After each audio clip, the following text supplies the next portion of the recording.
ಇತ್ತ ಪಾಂಡವರಿ ಪರಿಯೊಳಿರಲಂತ ಏಳನೇ ದಿವಸದಲ್ಲಿ ಪುರುಷೋತ್ತಮ ಜ್ಞಾನ ದೃಷ್ಟಿಯ ತೆರೆದು ಪರಿಗಿಸಲು ಉತ್ತರಾಧಿಪ ನಾಡುಕ ಭಾರತ ಕಪಾತನನು ಮರೆಹೊಕ್ಕನೆಂಬುದ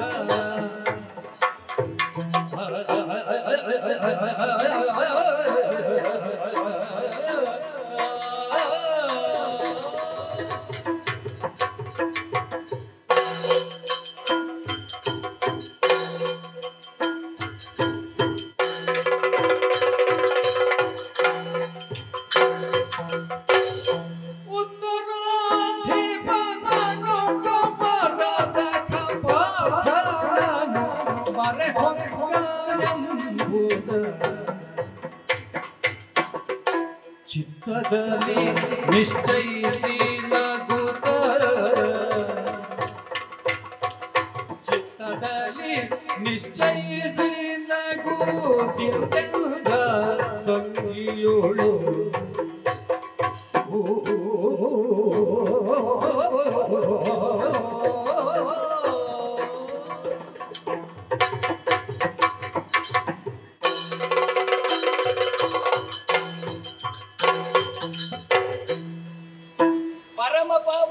ನಿತ್ಯನೂತನವೂ ಸನಾತನವೂ ಆದಂತಹ ದ್ವಾರಕಾವತಿ ವಸುದೇವ ಹಾಗೂ ದೇವಕಿಯರಿಗೆ ಮಗನಾಗಿ ಕೃಷ್ಣ ಅನ್ನುವಂತಹ ಅಭಿಧಾನದಿಂದ ಈ ಪ್ರಪಂಚದಲ್ಲಿ ಪ್ರಖ್ಯಾತನಾದವನು ನಾನು. ಸೆರೆಮನೆಯಲ್ಲಿ ನಾನು ಕಾಣಿಸಿಕೊಂಡಿದ್ರು ಕೂಡ, ಕತ್ತಲೆ ಕೋಣೆಯಲ್ಲಿ ನಾನು ಪ್ರಕಟ ಆದ್ರೂ ಕೂಡ ಪ್ರಪಂಚದ ಮಂದಿಗಳಿಗೆ ಬೆಳಕನ್ನು ತೋರಿಸಬೇಕು ಅನ್ನುವಂತಹ ನಿಟ್ಟಿನಲ್ಲಿ ನನ್ನನ್ನು ನಾನು ತೊಡಗಿಸಿಕೊಂಡವನೇ ಹೌದು. ಧರ್ಮದ ಮರ್ಮವನ್ನು ತಿಳಿದು ಅಧರ್ಮದ ಕರ್ಮವನ್ನು ಮಾಡುವಂತಹ ದುಷ್ಟರನ್ನೆಲ್ಲ ನಾಶಗೊಳಿಸುತ್ತಾ ಈ ಪ್ರಪಂಚದಲ್ಲಿ ಧರ್ಮವೇ ನೆಲೆಯಾಗಬೇಕು ಅನ್ನುವಂತಹ ಉದ್ದೇಶದಿಂದ ನನ್ನನ್ನು ನಾನು ತೊಡಗಿಸಿಕೊಂಡೆ. ಅಸ್ಥಿರವಾದಂತಹ ಮಾನವತೆಗೆ ಸುಸ್ಥಿರವಾದಂತಹ ಅಮೃತ ತತ್ವದ ಹೊಲಪನ್ನು ಅನುಗ್ರಹಿಸಬೇಕು ಅನ್ನುವಂತಹ ಉದ್ದೇಶದಿಂದ ಈ ದ್ವಾರಕಾವತಿಯಲ್ಲಿ ಅಣ್ಣನ ಜೊತೆ ಶಾಶ್ವತವಾಗಿ ನೆಲೆಯಾದವನು ನಾನು.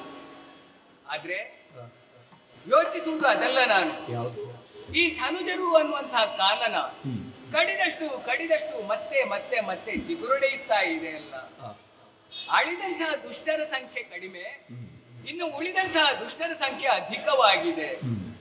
ಪ್ರಪಂಚದಲ್ಲಿ ಧರ್ಮ ನೆಲೆಯಾಗಬೇಕು ಅಂತ ಇದ್ರೆ ದುಷ್ಟರ ನಾಶವಾಗಬೇಕು.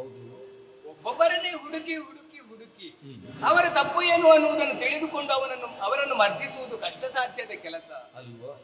ಇವರೆಲ್ಲರನ್ನು ಜೊತೆಯಾಗಿಸಿ ಒಂದೇ ಸೂರಿನ ಅಡಿಯಲ್ಲಿ ಇವರನ್ನು ನಾಶಗೊಳಿಸಬೇಕು ಅನ್ನುವ ಹಾಗೆ ತೀರ್ಮಾನಿಸಿ ಒಳ್ಳೆಯ ಒಂದು ಯೋಚನೆ ಮಾಡಿದ್ದೇನೆ. ಕುರುಕ್ಷೇತ್ರ ಅನ್ನುವಂತಹ ಮಹಾಸಮರವನ್ನು ನಿರ್ಧರಿಸಿ ಧರ್ಮ ಅಧರ್ಮಗಳ ಬಗ್ಗೆ ಸಂಘರ್ಷವನ್ನು ಏರ್ಪಡಿಸುವುದರ ಮೂಲಕವಾಗಿ ದುಷ್ಟರನ್ನು ನಾಶಗೊಳಿಸಬೇಕು ಅನ್ನುವ ಹಾಗೆ ನನ್ನ ಸಂಕಲ್ಪದಂತೆ ಸಂಘರ್ಷ ನಡೆದು ಹೋಯಿತು ಅಂತ ಆದ್ರೆ ನನ್ನ ಕರದ ಆಯುಧ ಎಷ್ಟು ಪಕ್ವವಾಗಿದೆ ಅನ್ನುವುದನ್ನು ತಿಳಿದುಕೊಳ್ಳಬೇಕಲ್ಲ. ಕರದ ಆಯುಧ ಅನ್ನುವ ಹಾಗೆ ಹೇಳಿದ್ರೆ ಯಾವುದು ಯಾರು ಅನ್ನುವಂತ ಪ್ರಶ್ನೆ ಹುಟ್ಟುತ್ತದೆ. ಪಾಂಡವರನ್ನು ನನ್ನ ಕರದ ಆಯುಧಗಳನ್ನಾಗಿಸಿ ದುಷ್ಟರ ದಮನವನ್ನು ಮಾಡಿದವನು ನಾನು. ಈಗ ಕೂಡ ಹಾಗೆ ದುಷ್ಟರ ನಾಶವಾಗಬೇಕು ಅಂತ ಇದ್ರೆ ನನ್ನ ಕರದ ಆಯುಧವನ್ನಾಗಿ ಪಾಂಡವರನ್ನು ಉಪಯೋಗಿಸಿಕೊಂಡಿದ್ದೇನೆ. ಆದ್ರೆ ನನ್ನ ಭಾವಂದಿರು ಮುಂದೆ ನಡೆಯತಕ್ಕಂತಹ ಮಹಾಸಮರಕ್ಕೆ ಎಷ್ಟು ಪ್ರಬುದ್ಧರಾಗಿದ್ದಾರೆ, ಎಷ್ಟು ಪಕ್ವವಾಗಿದ್ದಾರೆ ಅನ್ನುವುದನ್ನು ತಿಳಿದುಕೊಳ್ಬೇಕು ಅನ್ನುವಂತ ಕುತೂಹಲ. ಪಾಂಡವರಲ್ಲಿಯೂ ವಿಶೇಷವಾಗಿ ಪಾರ್ಥ ಮಹಾಶಯ ನನ್ನ ಭಾವನಿದ್ದಾನೆ. ಅವನ ಸತ್ವ ಪರೀಕ್ಷೆಯನ್ನು ನಡೆಸಬೇಕು ಅನ್ನುವ ಹಾಗೆ ತೀರ್ಮಾನಿಸಿದೆ.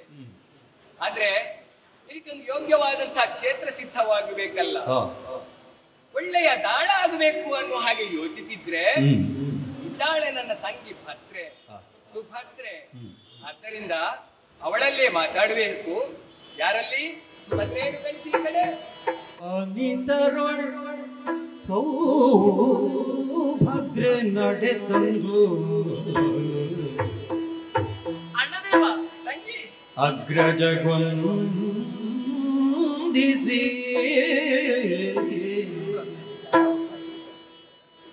ತಂಗಿಯ ಕಳ್ಗಿಸುವುದ ತೆಗೆದ ಪಿಯು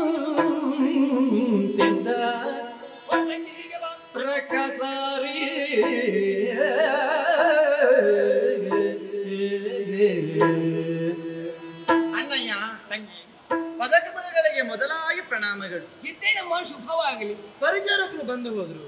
ನಾನೇ ಕಳಿಸಿದ್ದಲ್ಲ. ಅಣ್ಣದೇವ ನಿಮ್ಮನ್ನು ನೆನಪಿಸಿಕೊಂಡಿದ್ದಾರೆ ಅಂತ ಆಡಿದ್ರು. ಹೌದು. ಮಾಡುತ್ತಿದ್ದ ಕಾರ್ಯವನ್ನು ಬದಿಗೆ ಸರಿಸಿ ನಿನ್ನ ಆಜ್ಞೆ ಏನೋ ಹೊಸತಿರಬಹುದು ಅಂತ ಭಾವಿಸಿ ಈ ಕಡೆಗೆ ನೇರವಾಗಿ ಸಾಗಿ ಬಂದ್ರೆ ಅಣ್ಣದೇವ ಮುಖದಲ್ಲಿ ನಗು, ಏನನ್ನೋ ಹೇಳಿಕೊಳ್ಳಬೇಕೆನ್ನುವ ತವಕ, ಜೊತೆಗೆ ನನ್ನನ್ನು ಕಂಡ ಸಂಭ್ರಮ ಒಗಟಾಯ್ತಲ್ಲ ನನಗೆ. ತಂಗಿ, ಅಣ್ಣನ ಮೇಲಿರುವಂತಹ ಪ್ರೀತಿ ವಾತ್ಸಲ್ಯ ಎಷ್ಟು ಅನ್ನುವುದನ್ನು ನಿನ್ನ ನಡೆಯಲ್ಲಿ ಕಂಡುಕೊಳ್ಳಲಿಕ್ಕೆ ಸಾಧ್ಯ ಆಗ್ತದೆ. ನನ್ನ ಪರಿಚಾರಕರು ನಿನ್ನ ಬಳಿಗೆ ಬಂದಾವಾಗಲಿ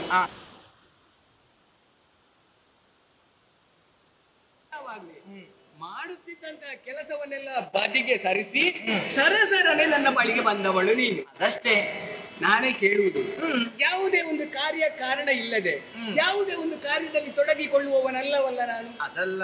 ಆದ್ದರಿಂದಲೇ ಕಾರಣ ಇದ್ದೇ ನಿನ್ನನ್ನು ಕರೆಸಿಕೊಂಡದ್ದು. ಏನಗ್ರಜ ಅದು? ಅಮ್ಮ, ಅಮ್ಮ ತಂಗಿಯಮ್ಮ ಸೌಭಾಗ್ಯ ಸೌಭಾಗ್ಯ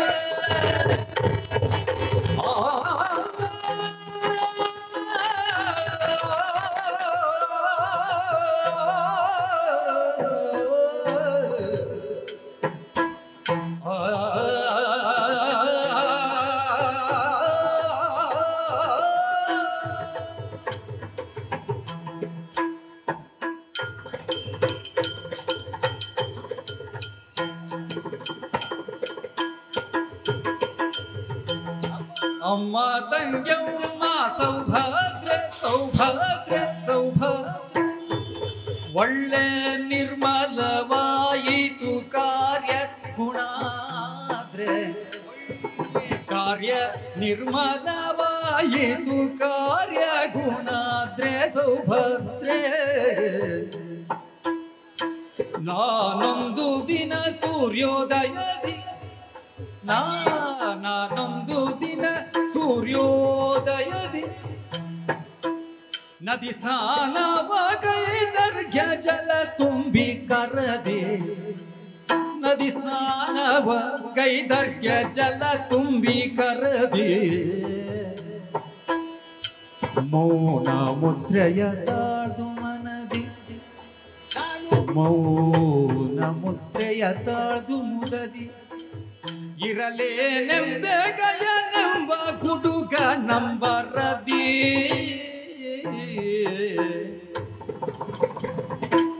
ಅಮ್ಮ ತಂಗಿಯಮ್ಮ ಸೌಭದ್ರೆ ಒಳ್ಳೆ ನಿರ್ಮಲವಾಯಿತು ಕಾರ್ಯ ಗುಣಾದ್ರೆ ತಂಗ್ಯಮ್ಮ ಸೌಭದ್ರೆ ತಂಗ್ಯಮ್ಮ ಸೌಭದ್ರೆ ತಂಗ್ಯಮ್ಮ ಸೌಭದ್ರೆ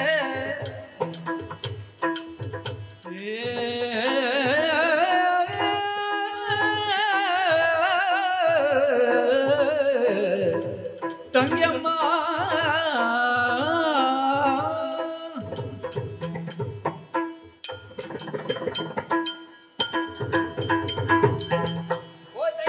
ನಿನ್ನನ್ನು ಕೇಳದೆ ಎಷ್ಟು ದಿನಗಳು ಕಳೆದು ಹೋಗಿದೆ ಅಣ್ಣ. ಅಲ್ಲ, ನೀನು ನನ್ನನ್ನು ಕರೆಯುವುದು, ನನ್ನ ಸ್ವರ ಮಾತಾಡಿಸುವುದು, ನನ್ನ ಸ್ವರವನ್ನು ಕೇಳದೆ ಬಹುದಿನಗಳು ಕಳೆದು ಹೋಯಿತು. ಹೌದೌದು, ನನಗೆ ಸಂತೋಷ. ನನ್ನ ಮತ್ತೆ ಹಾಡಿತು ಕೂಗಿದೆ. ಆಹಾ, ನಾನು ಆಡಿದಂತಹ ಮಾತನ್ನು ಕೇಳಿದ್ರೆ ಸಂತೋಷ ಆಗಿ ನನ್ನ ಬಳಿಗೆ ಬಂದವಳು ನೀನು. ಬಂದವಳೇ, ನಿನ್ನ ಕೊರಳು ಕೊಳ್ಳಲಾಯಿತು, ಮುಡಿಯು ಬಾಗಿತು, ಕರಗಳು ಮುಗುಳಾದವು. ಎಳೆಯ ದಿನದ ಸಲುಗೆ ಮತ್ತೆ ಹಸಿಯಾಯಿತು. ನಿನ್ನ ಸಂಸ್ಕಾರ ಏನು, ನಿನ್ನ ನಡೆ ಏನು ಅನ್ನುವುದು ನೀನು ಮಾಡಿದಂತಹ ಕಾರ್ಯದಲ್ಲಿ ತಿಳಿದುಕೊಳ್ಳುವುದಕ್ಕೆ ಸಾಧ್ಯ ಆಯಿತು.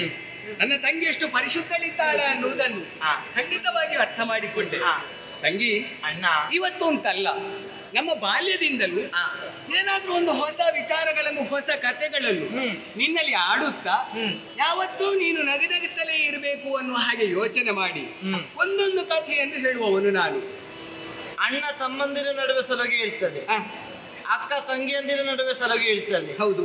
ಆದ್ರೆ ಅಕ್ಕ ತಮ್ಮನ ನಡುವೆ, ಅಣ್ಣ ತಂಗಿಯಂದಿರ ನಡುವೆ ಇರುವ ಸಲುಗೆ ಆ ಸಲುಗೆಗಿಂತಲೂ ಮಿಗಿಲಾದದ್ದು ಅಲ್ವಾ? ಹೇಳು. ಅದೌದು, ವಿಚಾರ ಅದೂ ಹೌದು. ಆಮೇಲೆ ಮದುವೆ ಆಗಿ ಹಲವು ಸಮಯಗಳು ಕಳೆದು ಹೋದ ಬಳಿಕ ನಿನ್ನ ಗಂಡ ವನವಾಸವನ್ನು ಸೇರಿಕೊಂಡವನು. ನನ್ನ ಪ್ರಾಪ್ತಿ ಅಲ್ವಾ?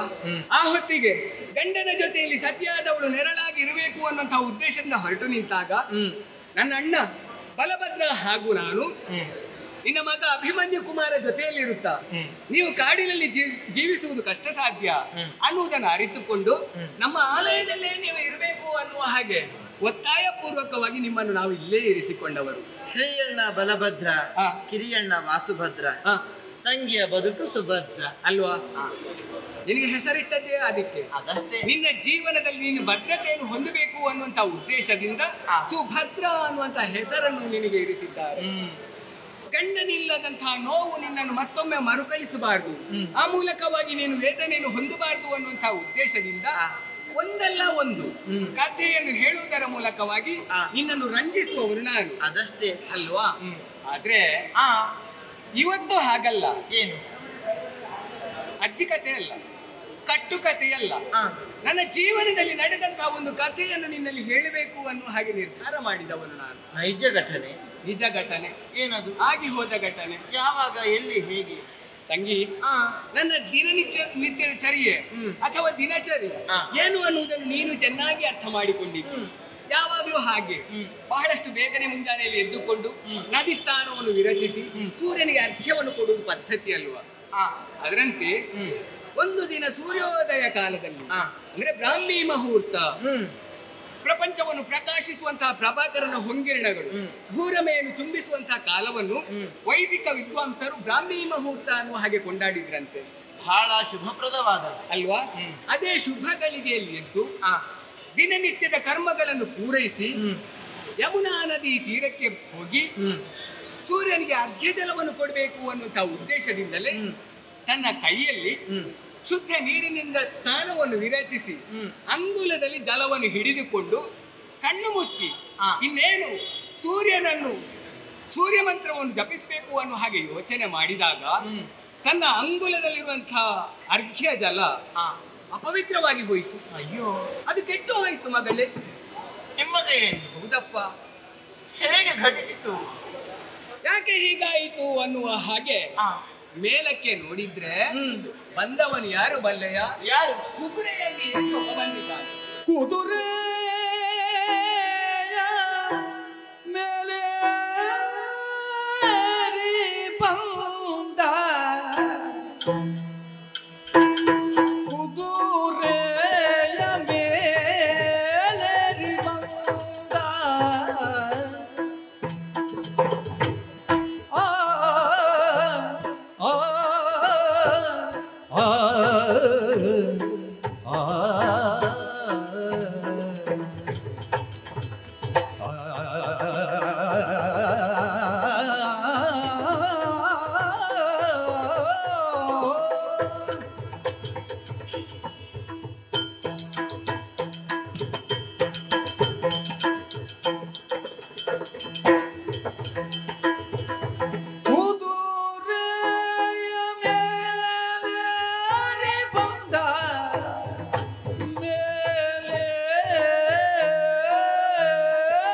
ಬಂದ, ನಾನಾ ವಿಧದ ಸವಾರಿಯ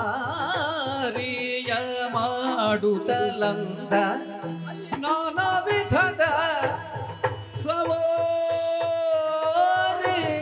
ಮಾಡುತ್ತಲಂದ,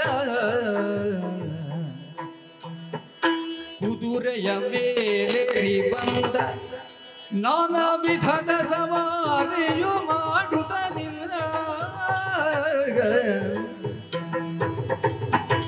ಹದವಾಗಿ ಕುದುರೆ ಮೈಯಿಂದ, ಹದವಾಗಿ ಕುದುರೆ ಮೈಯಿಂದ ಬೆವರುಧ ಕಾರ್ಕ ಜಲಕ್ಕೆ ಬೀಳಲು ಕೋಪದಿಂದ, ಬೆವರುಧ ಕಾರ್ಯ ಜಲಕ್ಕೆ ಬೀಳಲು ಕೋಪದಿಂದ, ಕೋಪದಿಂದ, ಕೋಪದಿಂದ ತಂಗ್ಯಮ್ಮ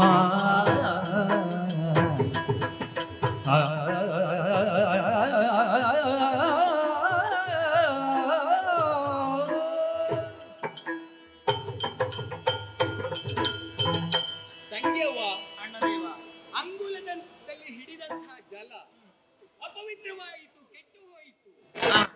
ಏನು, ಯಾವ ರೀತಿ, ಯಾರಿಂದ ಅನ್ನುವ ಹಾಗೆ ಅಂಬರ ಪಥದತ್ತ ದೃಷ್ಟಿ ಹಾಯಿಸಿದ್ರೆ ನೋಡಿದ್ರೆ ಮೇಲೆ ನೋಡಿದ್ರೆ ಒಬ್ಬ ಹುಡುಗ.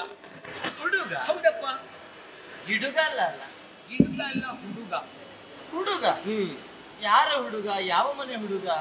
ಬೇರೆ ಯಾರೂ ಅಲ್ಲ, ಅಲಕಾವತಿಯ ದೊರೆ ಕುಬೇರನ ಮಗ ಗಾಯನೆನ್ನುವಾತ ಅಂಬರದಲ್ಲಿ ಕುದುರೆಯ ಮೇಲೇರಿಕೊಂಡು ಬಂದು ಸಂಚಾರವನ್ನು ಮಾಡುವುದಕ್ಕೆ ತೊಡಗಿಕೊಂಡ. ಕುದುರೆ ಸವಾರಿ ತಪ್ಪಲ್ಲ. ಧನಕ್ಕೆ ಅಧಿಪತಿ ಕುಬೇರ, ಸಂಪತ್ತು ಅಧಿಕವಾಗಿ ಉಂಟುಂತಾದ್ರೆ ಒಳ್ಳೆಯ ಬೆಲೆ ಮಾಡುವಂತಹ ವಾಹನದಲ್ಲಿ ಹೋಗುವುದು ತಪ್ಪಲ್ಲ. ಅವನ ಯೋಗ್ಯತೆಗೆ ತಕ್ಕ ಹಾಗೆ ಕುದುರೆಯ ಮೇಲೇರಿ ಬಂದ. ಆದ್ರೆ ಒಂದು ಜೀವ ಇರುವಂತಹ ಪ್ರಾಣಿಯ ವೇದನೆ, ನೋವು ಏನು ಅನ್ನುವುದನ್ನು ಪ್ರಾಜ್ಞೆ ಎನಿಸಿಕೊಂಡಂತಹ ಅವನು ಅರ್ಥ ಮಾಡಿಕೊಳ್ಬೇಕಿತ್ತು. ಯಾಕೆ, ಏನಾಯ್ತು? ಆದ್ರೆ ಕುದುರೆಯ ವೇದನೆ ಏನು ಅನ್ನುವುದನ್ನು ತಿಳಿಯದೆ ಆ ಕುದುರೆಯನ್ನು ನಾನಾ ವಿಧವಾಗಿ ಓಡಿಸುವುದಕ್ಕೆ ಆರಂಭಿಸಿದ, ಆಟ ಆಡಿಸುವುದಕ್ಕೆ ಆರಂಭಿಸಿದ. ಅಂದ್ರೆ ತನ್ನ ಸಂತೋಷಕ್ಕೆ ಬೇಕಾಗಿ, ತನ್ನ ಸ್ವಾರ್ಥಕ್ಕೆ ಬೇಕಾಗಿ ತಾನು ಬಗೆದಂತೆ ಅದನ್ನು ಬಳಲಿಸಿದ ಅಂತ. ಬೇಕಾದ ಹಾಗೆ ಬಳಲಿಸಿದ ಕುದುರೆಯನ್ನು. ಪರಿಣಾಮ ಇಲ್ಲದೆ ಇದ್ರೆ ಗಂಧರ್ವ ಲೋಕದ ಕುದುರೆಯ ಮೈಯೊಂದು ಬೆವರುವುದಕ್ಕೆ ಉಂಟ ಹೇಳು ಅಣ್ಣದೇವ. ಸಾಮಾನ್ಯವಾಗಿ ಭೂಲೋಕದ ಕುದುರೆಗೂ ಮೈ ಬೆವರುವುದಿಲ್ಲ, ಸಾಧ್ಯವೇ ಇಲ್ಲ. ಅಂತಹ ಬಳಲಿಕೆ ಉಂಟಾಯಿತು ಅಂತಾದ್ರೆ ಮೂಗಿನ ಹೊಳ್ಳೆಗಳಲ್ಲಿ ಬೆವರ ಹನಿ ಕಾಣಿಸಿಕೊಳ್ಳುತ್ತದೆ. ಸರಿ, ಅದರಲ್ಲಿಯೂ ದೇವಲೋಕದ ಕುದುರೆ ಗಂಧರ್ವ ಲೋಕಕ್ಕೆ ಸೇರಿದಂತಹ ತುರಗ ಬೆವರುವುದಕ್ಕೆ ಸಾಧ್ಯವೇ? ಹಾಗಿದ್ರೆ ಕುದುರೆಯನ್ನು ಏರಿದಂತಹ ಗಾಯ ಆ ಕುದುರೆಯನ್ನು ಎಷ್ಟು ಪಳಗಿಸಿರ್ಬೋದು ಅಥವಾ ಎಷ್ಟು ಅದಕ್ಕೆ ವೇದನೆಯನ್ನು ಕೊಟ್ಟು ಇರಬಹುದು ಹೇಳು. ತೀರಾ ಸಹಜವಾದ ವರ್ತನೆಯನ್ನೇ ಮಾಡಿದ್ದಾನೆ ಅಲ್ವ ಹೇಳು.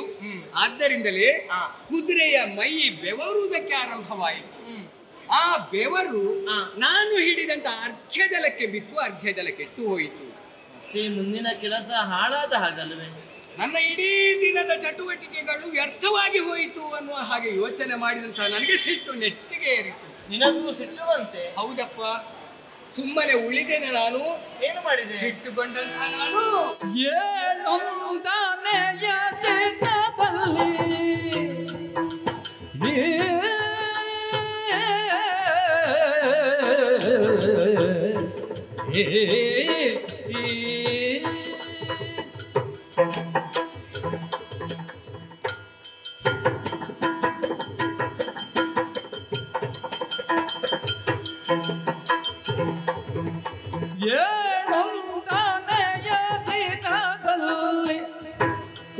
ಅವನ ಬಾಳುವೆ ಕೆಡಿಸದಿ ಅಗ್ನಿ ಕುಂಡದಲ್ಲಿ, ಅವನ ಬಾಳುವೆ ಕೆಡಿಸದಿ ಅಗ್ನಿಕುಂಡದಲ್ಲಿ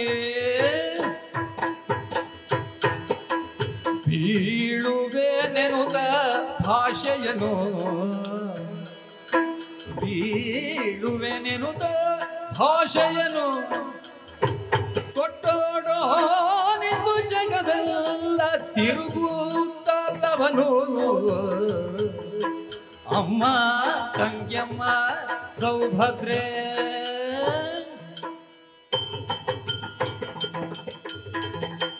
ಯಾವತ್ತಾದ್ರೂ ನಿನ್ನ ಅಣ್ಣನಿಗೆ ಒಂದು ಸಿಟ್ಟು ಬಂದದ್ದನ್ನು ಗಮನಿಸಿದೆಯಾ ನೀನು? ಇಲ್ಲ. ಎಂತ ಕಠಿಣವಾದ ಕಾರ್ಯ ಇದ್ರು ಅದನ್ನು ನಗು ನಗುತ್ತಲೇ ಪೂರೈಸುವವನು ನಾನು. ಯಾರ ಸಿಟ್ಟಾದ್ರೂ ನಿನ್ನ ಮುಖ ನೋಡುವಾಗ ದೂರ ಆಗ್ತದೆ ಅಲ್ವಾ ಹೇಳು. ಅಂತದ್ರಲ್ಲಿ ನಿನಗೂ ಸಿಟ್ಟು ಬಂತಲ್ವೇ? ಆದ್ರೆ ಈ ಗಳಿಗೆಯಲ್ಲಿ ಹಾಗಲ್ಲ. ಆ ಗಾಯ ಮಾಡಿದಂತ ವ್ಯವಹಾರದಿಂದ ಸಿಟ್ಟು ಅನ್ನುವುದು ನಖದಿಂದ ಶಿಖರವರೆಗೆ ಏರಿತು. ಅದರ ಪರಿಣಾಮದಲ್ಲಿ ನಾನೊಂದು ಮಾತನ್ನು ಆಡಿದ್ದೇನೆ. ಏನದು? ಇನ್ನು 8ನೆಯ ದಿನದ ಸೂರ್ಯಾಸ್ತದ ಒಳಗೆ ಈ ಕಾರ್ಯವನ್ನು ಎಸಗಿದಂತಹ ಗಯನ ಶಿರವನ್ನು ಕತ್ತರಿಸದೆ ಉಳಿದೆ ಅಂತಾದ್ರೆ ಜೀವಂತವಾಗಿ ಅಗ್ನಿ ಪ್ರವೇಶ ಮಾಡ್ತೇನೆ. ಒಂದು ವೇಳೆ ಅವನ ಶಿರವನ್ನು ಕತ್ತರಿಸುವುದಕ್ಕೆ ಅಸಾಧ್ಯವಾಯಿತು ಅಂತಾದ್ರೆ ಬೆಂಕಿಗೆ ಆಹುತಿ ಆಗ್ತೇನೆ ಅನ್ನುವ ಹಾಗೆ ಭಾಷೆಯನ್ನಿತ್ತೆ. ಪ್ರತಿಜ್ಞಾಬದ್ಧನಾದೆ. ಅಣ್ಣದೇವ, ನಿನ್ನೊಳಗೆ ನೀನು ಆಡಿಕೊಂಡದಲ್ಲ, ಯಾವನು ಈ ಕೃತ್ಯವನ್ನು ಎಸಗಿದನು ಅಂತಹ ಗಯ ಕೇಳಿಸಿಕೊಳ್ಳುವ ಹಾಗೆ ನೀನು ಆಡಿದೆ ತಾನೆ. ನಾನು ಆಡಿದಂತಹ ಮಾತಿನಿಂದ ಲೋಕವೇ ಕಂಪಿಸುವುದಕ್ಕೆ ಆರಂಭವಾಗಿದೆ, ಅಷ್ಟು ಜೋರು ಹೇಳಿದ್ದೇನೆ. ಸ್ವರ್ಗ ಮರ್ತ್ಯ ಪಾತಾಳ 3 ಲೋಕದ ಮಂದಿಗಳಿಗೂ ಇದೀಗ ಪರಿಚಿತವಾದ ಪ್ರತಿಜ್ಞಾವಾಕ್ಯ. ಖಂಡಿತ ಅದೇ ಹೌದು ಅಂತಾದ್ರೆ ಲೋಕದೇವನಿ. ಹೌದು. ಸಹಜವಾಗಿ ಭೂಲೋಕದ ಸಂಬಂಧದಲ್ಲಿ ಅಣ್ಣ ತಂಗಿಯಂದಿರಾಗಿ ನಾವು ಗುರುತಿಸಿಕೊಂಡ್ರು ನಿನ್ನ ಯೋಗ್ಯತೆ ಎನ್ನುವುದನ್ನು ನಾವು ಮರೆತು ವ್ಯವಹರಿಸುವುದಕ್ಕಾಗುವುದಿಲ್ಲ. ಇಲ್ಲ ಅಣ್ಣದೇವ, ಓ ಇಷ್ಟು ಆಡಿದ ಮೇಲೆ ಮತ್ತೆ ಗಯನ ಆಟ ಮುಗಿದಿರಲೇಬೇಕು. ನಿನ್ನ ಕಾಲ ಬುಡಕ್ಕೆ ಬರ್ತಾನೆ, ಕಾಲಿಗೆ ಬಿದ್ದು ಕಣ್ಣೀರು ಹಾಕಿದಿರಬಹುದು, ತಪ್ಪಾಯಿತು ಅಂತ ಅಂಗಲಾಚಿ ಬೇಡಿಕೊಂಡಿದ್ದಿರಬಹುದು. ನೀನಾದರೂ ಕ್ಷಮಾಗುಣ ಸಂಪನ್ನ, ಮಮತೆಯ ಕಣ್ಣಿನಿಂದ ಅವನನ್ನು ಖಂಡಿತವಾಗಿಯೂ ಕ್ಷಮಿಸುವುದಕ್ಕೆ ಸಾಧ್ಯ ಉಂಟು ಅನ್ನುವುದನ್ನಷ್ಟೇ ನಾ ಹೇಳಿಕೊಳ್ಳಬಲ್ಲೆ. ಅದೆಲ್ಲ ನಮ್ಮ ಕಲ್ಪನೆ ಅಮ್ಮ. ಶಾಪಗ್ರಸ್ತನಾದಂತಹ ಗಯ ನನ್ನ ಬಳಿಗೆ ಬಂದು ತಪ್ಪಾಯಿತು ಅನ್ನೋ ಹಾಗೆ ಬೇಡಿಕೊಳ್ತಾನೆ ಅನ್ನೋ ಹಾಗೆ ಭಾವಿಸಿದ್ರೆ, ಧನಾಧಿಪನಾದಂತಹ ಕುಬೇರನ ಮಗನಾದ ಕಾರಣ ಅವನು ಬಾಗುವುದಕ್ಕೆ ಸಿದ್ಧನಿರಲಿಲ್ಲ. ಬುಡಕ್ಕೆ ಬರಲಿಲ್ಲ. ಖಂಡಿತವಾಗಿಯೂ ನನ್ನ ಬಳಿಗೆ ಬಂದದ್ದಲ್ಲ.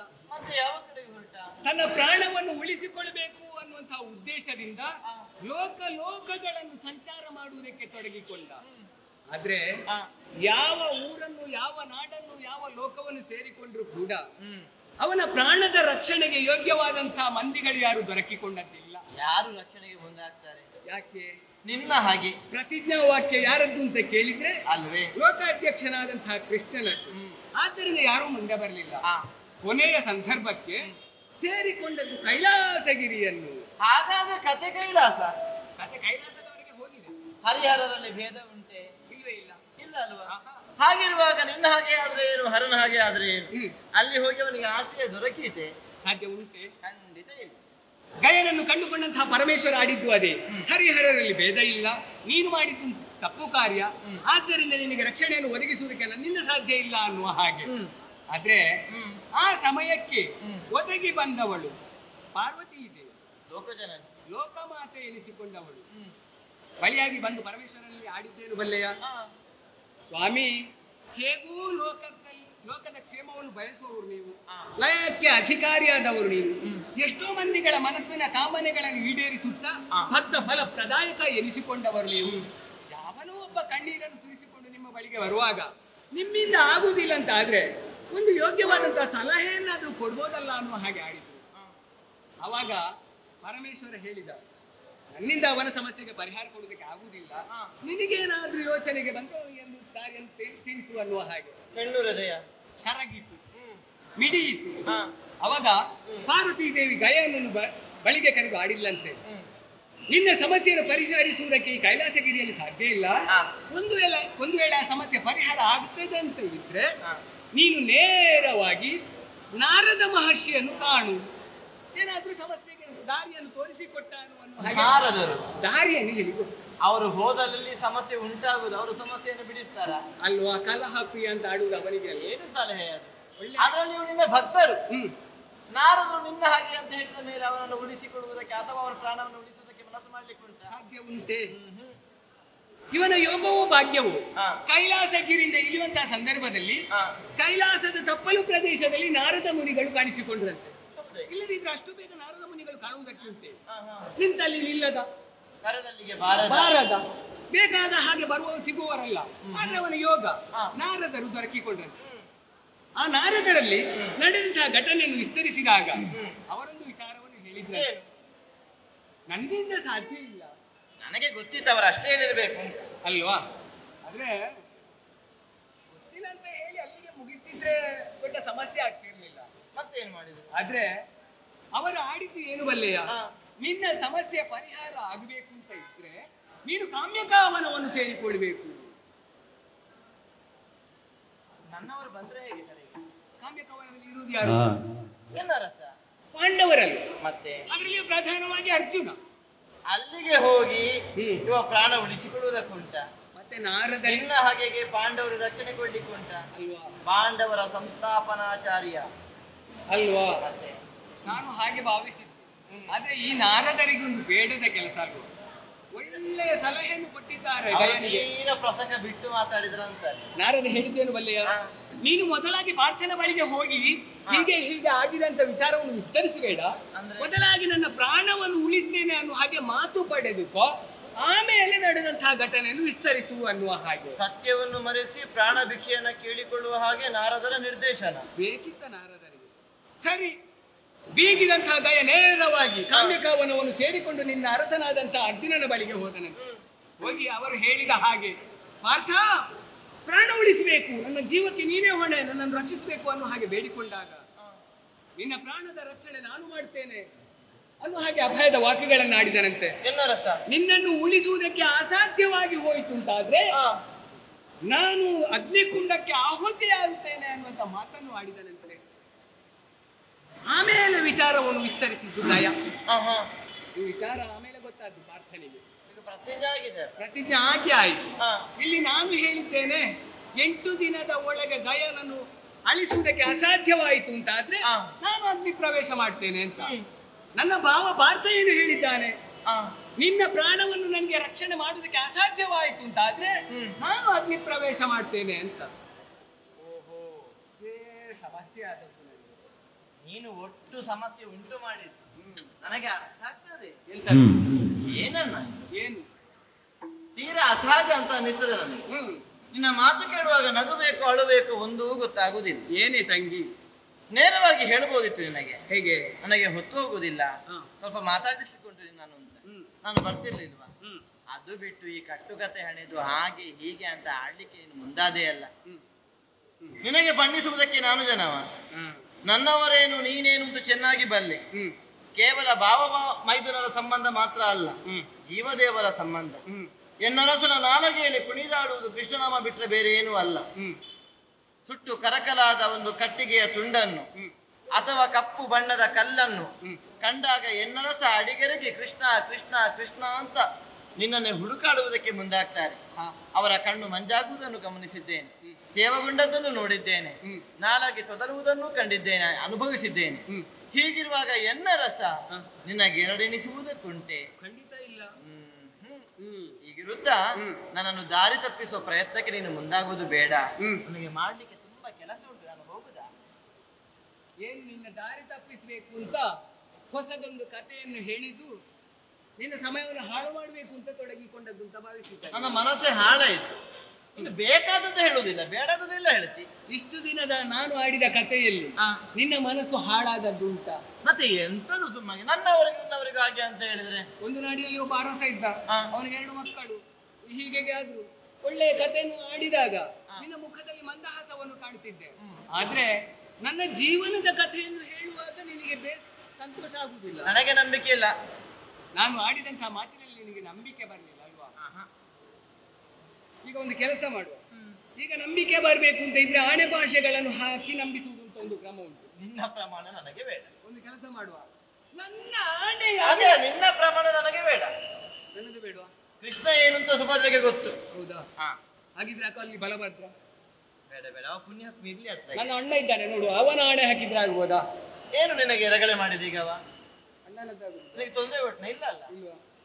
ಆಮೇಲೆ ನನ್ನ ಅತ್ತಿಗೆ ನೋಡಲ್ಲಿ, ಅವಳ ಭಾಷೆ ಹಾಕಿದ್ರೆ. ಅತ್ತಿಗೆ ಎಂದಿರು ಬೇಡ, ಅಣ್ಣನ ಪ್ರಮಾಣವೂ ಬೇಡ, ಇಲ್ಲಿರವರನ್ನು ಕರೆದು ಇನ್ನು ಸುಮ್ಮಗೆ ಪ್ರಮಾಣ ಆಣೆ ಅಂತ ಹೇಳುದು ಬೇಡ. ನನ್ನಲ್ಲಿ ನಿನ್ನನ್ನು ಪ್ರಾಣಕ್ಕಿಂತಲೂ ಅಧಿಕವಾಗಿ ಪ್ರೀತಿಸುವವನು ನಾನು, ನಿನ್ನ ಆಣೆಯಾಗಿ ನಡೆದ. ಅಯ್ಯೋ,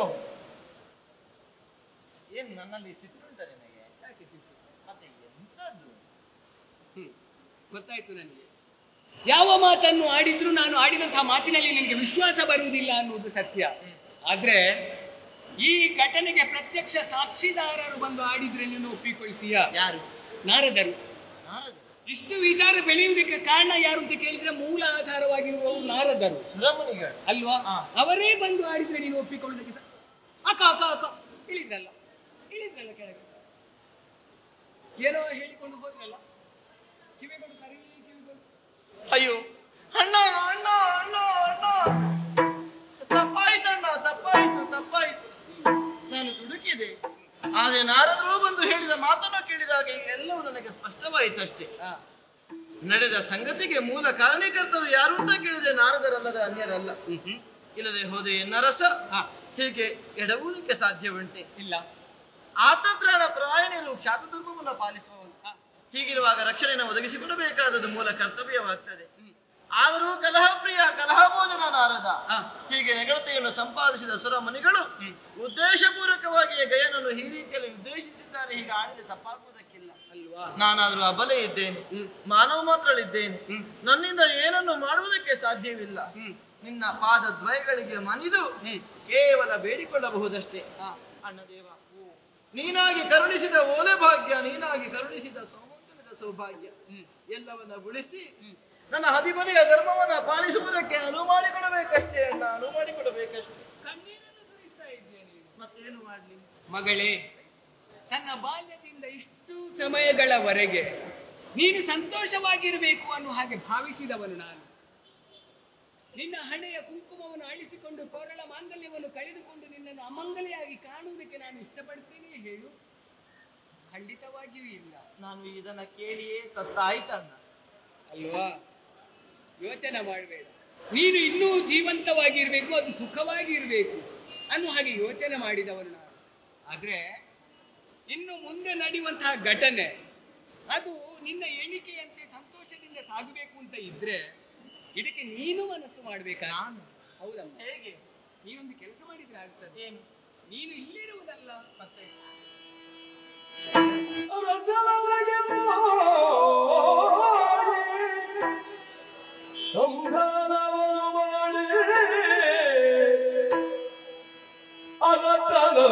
ಅರಸನಲ್ಲಿಗೆ ಹೋಗಿಯೇ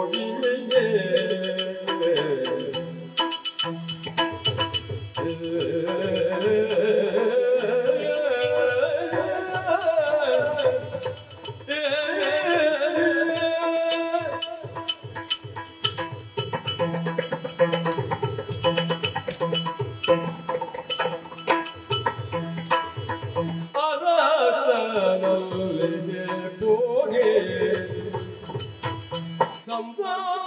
ಸಂಧಾನವನ್ನು ಮಾಡಿ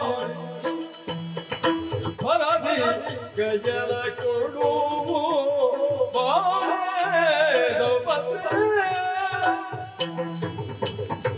ಗುರುರಾಯ ಪರಿಹಾಸ್ಯ ಮಾಡದ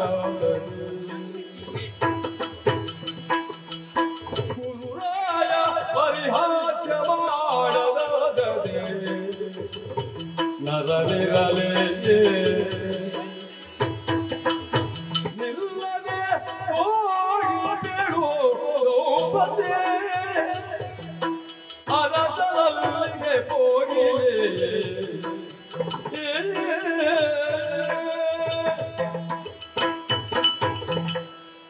ತಂಗಿ ಸುಭದ್ರ. ಅಣ್ಣದೇವ, ಇಷ್ಟು ಸಮಯಗಳಲ್ಲಿ ಮಾನನಿಧಿಯಾಗಿ ಪ್ರಪಂಚದಲ್ಲಿ ಪ್ರಕಟ ಆದವನು ನಾನು. ಆದ್ರೆ ಈ ಗಯನ ಪ್ರಕರಣದಲ್ಲಿ ಆ ಗಯನಿಗೆ ನಿನ್ನ ಗಂಡ ರಕ್ಷಣೆ ಕೊಟ್ಟ ದೆಸೆಯಲ್ಲಿ ನನ್ನ ಮಾನವೇ ಕಳೆದು ಹೋಗ್ತದೋ ಅನ್ನುವಂತಹ ಭಯ ನನ್ನನ್ನು ಆವರಿಸಿಕೊಂಡಿದೆ. ಇಲ್ಲದೇ ಇದ್ರೆ ನೀನೇ ಯೋಚನೆ ಮಾಡು. ಇಷ್ಟು ಸಮಯಗಳಲ್ಲಿ ಪಾರ್ಥ ಹಾಗೂ ನಾನು ಒಂದೇ ನಾಣ್ಯದ ಎರಡು ಮುಖಗಳಿರುವ ಹಾಗೆ ಜೊತೆಯಾಗಿದ್ದವರು. ಆದ್ರೆ ಈ ಒಂದು ಕಾರ್ಯದಲ್ಲಿ ನಾವು ಪ್ರತ್ಯೇಕವಾದೆವು ಅಂತಾದ್ರೆ ನಮ್ಮ ವೈರಿಗಳು ಮೊದಲೇ ಕಾಯ್ತಾ ಇದ್ದಾರೆ. ಇವರನ್ನು ಯಾವಾಗ ಬೇರ್ಪಡಿಸುವುದು ಅನ್ನುವ ಹಾಗೆ. ಅದು ನಮ್ಮ ಕುರುರಾಯನ ವಿಚಾರ ಗೊತ್ತಲ್ಲ, ಕೌರವನದ್ದು. ಅವನು ನಮ್ಮ ಈ ಕೃತ್ಯವನ್ನು ಕಂಡು ಅಪಹಾಸ್ಯ ಮಾಡುವುದಕ್ಕಿಲ್ವೇ ಹೇಳು? ಇಂಥದ್ದೆಲ್ಲ ಆಗಬಾರ್ದು ಅಂತ ಇದ್ರೆ, ನಾನು ದೇವನಾಗಿ ಈ ಪ್ರಪಂಚದಲ್ಲಿ ಉಳಿಬೇಕು ಅಂತ ಇದ್ರೆ ನನ್ನ ತಂಗಿಯಾದಂತಹ ನಿನ್ನಿಂದ ಒಂದು ಕೆಲಸ ಆಗಬೇಕಮ್ಮ. ಈ ಪ್ರಕರಣ ಸುಖಾಂತ್ಯವನ್ನು ಪಡಿಬೇಕು ಅಂತ ಇದ್ರೆ ನೀನು ಇಲ್ಲಿರುವುದಲ್ಲ, ಮತ್ತೆ ನೇರವಾಗಿ ಕಾಮ್ಯಕವನವನ್ನು ಸೇರಿಕೊಳ್ಬೇಕಮ್ಮ.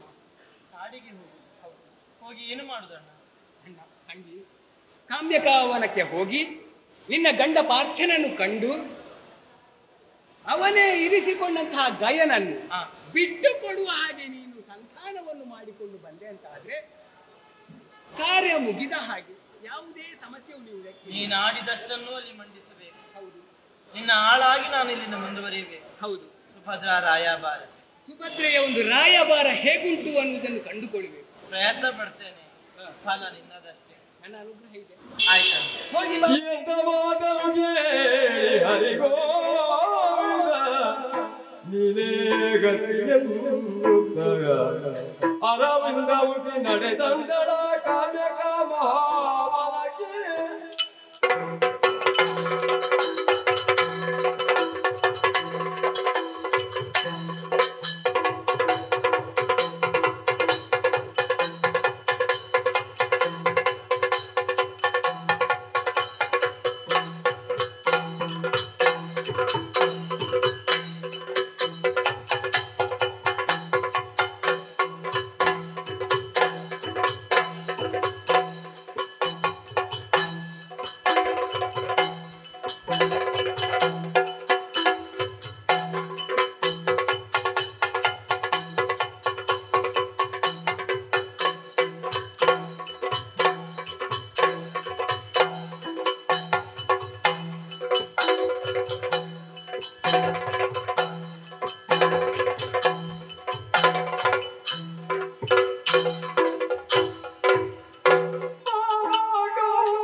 ಮಾವ ಕಂಸನ ಕೋದ ಭಾವ ಹಗೆಯವು.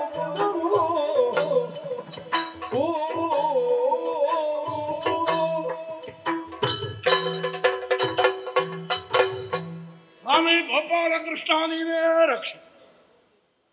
ನಾವು ಕೇಳಬೇಕೆಂದಿಲ್ಲ, ನಮ್ಮ ರಕ್ಷಣೆ ಹೊಣೆಯೆಂದು ಗೋಪಾಲಕೃಷ್ಣ ಯಾವತ್ತೋ ಹೊತ್ತಾಗಿ ಹೋಗಿದೆ. ಅದಲ್ಲವಾಗಿದ್ದರೆ ಶತಶೃಂಗ ಪರ್ವತದಲ್ಲಿ ತಂದೆಯನ್ನು ಚಿಕ್ಕಮ್ಮನನ್ನು ಕಳೆದುಕೊಂಡ ಕಾಲಕ್ಕೆ ನಾವು ಮಣ್ಣಲ್ಲಿ ಮಣ್ಣಾಗಿ ಹೋಗಬೇಕಾಗಿತ್ತು. ಆದರೆ ನಮ್ಮಮ್ಮನಾದ ಕುಂತಿದೇವಿ ಮಕ್ಕಳನ್ನು ಉಳಿಸಿಕೊಳ್ಳಬೇಕೆನ್ನುವ ಹಾಗೆ ಇನ್ನಿಲ್ಲದೆ ಪರದಾಡಿದ ಕಾಲಕ್ಕೆ ನಮಗೆ ಹೆಗಲಣೆಯಾಗಿ ನಿಂದವನು ದೇವನೇ, ಮತ್ತಿನ್ಯಾರು.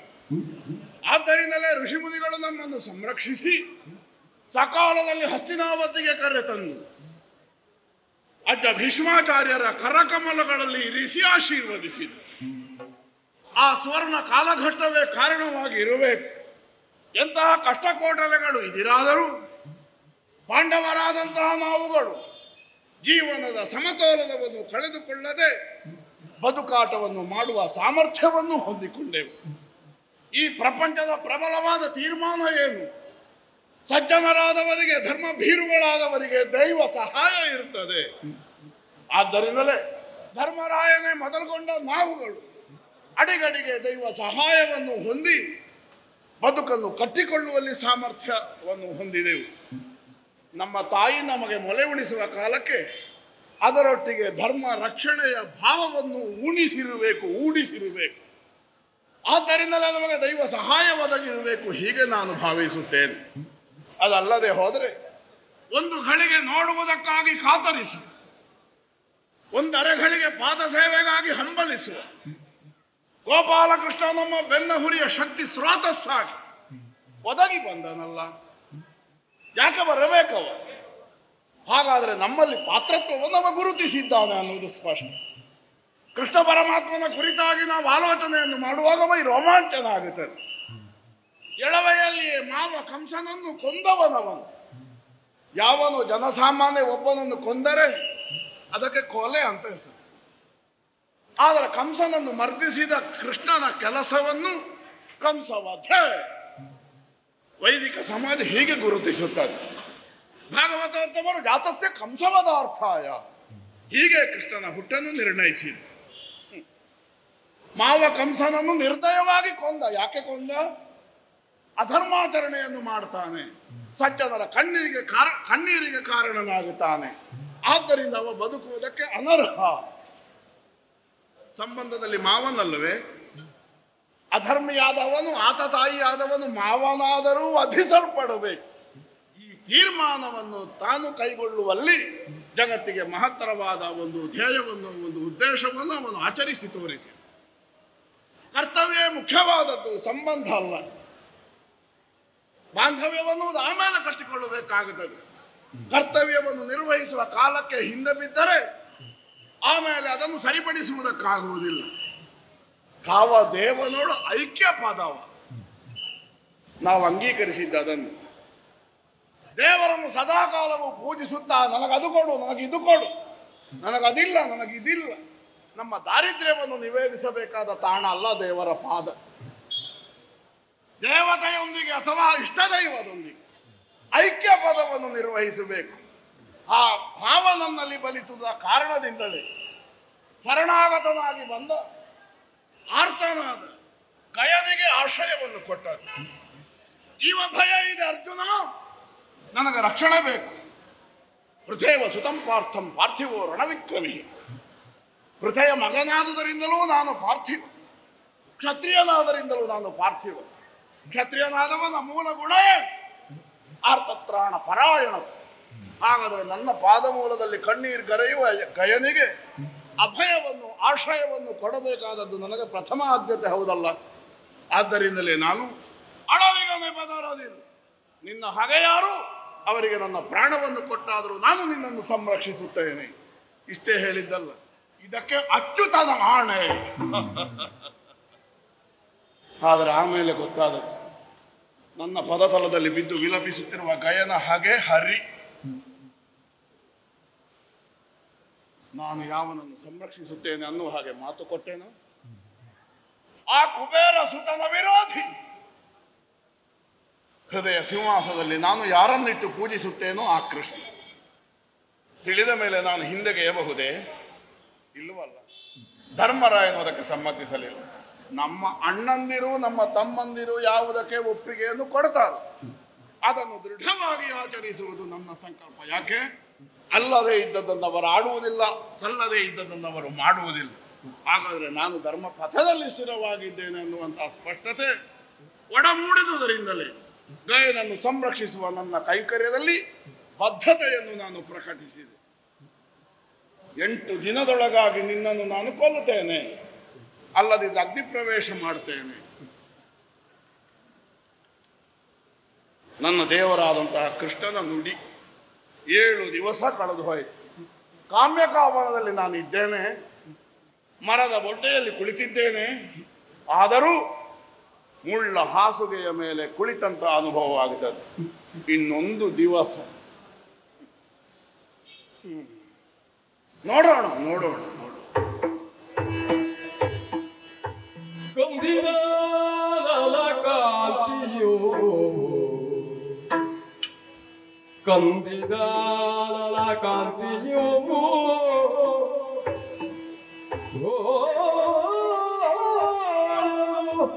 ಪಾದನ ಚರಣ ಕಮಲಗೋಳಂದು ಬೆದುರುಳಿದರು ಕರುಣದಿ ಕರುಣದಿ ಕಾವುದೆ ದೇವತ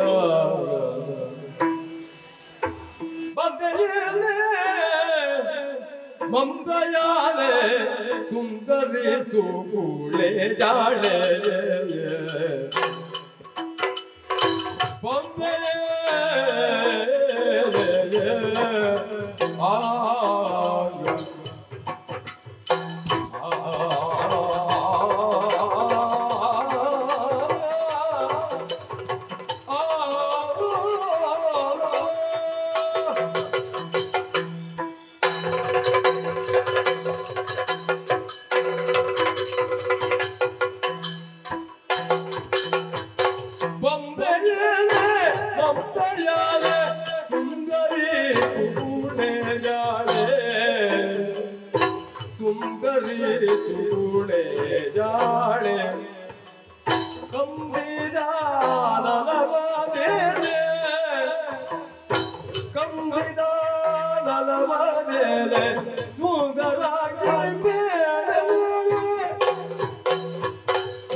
ಬಂದೆ ಸುದೀರ್ಘ ಕಾಲ ಅಗಲಿದ ಹೆಂಡತಿ ಬಳಿ ಬಂದಾಗ ಯಾವ ಗಂಡನೂ ಕೇಳಬಾರದ ಪ್ರಶ್ನೆ, ನೀನು ಬಂದೆಯೋ? ಪತಿಯ ಬಳಿಗಲ್ಲದೆ ಕೈ ಹಿಡಿದ ಮಡದಿ ಇನ್ನೆಲ್ಲಿಗೆ ಬರಬೇಕು, ಎಲ್ಲಿಗೆ ಹೋಗಬೇಕು ಹೇಳು. ಆದರೆ ಜಗದ ಸಾಮಾನ್ಯರ ಸತಿಪತಿಯರಂತಲ್ಲ, ಪಾರ್ಥ ಸುಭದ್ರೆಯರ ವೈವಾಹಿಕ ಜೀವನ ಕಾಲವಶರಾಗಿ ವನವಾಸವನ್ನು ಅನುಭವಿಸುತ್ತಿರುವವರು ನಾವು. ಎಳೆಯ ಕುಮಾರನಾದಂತಹ ಅಭಿಮನ್ಯುವಿಗೆ ಕಷ್ಟ ಆಗಕೂಡದೆನ್ನುವ ಕಾರಣಕ್ಕಾಗಿ ನಿನ್ನ ಅಣ್ಣಂದಿರು ನಿನ್ನನ್ನು ದ್ವಾರಕೆಯಲ್ಲೇ ಇರಿಸಿಕೊಂಡಿದ್ದಾರೆ. ನನಗೂ ಬೇಡ ಹೇಳಲಿಕ್ಕಾಗಲಿಲ್ಲ. ಯಾಕೆ? ನಮ್ಮ ವಂಶದ ಕುಡಿ ಅವನು ಕಾಡಿನಲ್ಲಿ ಸಂಕಟವನ್ನು ಅನುಭವಿಸುವುದನ್ನು ನನ್ನ ಪಿತೃಹೃದಯ ಹೇಗೆ ಸಹಿಸಿತು ಹೇಳು. ಅದಕ್ಕಾಗಿ ನಿನ್ನ ಅಗಲಿಕೆಯ ನೋವನ್ನಾದರೂ ನಾನು ತುಟಿ ಕಚ್ಚಿ ಸಹಿಸಿದೆ. ಕಾಲ ಬಹಳ ಕಳೆದು ಹೋಯ್ತಲ್ವೇ ಭದ್ರ?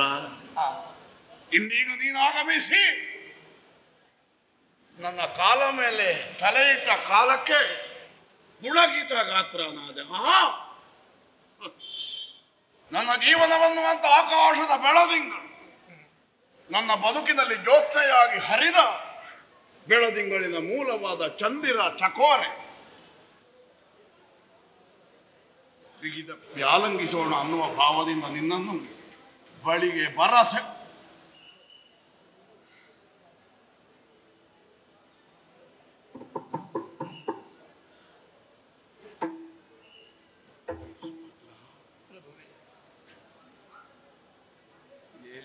ಏನೇ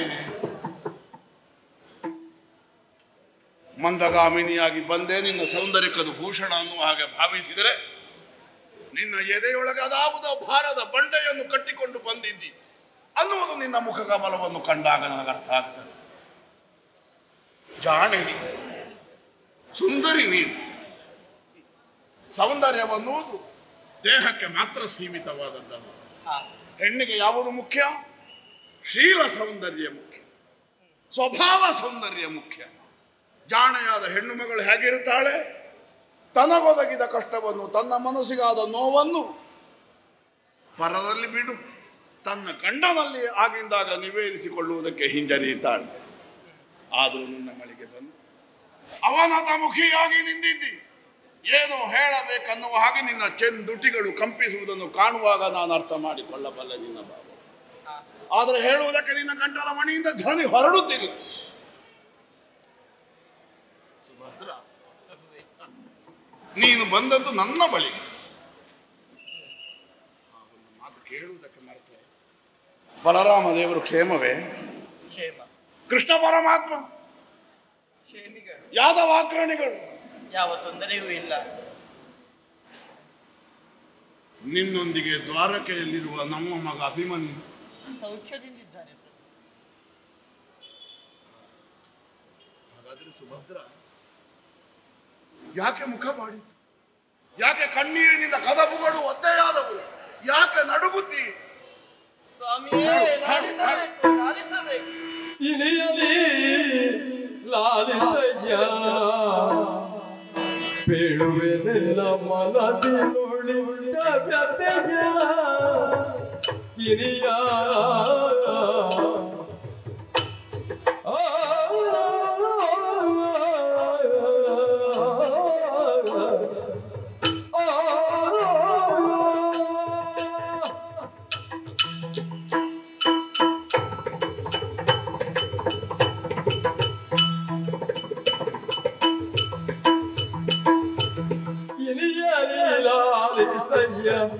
ಬೇಡುವೆನೆಲ್ಲ ಮನಸ್ಸಿನೊಳಿದ ವ್ಯಥೆಯ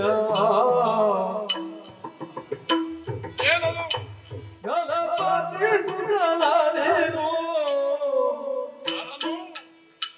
ಗಣಪತಿ ಸುತಲಾನೇನು ಬಜ್ಜೆಟ್ಟು ಕೊಡು ಧನ ಮೋಸವಾಯಿತಿನ್ನು. ಗಣಪತಿ ಸುತಲಾನೇನು ಬಜ್ಜೆಟ್ಟು ಕೊಡು ಘನ ಮೋಸವಾಯಿತಿನ್ನು.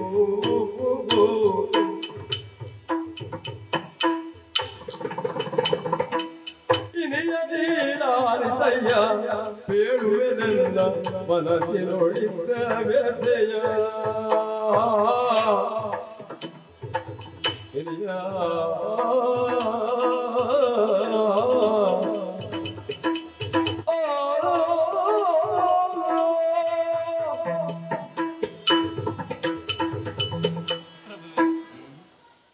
ನನ್ನ ಅಳಲನ್ನು, ನನ್ನ ನೋವನ್ನು ತೋಡಿಕೊಳ್ಳುವುದಕ್ಕೆ ನಿಮ್ಮ ವಿಶಾಲವಾದ ವಕ್ಷಸ್ಥಳವಲ್ಲದೆ ಮತ್ತೆ ನನಗೆ ಬೇರೆ ಎಲ್ಲಿಯ ಜಾಗ? ಸ್ವಾಮಿ, ನಾನಾಗಿ ಬಂದದಲ್ಲ, ಇನ್ನೊಬ್ಬರು ಕಳುಹಿಸಿಕೊಟ್ಟು ನಾನು ಬಂದವಳಿದ್ದೇನೆ. ಮನಸ್ಸಿದ್ದು ಬಂದದ್ದಲ್ಲ, ಯಾಂತ್ರಿಕವಾಗಿ ಬಂದಿರುವೆನಷ್ಟೇ. ಕಾರಣವಿದ್ದೇ ಬಂದಿದ್ದೇನೆ. ನನ್ನ ಮನಸ್ಸಿನ ಅಜ್ಞಾನವಾದ ವ್ಯಥೆಯನ್ನು ನಿಮ್ಮಲ್ಲಿ ತೋಡಿಕೊಳ್ಳುವುದಕ್ಕಾಗಿ ನಾನು ಈ ಕಡೆಗೆ ಬಂದಿದ್ದೇನೆ. ಕುಬೇರನ ಮಗನಾದ ಗಯನಾಮಕನು ಈ ಕಡೆಗೆ ಬಂದನೆ.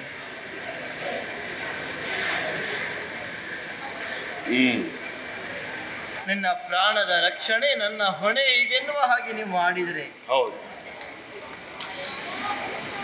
ಅವನನ್ನು ರಕ್ಷಿಸುವುದಕ್ಕಾಗಿ ನೀವು ಮುಂದಾದಿರಿ.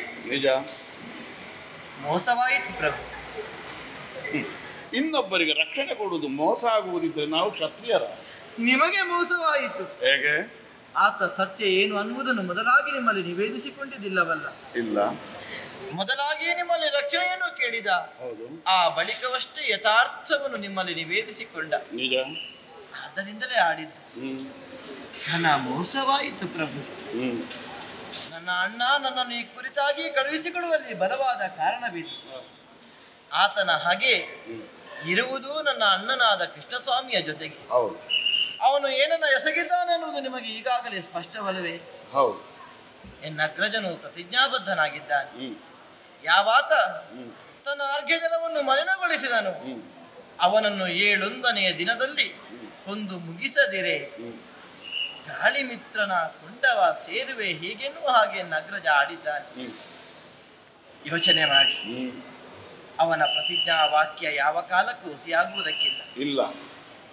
ನೀವಾದರೂ ನೀವು ಆಡಿದ ಮಾತಿನಿಂದ ಹಿಂದೆ ಸರಿಯುವುದಕ್ಕೆ ಮನಸ್ಸು ಮಾಡುವವರಲ್ಲ. ಪರಿಣಾಮ ಏನಾಗ್ತದೆ? ಸಂಘರ.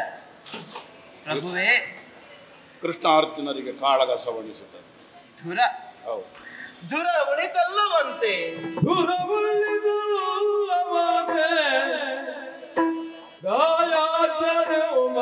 ಪರಿಹಾಚ ಮಾಡ್ಪರತೆ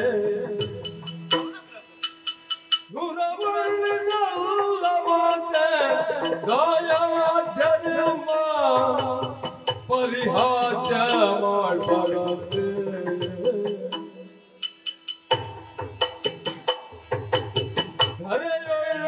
ಬಲ್ಲಿದರ ವೈರ ಬಡವರಿಗಿದು ತರವಲ್ಲ ಮರ ಶರೀರ ಬಲ್ಲಿದರ ವೈರ ಬಡವರಿಗಿದು ತರವಲ್ಲ ಮರ ಶರೀರ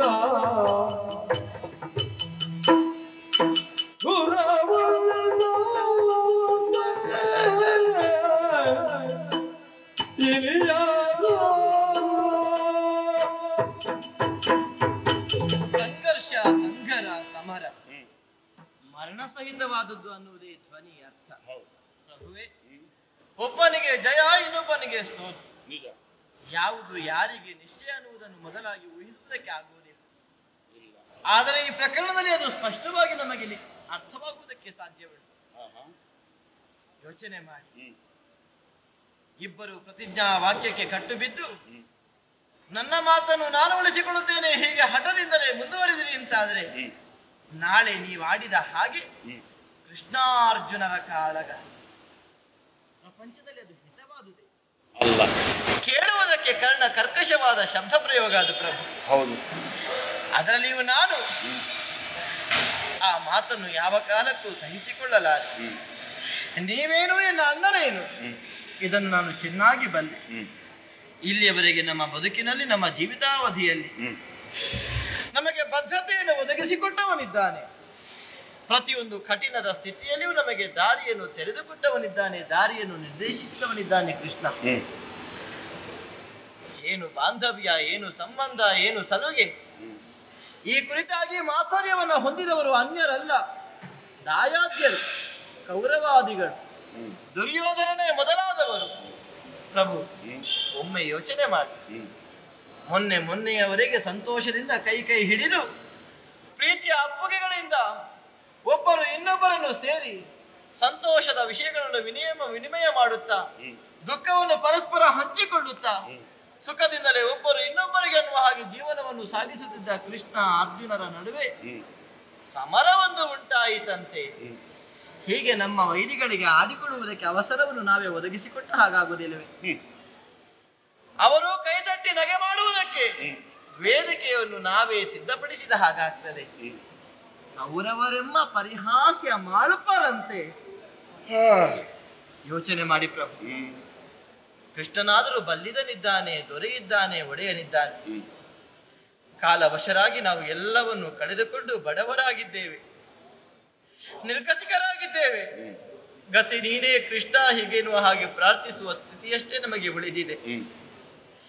ಬಡವರಾಗಿರುವ, ದೀನರಾಗಿರುವ ನಮಗೆ ಬಲ್ಲಿದನಾಗಿರುವ ಕೃಷ್ಣ ಸ್ವಾಮಿಯ ಜೊತೆಗೆ ಹಾಗೆ ಬೇಡ ಪ್ರಭು, ಬೇಡ. ಸುಭದ್ರ,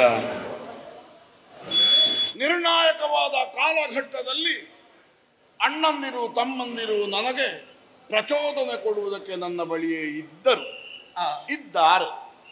ಒಂದು ಗಳಿಗೆ ನನ್ನ ಮಡದಿಯಾದ ಸುಭದ್ರೆಯು ಹತ್ತಿರ ಇದ್ದಿದ್ದರೆ ಹೀಗೆ ನನ್ನ ಮನಸ್ಸು ಆಶಿಸಿದ್ದು ಸುಳ್ಳಲ್ಲ. ದೈವಯೋಗವೋ ಎಂಬಂತೆ ನೀನೂ ಬಳಿ ಬಂದೆ, ನನ್ನ ಸನಿಹದಲ್ಲಿ ನಿಂದೆ. ಆದರೆ ನೀನೀಗ ಆಡುತ್ತಿ ಧುರವಳ್ಳಿ ತಲ್ಲವಂತೆ ಕೌರವರೆಮ್ಮ ಅಪಹಾಸ್ಯ ಮಾಡ್ಪಾರಂತೆ. ಬಿಡು, ಧರ್ಮಪಾಠ ನಿಬದ್ಧರಾಗಿ ಜೂಜಿನ ಸಭೆಯಿಂದ ಹೊರಟು ದ್ರೌಪದಿ ಸಮೇತರಾಗಿ ಕಾಡಿಗೆ ಹೋಗುವ ಕಾಲಕ್ಕೆ ಅವರು ಅಪಹಾಸ್ಯವನ್ನೇ ಮಾಡಿ ಪಶುಗಳು ಒಂದರ ಹಿಂದೆ ಒಂದು ಹೋಗುತ್ತಾ ಇವೆ. ನಮಗೇನಾಯ್ತು ಅದರಿಂದ? ಏನೂ ಆಗಲಿಲ್ಲವಲ್ಲ.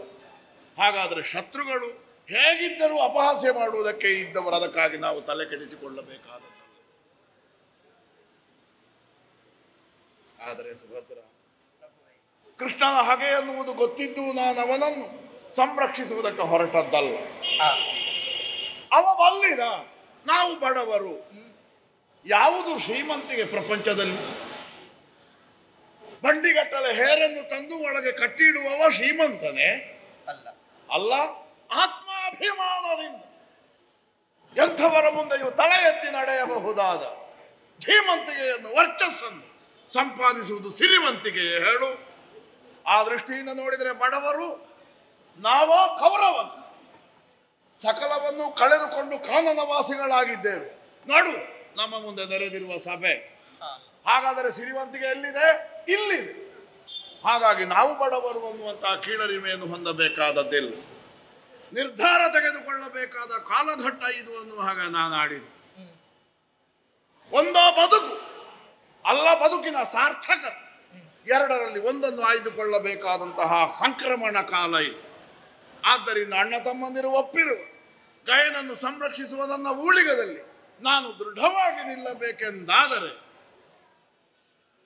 ಕರಣೇಶು ಮಂತ್ರಿ, ಬುದ್ಧಿಯ ಸ್ಥಾನದಲ್ಲಿ ನಿಲ್ಲಬಹುದಾದ ಪತ್ನಿ ಅಭಿಪ್ರಾಯವು ಮುಖ್ಯ. ಆದ್ದರಿಂದ ಕೇಳುತ್ತಿದ್ದೇನೆ, ಕೃಷ್ಣ ಹೇಳಿಕೊಟ್ಟದ್ದು ಯಾವುದು, ಹೇಳಿ ಕಳುಹಿಸಿದ್ದು ಏನನ್ನು ನೀನು ಬಿತ್ತರಿಸಿ ಆಯ್ತಲ್ಲ. ಆದರೆ ನನಗೆ ಈಗ ಬೇಕಾದದ್ದು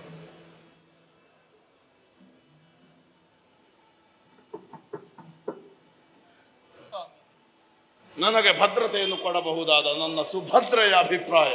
ನಿನ್ನ ಮನಸ್ಸು ಏನು ಹೇಳುತ್ತದೆ ಅದು ಹೇಳು.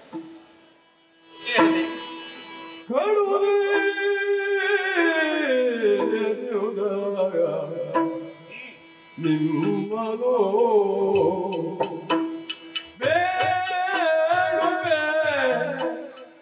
ಬಿಟ್ಟು ಕೊಡಬೇಕಾದೆ ಗಯನನು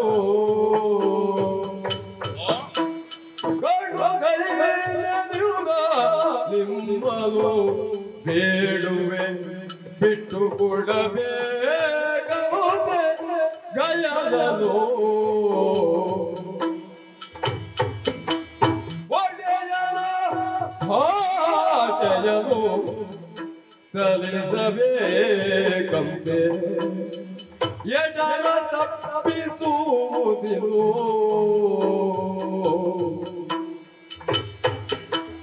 ಕಾಡುವುದೇನ ನಿಮ್ಮನು ಬೇಡುವೆ.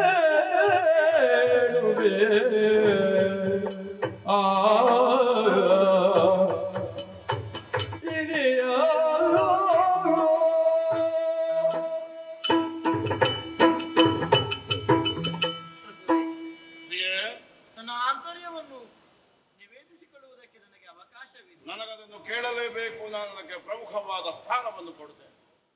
ಹೌದು ಎಂದಾದರೆ ಹೇಳಿಕೊಳ್ಳುವಲ್ಲಿ ನನ್ನೊಳಗೂ ಸ್ವಲ್ಪ ಸ್ವಾರ್ಥವಿದೆ, ಜೊತೆಗೆ ಮನಸ್ಸಿನ ಆಶಿಪ್ಪು ಇದೆ. ಗಯನ ರಕ್ಷಣೆಗಾಗಿ ನೀವು ಮುಂದಾಗಿದ್ದೀರಿ. ಇಲ್ಲಿಯವರೆಗೆ ಬದುಕಿನಲ್ಲಿ ಸೋಲನ್ನು ಅನುಭವಿಸಿದವರಲ್ಲ. ಆದಿತಿ ವೀರ ಮಾರ್ತಾಂಡ ಎಂತಹ ವೈರ್ಯ ಎದೆಯಲ್ಲಾದರೂ ನಿಮ್ಮ ಹೆಸರು ಕೇಳಿದಾಗ ನಡುಕೆ ಉಂಟಾಗುತ್ತದೆಯಂತೆ. ತನ್ನ ಸಾಧನಾ ಪಥದಿಂದಲೇ ತನ್ನ ಪರಾಕ್ರಮದ ಪತಾಕಿಯನ್ನು ವೈರಿಗಳ ಎದೆಯಲ್ಲಿ ಗಟ್ಟಿಯಾಗಿ ಊರುವ ಮೂಲಕವಾಗಿ ಲೋಕಮನ್ನಣೆಯನ್ನು ಹೊಂದಿದಂತಹ ನಿಮ್ಮ ಮಡದಿಯಾಗಿ ನನ್ನ ಬದುಕು ನಿಜಾರ್ಥದಲ್ಲಿಯೂ ಧನ್ಯ. ಆದರೆ ವೀರ ಪಾರ್ಥನ ಅರಸಿಯಾದ ಸುಭದ್ರೆಗೆ ಬದುಕಿನಲ್ಲಿ ಇಂತಹ ಬಡತನ ಬರ್ತದೆ, ದೀನತೆ ಬರ್ತದೆ ಅಂತ ನಾನು ಭಾವಿಸಿರಲಿಲ್ಲ. ಎಲ್ಲಿ ಬಂತು, ಹೇಗೆ ಬಂತು? ಬೇಡಿಕೊಳ್ಳಬೇಕಾದ ದೀನತೆಯಷ್ಟೇ ಪ್ರಭು. ನಿಮ್ಮಲ್ಲಿ ಬೇಡಿಕೊಳ್ಳಬೇಕಾದ ದೀನತೆ. ಏನು ಬೇಡಿಕೊಳ್ತಿ? ಬೇರೇನು ಅಲ್ಲ, ಗಯನನ್ನ ಬಿಟ್ಟು ಕೊಡಿ. ನನ್ನ ಅಣ್ಣನ ಭಾಷೆಯನ್ನ ಸಲ್ಲಿಸುವುದಕ್ಕಾಗಿ ಅವಕಾಶವನ್ನು ಮಾಡಿಕೊಡಿ ಪ್ರಭು, ಅವಕಾಶವನ್ನು ಮಾಡಿಕೊಡಿ. ನಮಗೆ ಹಾಗೆ ಬೇಡ ಬೇಡ.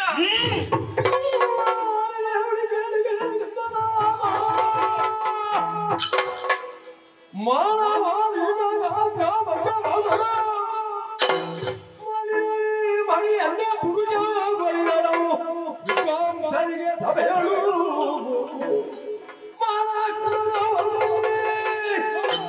ತ್ರಿವಿಧ ಶಸ್ತ್ರವಿಲ್ಲದವಧೆ ಕಡ ಮಮ ಪ್ರಾಣವಿಲ್ಲ ಗಳಿಕೆ ಗಯಲು ಬಿಡಲು ಅದಿಯೇ ಹೋಗುಸುವೆಂದ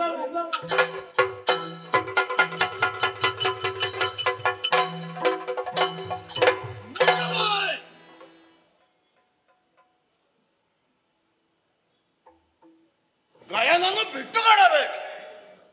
ಒಂದು ವೇಳೆ ನನ್ನ ಪ್ರಾಣ ಭಯದಿಂದ ನಾನು ಗಯನನ್ನು ಈ ಕಾಲದಲ್ಲಿ ಬಿಟ್ಟುಕೊಟ್ಟೆನೆಂದಾದರೆ ಅದು ಯಾವುದಕ್ಕೆ ಸರಿತುಲ್ಯವಾದದ್ದು ಅನ್ನುವ ಹಾಗೆ ನೀನು ಆಲೋಚಿಸಿ ನೋಡು. ಸಾಮ್ರಾಜ್ಯವನ್ನು ಆಳುವ ಸಮ್ರಾಟನ ಸಭೆಯಲ್ಲಿ ಆಜ್ಞಾಭಂಗವಾದರೆ, ಕರ್ಮಠನಾದ ಗೃಹಸ್ಥನ ಹೆಂಡತಿ ಅನ್ಯ ಪುರುಷನಿಗೆ ಒಲಿದು ಅವನ ಹಿಂದೆ ಹೋದರೆ, ವಿದ್ವಾಂಸರ ಸಭೆಯಲ್ಲಿ ವಿದ್ವಾಂಸ ಶ್ರೇಷ್ಠನಿಗೆ ಅವಮಾನವಾದರೆ ಹೇಗೆ ಏನು ಅನ್ನುವುದನ್ನು ಎರಡೇ ವಾಕ್ಯಗಳಲ್ಲಿ ಹೇಳಬಹುದು. ಅದು ಶಸ್ತ್ರವಿಲ್ಲದ ವಧೆ ಕಾರಣ. ಜೀವಚ್ಛವವಾಗಿ ಬದುಕಬೇಕನ್ನುವಾಗ ನೀನು ನಿರ್ಣಯಿಸಿದೆಯಾ? ಒಂದು ವೇಳೆ ಆತ್ಮಾಭಿಮಾನದಿಂದ ವರ್ಣಾಶ್ರಮ ಧರ್ಮಕ್ಕನುಗುಣವಾಗಿ ಆರ್ತನಾಗಿ ಬಂದ ಗಯನನ್ನು ಸಂರಕ್ಷಿಸುವುದಕ್ಕೆ ನಾನು ಕಟಿಬದ್ಧನಾದವನು ನನ್ನ ಜೀವದ ಆಶೆಯನ್ನು ಹೊಂದಿ ಹಿಂತೆಗೆದೆನೆಂದಾದರೆ ನಾನು ಬದುಕಿದ್ದ ಹೆಣವಾಗುತ್ತೇನೆ. ನೀನದನ್ನು ಹಾಗೆ ಕಾಣುವ ಆಶೆ ಉಂಟು ಅಂತಾದರೆ ಮಾತ್ರ ಈ ಮಾತನ್ನು ಹೇಳು. ಆದರೆ ನಾನು ಗಯನನ್ನು ಸಂರಕ್ಷಿಸುವಲ್ಲಿ ನಿಬದ್ಧನಿದ್ದೇನೆ. ತೊಲಗಿಲ್ಲಿಂದ.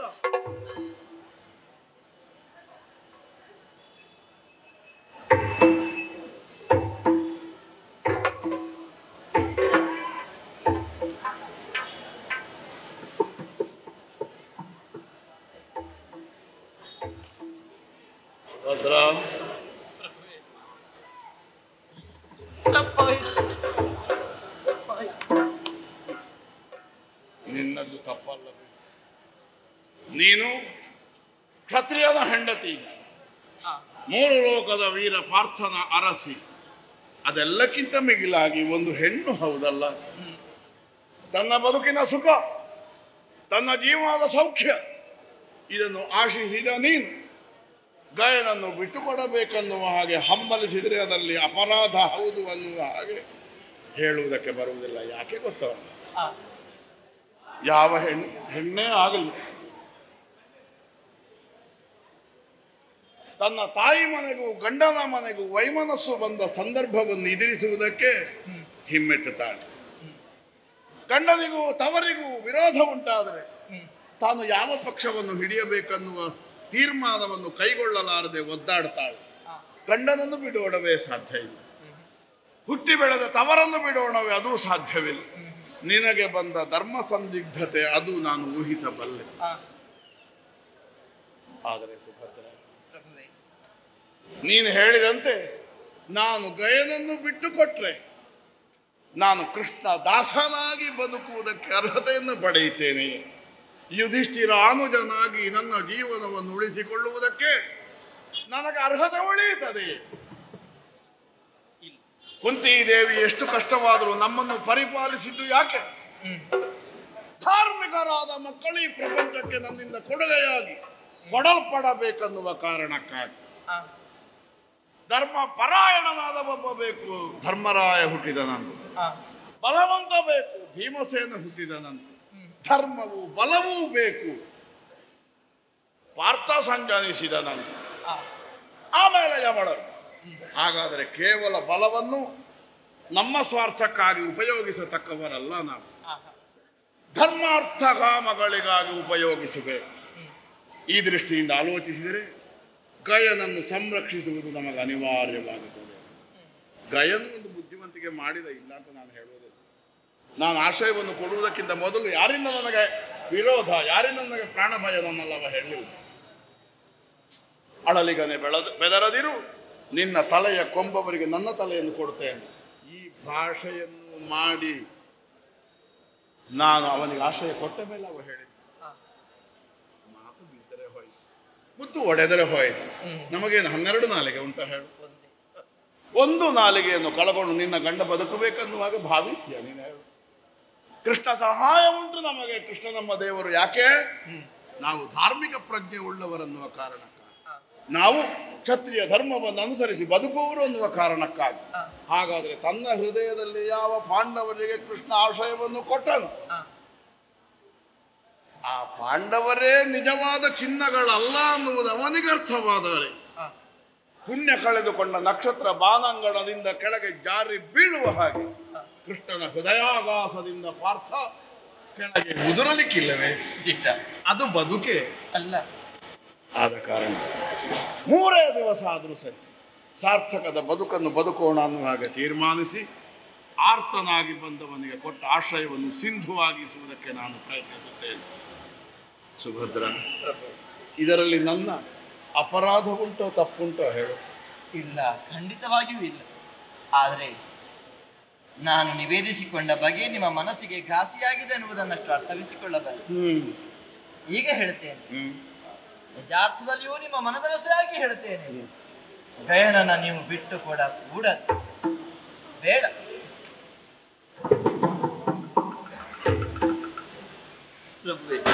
ಸುಭದ್ರ,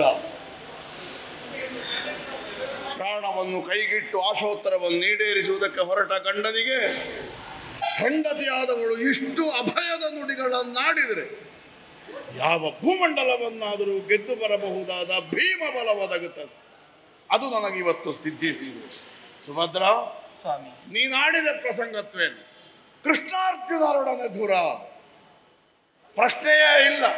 ಕೃಷ್ಣನೊಡನೆ ಹೋರಾಡಿ ಬದುಕಿ ಬಂದವರಿಲ್ಲ ಪ್ರಪಂಚದಲ್ಲಿ. ಇಲ್ಲ. ನಾಳೆ ಅರ್ಜುನನಿಗೂ ಅದೇ ಗತಿಯಾಗುತ್ತದೆ.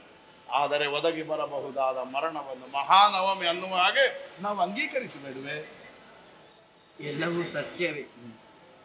ನಾನಾದರೂ ಪ್ರಾಪ್ತಿಯನ್ನು ನಗುನಗುತ್ತಲೇ ಸ್ವೀಕರಿಸಿಕೊಳ್ಳಬೇಕಷ್ಟೇ. ಕೃಷ್ಣ ಪ್ರಸಾದ ಹೀಗೆನ್ನುವ ಹಾಗೆ. ಆದರೊಂದು, ನಾನು ಒಬ್ಬಳಾಕಿ ಹೆಣ್ಣಾಗಿ ಉಳಿದಿಲ್ಲ, ಒಂದು ಮಗುವಿನ ತಾಯಿ. ನನ್ನ ಸ್ವಾರ್ಥಕ್ಕೆ ಬೇಕಾಗಿ ನೀವು ನಿಮ್ಮನ್ನ ಉಳಿಸಿಕೊಳ್ಳುವ ಪ್ರಯತ್ನಕ್ಕಾಗಿ ಹಾಗೆ ಬಿಟ್ಟು ಬಿಡಿ ಅಂತ ನಿಮ್ಮಲ್ಲಿ ನಿವೇದಿಸಿದಲ್ಲ ಪ್ರಭು. ನಿಮ್ಮ ಕಾಲ ನಂತರ ನಾನು ಎಷ್ಟು ಸಮಯ ಉಳಿತೇನೋ ಅಂತ ನನಗೆ ಗೊತ್ತಿಲ್ಲ. ಆದರೆ ನಮ್ಮೀವರನ್ನು ಮಗನಾದ ಅಭಿಮನ್ಯು ಕಳೆದುಕೊಂಡರಾದರೆ ಅವನ ಭವಿತವ್ಯ ಏನಾದೀತು ಯೋಚಿಸಿ.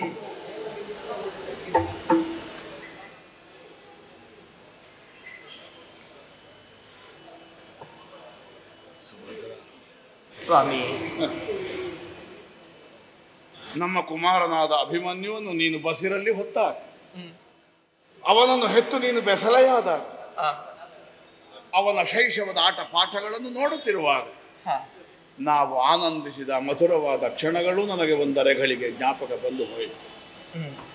ಅದು ನಮಗೆ ದೈವ ಕೊಟ್ಟ ಅನರ್ಘ್ಯವಾದ ಸಂಪತ್ತು, ಅದು ನಮಗೊದಗಿದ ವೈಢೂರ್ಯ.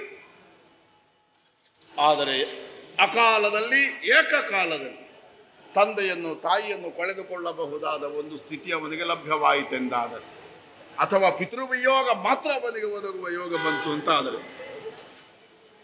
ಅವನ ಸ್ಥಿತಿ ಏನಾಗಬಹುದು ಅನ್ನುವುದನ್ನು ನಾನು ಆಲೋಚಿಸಲಿಲ್ಲ. ಆದರೆ ಒಂದು ದೃಢ ನಿರ್ಧಾರವನ್ನು ನಾವು ಕೈಗೊಳ್ಳಬಹುದು. ಹುಟ್ಟಿಸಿದ ದೇವರು ಹುಲ್ಲು ಮೇಯಿಸುವುದಿಲ್ಲ, ಒಂದಲ್ಲ ಒಂದು ವಿಧದಿಂದ ಅವ ಸಂರಕ್ಷಿಸುತ್ತಾರೆ.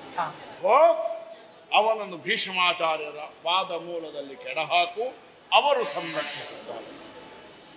ಸುಭದ್ರ, ಒಂದು ವೇಳೆ ನಾಳೆಯ ದಿವಸ ನನ್ನ ತಂದೆಯಲ್ಲಿ ಮೂರು ಲೋಕದ ಗಂಡನಾದ ಪಾರ್ಥ ಎಲ್ಲಿ ಅನ್ನುವಾಗ ಕೇಳಿದರೆ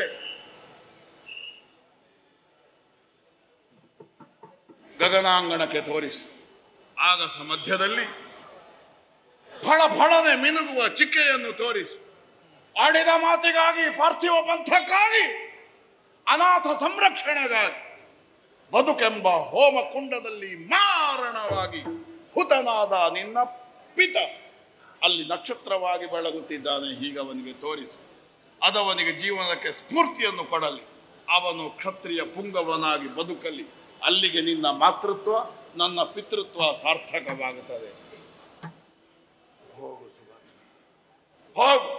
ತನ್ನ ಮಕ್ಕಳನ್ನು ಸಂರಕ್ಷಿಸುವಲ್ಲಿ ನಿನ್ನ ಅತ್ತೆಯವರಾದ ಕುಂತಿದೇವಿ ಕೈಗೊಂಡ ದೃಢ ನಿರ್ಧಾರ ಏನು, ಅದು ನಿನ್ನ ಬದುಕಿನ ಸ್ಫೂರ್ತಿಯಾಗಲಿ. ಹೋಗಿ ಬಾ, ಹೋಗಿ ಬಾ, ಹೋಗಿ ಹೋಗಿ ಬರ್ತೇನೆ.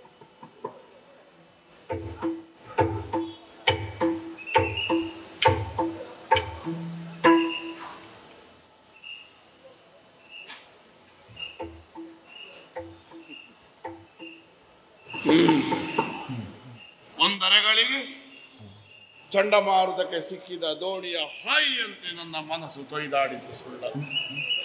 ಆದರೆ ಕೃಷ್ಣಾನುಗ್ರಹ ದೊಡ್ಡದು. ದೃಢತೆಯನ್ನು ಸಂಪಾದಿಸಿಕೊಂಡಿದ್ದೇನೆ. ಇದರ ಹಿಂದಿರುವ ವಾಸುದೇವನ ಹೂಟವು ನಮಗರ್ಥವಾಗುತ್ತದೆ. ನನ್ನ ಮನಸ್ಸಿನ ಮೃದು ಮೂಲ ಏನು, ಅದನ್ನು ಉದ್ದೀಪಿಸಿ ತನ್ನ ಕಾರ್ಯ ಸಾಧನೆ ಮಾಡುವುದಕ್ಕೆ ಅವನು ಹೊರಟಿದ್ದಾನೆ ಅನ್ನುವುದು ಸ್ಪಷ್ಟ. ಸುಭದ್ರೆಯ ಮಾತಿಗೆ ಮರುಳಾಗಿ ಎಲ್ಲಿಯಾದರೂ ಗಯನನ್ನು ಬಿಟ್ಟುಕೊಟ್ರಾಯ್ತಲ್ಲ. ಕಪಟ ನಾಟಕ ಸೂತ್ರಧಾರಿಯಾದ ಕೃಷ್ಣ, ನಾನು ನಿನ್ನ ಭಾವ ಅರ್ಜುನ ಏನು, ನೋಡಿಕೊಳ್ಳೋಣ ನೋಡಿಕೊಳ್ಳೋಣ.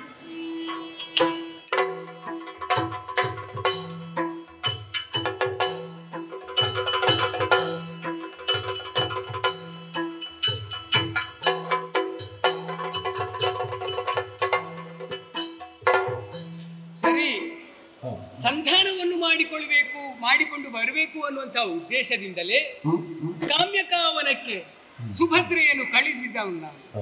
ಆದ್ರೆ ಸಂಧಾನ ಮುರಿದು ಬಿತ್ತು. ಎಲ್ಲವೂ ನನ್ನ ಎಣಿಕೆಯಂತೆ ನಡೀತಾ ಇದೆ ಅನ್ನುವುದು ಸತ್ಯ. ಆದ್ರೆ ನನ್ನಿಂದಲೇ ಎಲ್ಲವೂ, ನಾನೇ ಎಲ್ಲವೂ, ನನ್ನಿಂದಲೇ ಬೆಳಕಾಗ್ತದೆ, ನನ್ನಿಂದಲೇ ರಾತ್ರಿ ಆಗ್ತದೆ ಅನ್ನುವ ಹಾಗೆ ಅಹಂಭಾವವನ್ನು ಹೊಂದಿದಂಥ ಮಂದಿಗಳು ನಮ್ಮಲ್ಲಿ ಅನೇಕರಿದ್ದಾರೆ. ಅವರಲ್ಲಿಯೂ ಒಬ್ಬನನ್ನು ಕಳಿಸಿ ಅವರಿಗೆ ಒಳ್ಳೆಯ ಬುದ್ಧಿಯನ್ನು ಕಲಿಸಬೇಕು ಅನ್ನೋ ಹಾಗೆ ಯೋಚನೆ ಮಾಡಿದ್ದೇನೆ. ಆದ್ದರಿಂದ ದಾರುಕ,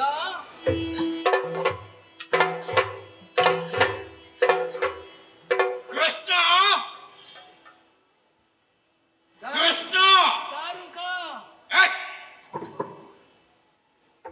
ಎಂತದು ದಾರುಕ? ನೀನು ಎಲ್ಲಿ ಕಲ್ತದ್ದಲ್ಲಿ? ಮರ್ಯಾದೆ ಕೊಟ್ಟು ಮಾತಾಡು ಪುಣ್ಯಾತ್ಮ. ನಿನ್ನ ಮೂಗಿನ ಸೊಳ್ಳೆದ ಬಿದ್ದವನ, ನಿನಗಿಂತ ಪ್ರಾಯ ಹೆಚ್ಚು ನನಗೆ. ಗುರುಮಠದಲ್ಲಿ ಗುರುಗಳಿಂದಲೇ ಕಲಿತವನು ನಾನು. ಇದ್ದ ಕಲಿಸಿದ್ದು ನಿನ್ನ ಎಂತದ್ದು ಕಲಿಯಕ? ಹಿರಿಯವರಿಗೆ ಹೇಗೆ ಮರ್ಯಾದೆ ಕೊಡಬೇಕೆಂಬುದು ತಿಳ್ಕೊ. ದಾರುಕ ಅಲ್ಲ, ದಾರುಕರವರೇ. ಅರೆ ದಾರುಕೈಷ, ದಾರುಕ ಅರೆ ಅರೆ ಅಲ್ಲ, ಇಟಿ ದಾರುಕನವರು. ದಾರುಕರವರೇ ಅವರೇ, ಅವರೆಲ್ಲ ಕಡ್ಲೆ. ದಾರುಕೇಶ್ವರ ಅವರೇ. ದಾರುಕೀಶ ತೊಂದರೆ ಇಲ್ಲ, ನೀನಲ್ಲ. ನಾನು ಕ್ಷಮಾಗುಣ ಸಂಪನ್ನನಾಗಿದ್ದೇನೆ, ಆದ್ದರಿಂದ ಕ್ಷಮಿಸಿದ್ದೇನೆ. ಕೃಷ್ಣ, ನೀನು ಕರೆಯುತ್ತಿರುವಂತಹ ವೇಳೆಯಲ್ಲಿ, ನಾನು ನನ್ನ ಸ್ವಗ್ರಹದಲ್ಲಿ ಕುಳಿತಿರುವಂತಹ ವೇಳೆಯಲ್ಲಿ, ಭವಿಷ್ಯತ್ತಿನ ಬಗ್ಗೆ ಚಿಂತನ ಮಂಥನ ಮಾಡುತ್ತಿರುವಂತಹ ವೇಳೆಯಲ್ಲಿ ನಿನ್ನ ಕರೆಯ ಮೊರೆ ನನ್ನ ಕರ್ಣಗಳಿಗೆ ಅಪ್ಪಳಿಸಿತು.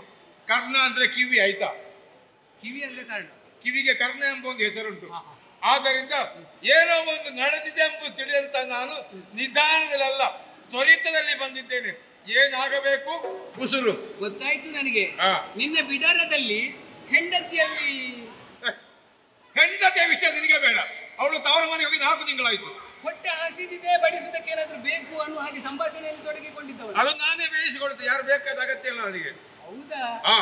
ನಿನ್ನನ್ನು ಕರೆಸಿದ ಕಾರಣ ಕೇಳ್ದ ನೀನು. ಏನು ನಿನಗೆ ಕೆಲಸ ಇಲ್ಲ, ನನಗೆ ಕೆಲಸ ಉಂಟು.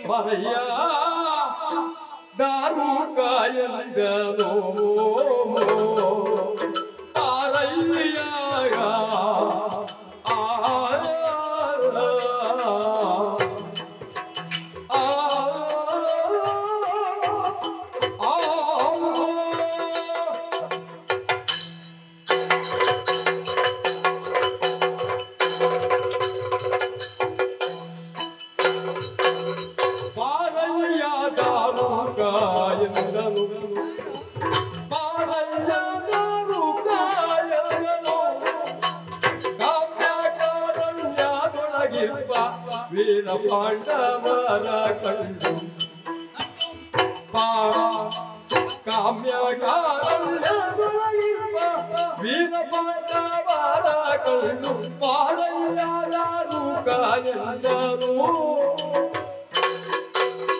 ಸಮಾಧಾನವು ಭೇದದಂಡವು ಸಮಾಧಾನವು ಭೇದದಂಡವು ಇವು ಭೂಮಿಯೊಳಗೆ ನಾಲ್ಕು ಪಾಯವು ಮೊದಲು ಸಾಮವನ್ನೇ ಬೆಳೆದು ಯೋಗ್ಯವು ಮೇಲೆ ಸ್ವಾಮಿಯು ತಪ್ಪಿಲ್ಲದಿಸಿ ಆವಾಯುಧವ ಮಟೆ ಮಾರಯ್ಯ ದಾರುಕಾದಿಂದನು ಮಾರಯ್ಯ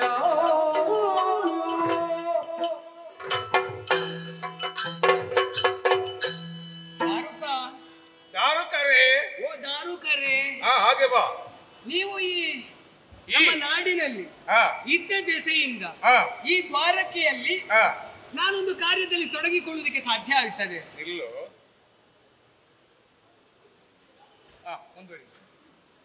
ಒಂದು ನಾಡಿನ ಮಂದಿಗಳನ್ನು ರಕ್ಷಣೆ ಮಾಡುವಂತಹ ಹೊಣೆಗಾರಿಕೆಯನ್ನು ನಾನು ಹೊಂದಬೇಕು ಅಂತ ಇದ್ರೆ ನಿನ್ನಂತವರ ದೊಡ್ಡವರ ಜೊತೆಯಲ್ಲಿ ಬೇಕಾಗುತ್ತದೆ ಅಂತ ತಿಳಿಯುವಾಗ ಮಾತ್ರ ಸ್ವಲ್ಪ ತಡ ಆಯ್ತು ನಿನಗೆ. ಇಲ್ಲಪ್ಪ, ನಿನ್ನ ಯೋಗ್ಯತೆಯ ಬಗ್ಗೆ ಮೊದಲೇ ತಿಳ್ಕೊಂಡಿದ್ದೆ ನಾನು. ಅದೊಳ್ಳೆ ಲಕ್ಷಣ. ನಿನ್ನಂತಹ ಮಹಾತ್ಮ, ನಿನ್ನಂತಹ ಜ್ಞಾನಿ, ನಿನ್ನಂತಹ ಯೋಗ್ಯತಾವಂತ. ಒಂದೇ ಹುತಾತ್ಮ ಅಂತ ಹೇಳಬೇಡ ಆಯ್ತಾ. ನಿನ್ನ ನಂಬಲಿಕ್ಕೆ ಆಗುದಿಲ್ಲ. ನಿನ್ನ ನಾಲಗೆ ಅಂದ್ರೆ ಎರಡು ಬಾಯಿ ಇದ್ದ ಕತ್ತಿ ಹಾಗೆ, ಅದು ಆ ಕಡೆಗೂ ತಿರುಗುತ್ತದೆ ಈ ಕಡೆಗೂ ತಿರುಗುತ್ತದೆ. ಒಂದು ಶಬ್ದಕ್ಕೆ ಹಲವು ಅರ್ಥ ಕಲ್ಪಿಸುವಂತ ವ್ಯಕ್ತಿ ನೀನು. ಮೊದಲು ನಮ್ಮನ್ನು ನಾವು ಚೆನ್ನಾಗಿ ತಿಳಿದುಕೊಂಡು ಮತ್ತೊಬ್ಬರ ಬಗ್ಗೆ ತಿಳಿದುಕೊಳ್ಳುವಂತ ಕುತೂಹಲ ನಮ್ಮಲ್ಲಿ ಉಂಟು. ನನ್ನನ್ನು ನಾನು ಯಾವತ್ತೇ ತಿಳ್ಕೊಂಡಿದ್ದೇನೆ. ನಿನ್ನನ್ನು ನಾನು ಚೆನ್ನಾಗಿ ಅರ್ಥ ಮಾಡಿಕೊಂಡಿದ್ದೇನೆ ದಾರುಕರೇ. ಈಗ ಇಂಥ ಸಮಸ್ಯೆ ಅಂತದ್ದು. ಸಮಸ್ಯೆ ಸಣ್ಣದ ಹೇಳು, ಬಹಳ ವಿಪರೀತವಾದಂತಹ ಸಮಸ್ಯೆ ಒದಗಿ ಬಂದಿದೆ ದಾರುಕರೇ. ಚಿಂತಾಜನಕ ಪರಿಸ್ಥಿತಿಯ. ಹೌದಪ್ಪ. ಎಂತದ್ದು ಮಾರೆ ನನಗೆ ತಿಳಿದಂತಹ ಈ ದ್ವಾರಕೆಯಲ್ಲಿ ಮೊದಲೇ ನಿಮ್ಮಲ್ಲಿ ಆ ವಿಚಾರವನ್ನು ತಿಳಿಸ್ತಾ ಇದ್ರೆ ಇಷ್ಟು ಹೊತ್ತಿಗಾದ್ರೆ ಆ ಸಮಸ್ಯೆ ಪರಿಹಾರ ಆಗುವಂತದ್ದು. ಯಾವ ವಿಚಾರ? ಅದು ಆ ಗಾಯನ ವಿಚಾರ. ಆ ಗಯ, ಓ ಗಯ, ಓ ಗಯ ಅಲ್ವಾ? ಆ ಗಯ, ಓ ಗಯ, ಗಯಗಂತರ್ವ. ಆವತ್ತು ನಿನ್ನ ಅರ್ಘ್ಯ ಜಲ ಕೆಟ್ಟು ಹೋದದ್ದು. ಅಯ್ಯೋ, ಗೊತ್ತಿಲ್ಲದೆ ನಿನ್ನನ್ನು ಕಾಣುವಾಗ ನನಗೆ ಪಶ್ಚಾತ್ತಾಪ ಆಗುತ್ತಾ ಉಂಟು. ಯಾಕೋ ನಿನಗೆ ಈಗ ನಿನಗೆ ನೆನಪಾದ ನನ್ನದು. ಅದು ಹಾಗೆ ಅಲ್ವಾ? ಕೆಟ್ಟ ಮೇಲೆ ಬುದ್ಧಿ ಬಂತು ಅಂತ ಹೇಳುದು ಅದಕ್ಕೆ ಅಲ್ವಾ? ಇದು ನಿಜ ಆಯ್ತು.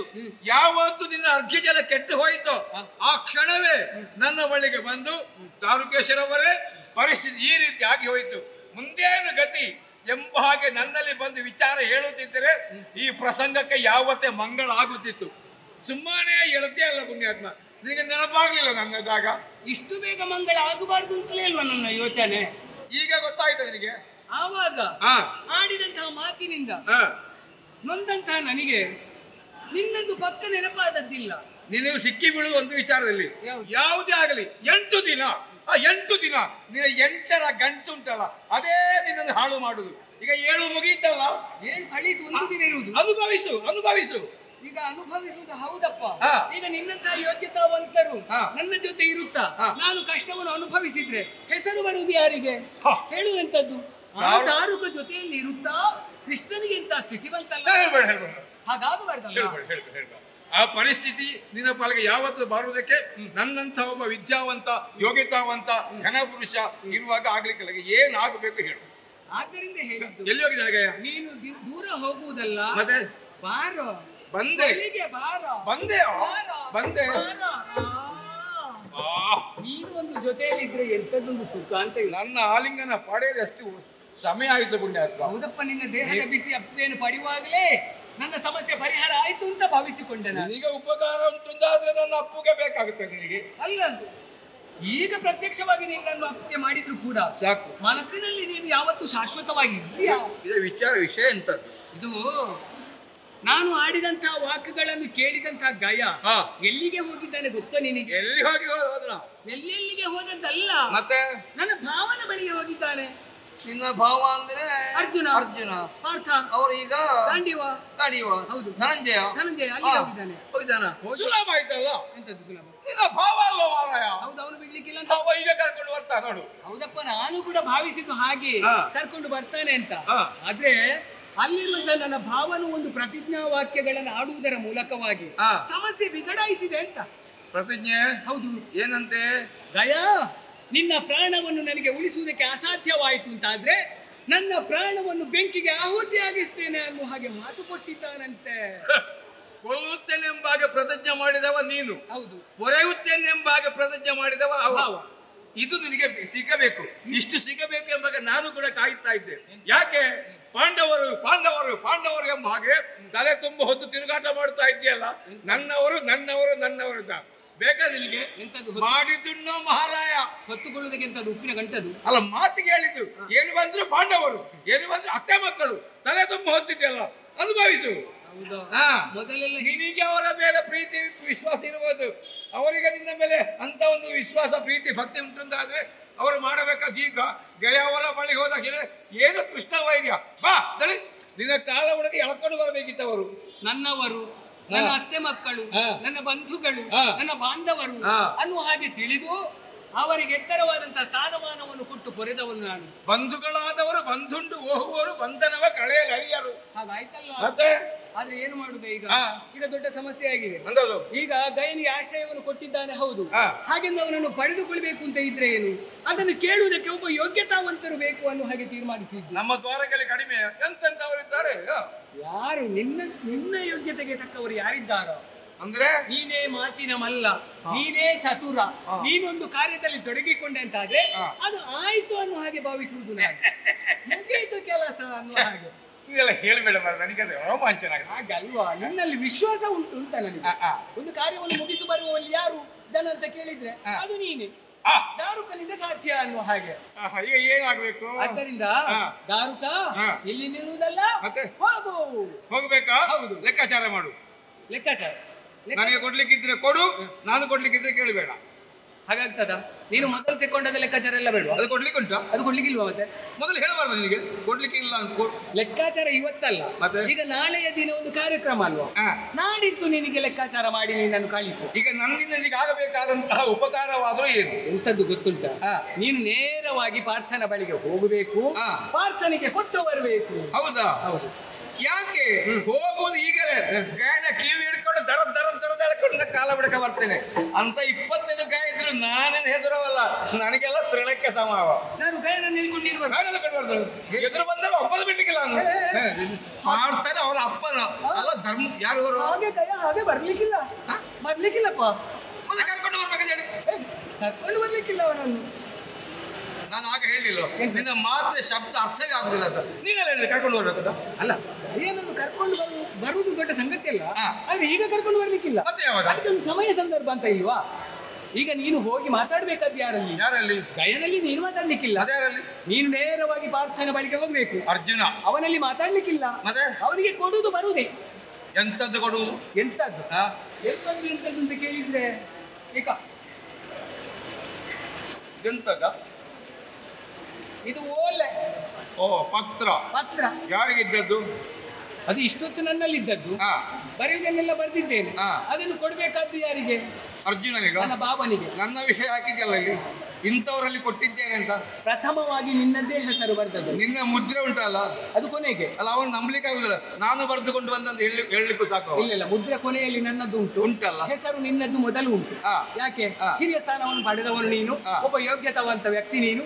ಆದ್ದರಿಂದ ನಿನ್ನ ಹೆಸರನ್ನು ಪ್ರಥಮವಾಗಿ ನಮೂದಿಸಿದ್ದೇನೆ ನಾನು. ಹೌದಲ್ಲ? ಈಗ ಇದನ್ನು ನಾನು ಕೊಡ್ಬೇಕು, ಕೊಟ್ಟು ಬರಬೇಕು.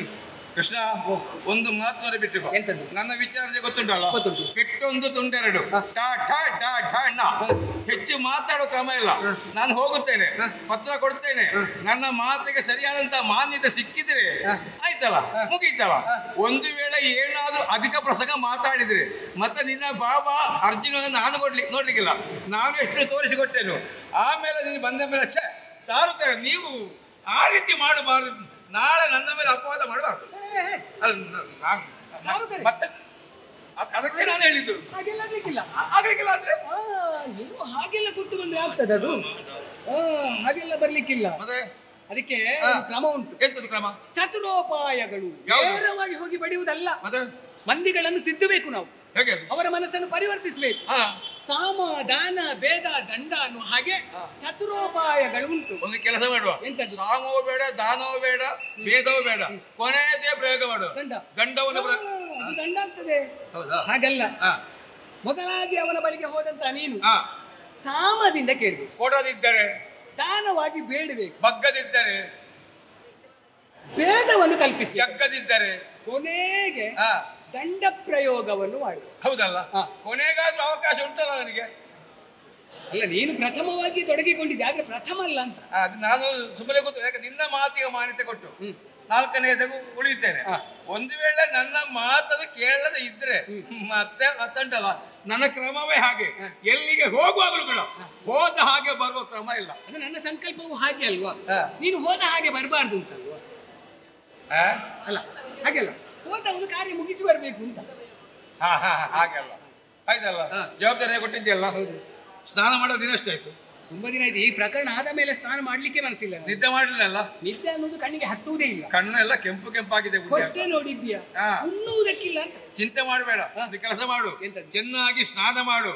ಆಮೇಲೆ ಮೃಷ್ಟಾನ್ನ ಭೋಜನ ಗೈ ಹಂಸ ತುಲಿಕ ತಲ್ಪದಲ್ಲಿ ಪವಡಿಸು. ಅದಕ್ಕೆ ಮೊದಲಾಗಿ ಕರ್ಪೂರ ವೀಳ್ಯಂ ಜಗಿ. ಕರ್ಪೂರ ಇಲ್ಲಂತಾದ್ರೆ ನನ್ನ ಪೆಟ್ಟಿಗೆಯಲ್ಲಿ ಇಟ್ಟು ತೆಕ್ಕೋ. ನೀನೇ ಯಾರ್ಯಾರ ಪೆಟ್ಟಿಗೆ ಕೈ ಹಾಕು. ಅದು ನಿನಗೆ ಬೇಡ.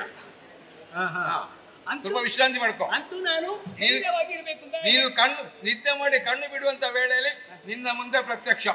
ನೀನು ಅಷ್ಟು ಬೇಗ ಬರ್ತೀಯಾ? ನನ್ನದು ಎಂತದ್ದು ಅದೇ ನೀನು ತಿಳ್ಕೊಳ್ಳಿ ಅಂತಿಲ್ಲ. ಅದಕ್ಕೆ ಅದೇ ಕೇವಲ ಒಬ್ಬ ಗಾಡಿ ಹೊಡೆಯುತ್ತಾ ಇದ್ದದನ್ನ ನನ್ನನ್ನು ಭಾವಿಸಿಕೊಂಡಿದ್ದೆ. ನಾನು ಏನು, ನಾನು ಎಷ್ಟು ಎಂಬುದು ನಿನಗೆ ಇನ್ನೂ ಕೂಡ ಗೊತ್ತಾಗ್ಲಿಲ್ಲ.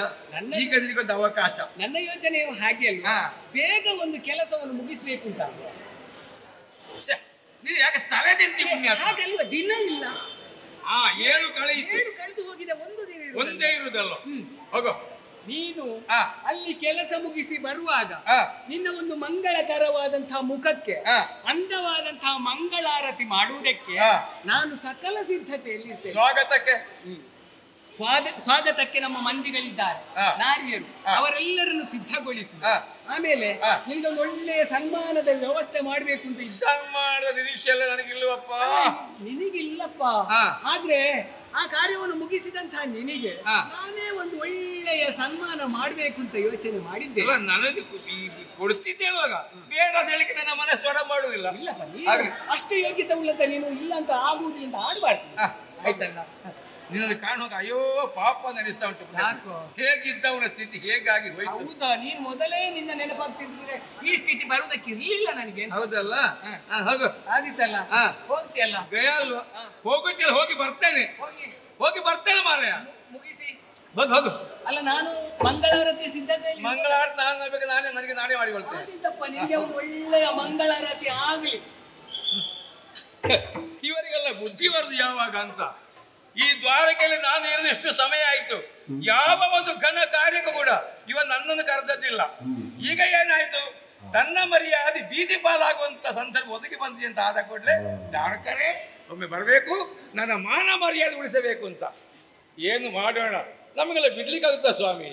ಅದಕ್ಕೆ ಬೇಕಾಗಿ ಈಗ ಒಪ್ಪಿಕೊಂಡಿದ್ದೇನೆ. ಅಲ್ಲ, ಪತ್ರದ ಅಗತ್ಯ ನನಗೆ ಇರಲಿಲ್ಲ. ನಾನು ಹೋಗಿ ಮಾತಾಡಿದ ಕೂಡಲೇ ಅವ ಅಪ್ಪನಿಗೆ ಹುಟ್ಟಿದವಾದ ಗಾಯನ ಬಿಟ್ಟು ಕೊಟ್ಟಾನು. ಒಂದು ವೇಳೆ ಕೊಡದಿದ್ದರೆ ಹೇಗೆ ಕರ್ಕೊಂಡು ಬರಬೇಕು ಅಂತ ಗಾಯನಿಗೆ ದಾರುಕರಿಗೆ ಗೊತ್ತುಂಟು. ಅದೆಲ್ಲ ಮತ್ತನೇ ವಿಚಾರ. ಹಾಗಾದ್ರೆ ಅಪ್ಪಣೆ ಪಡೆದ ಮೇಲೆ ಹೋಗಬೇಕಾದ್ದು ಹೋಗದೇ ಬೇಕು. ಹೋಗುದು ಹೇಗೆ? ಎಲ್ಲರ ಹಾಗಲ್ಲ, ಸಹಿತ ತಕತ.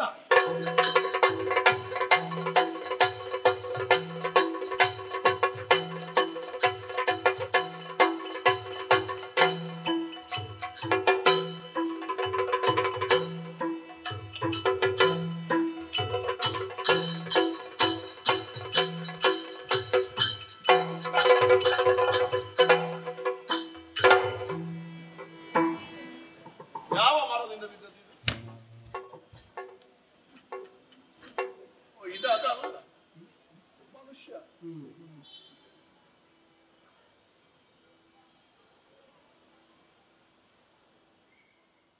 ಬಾಯಿ ಬರೋದಿಲ್ವ ಮೂಕನ? ಮತ್ತೆ ಸಂಜ್ಞಾನ ಗೊತ್ತಾಗುದಿಲ್ವ?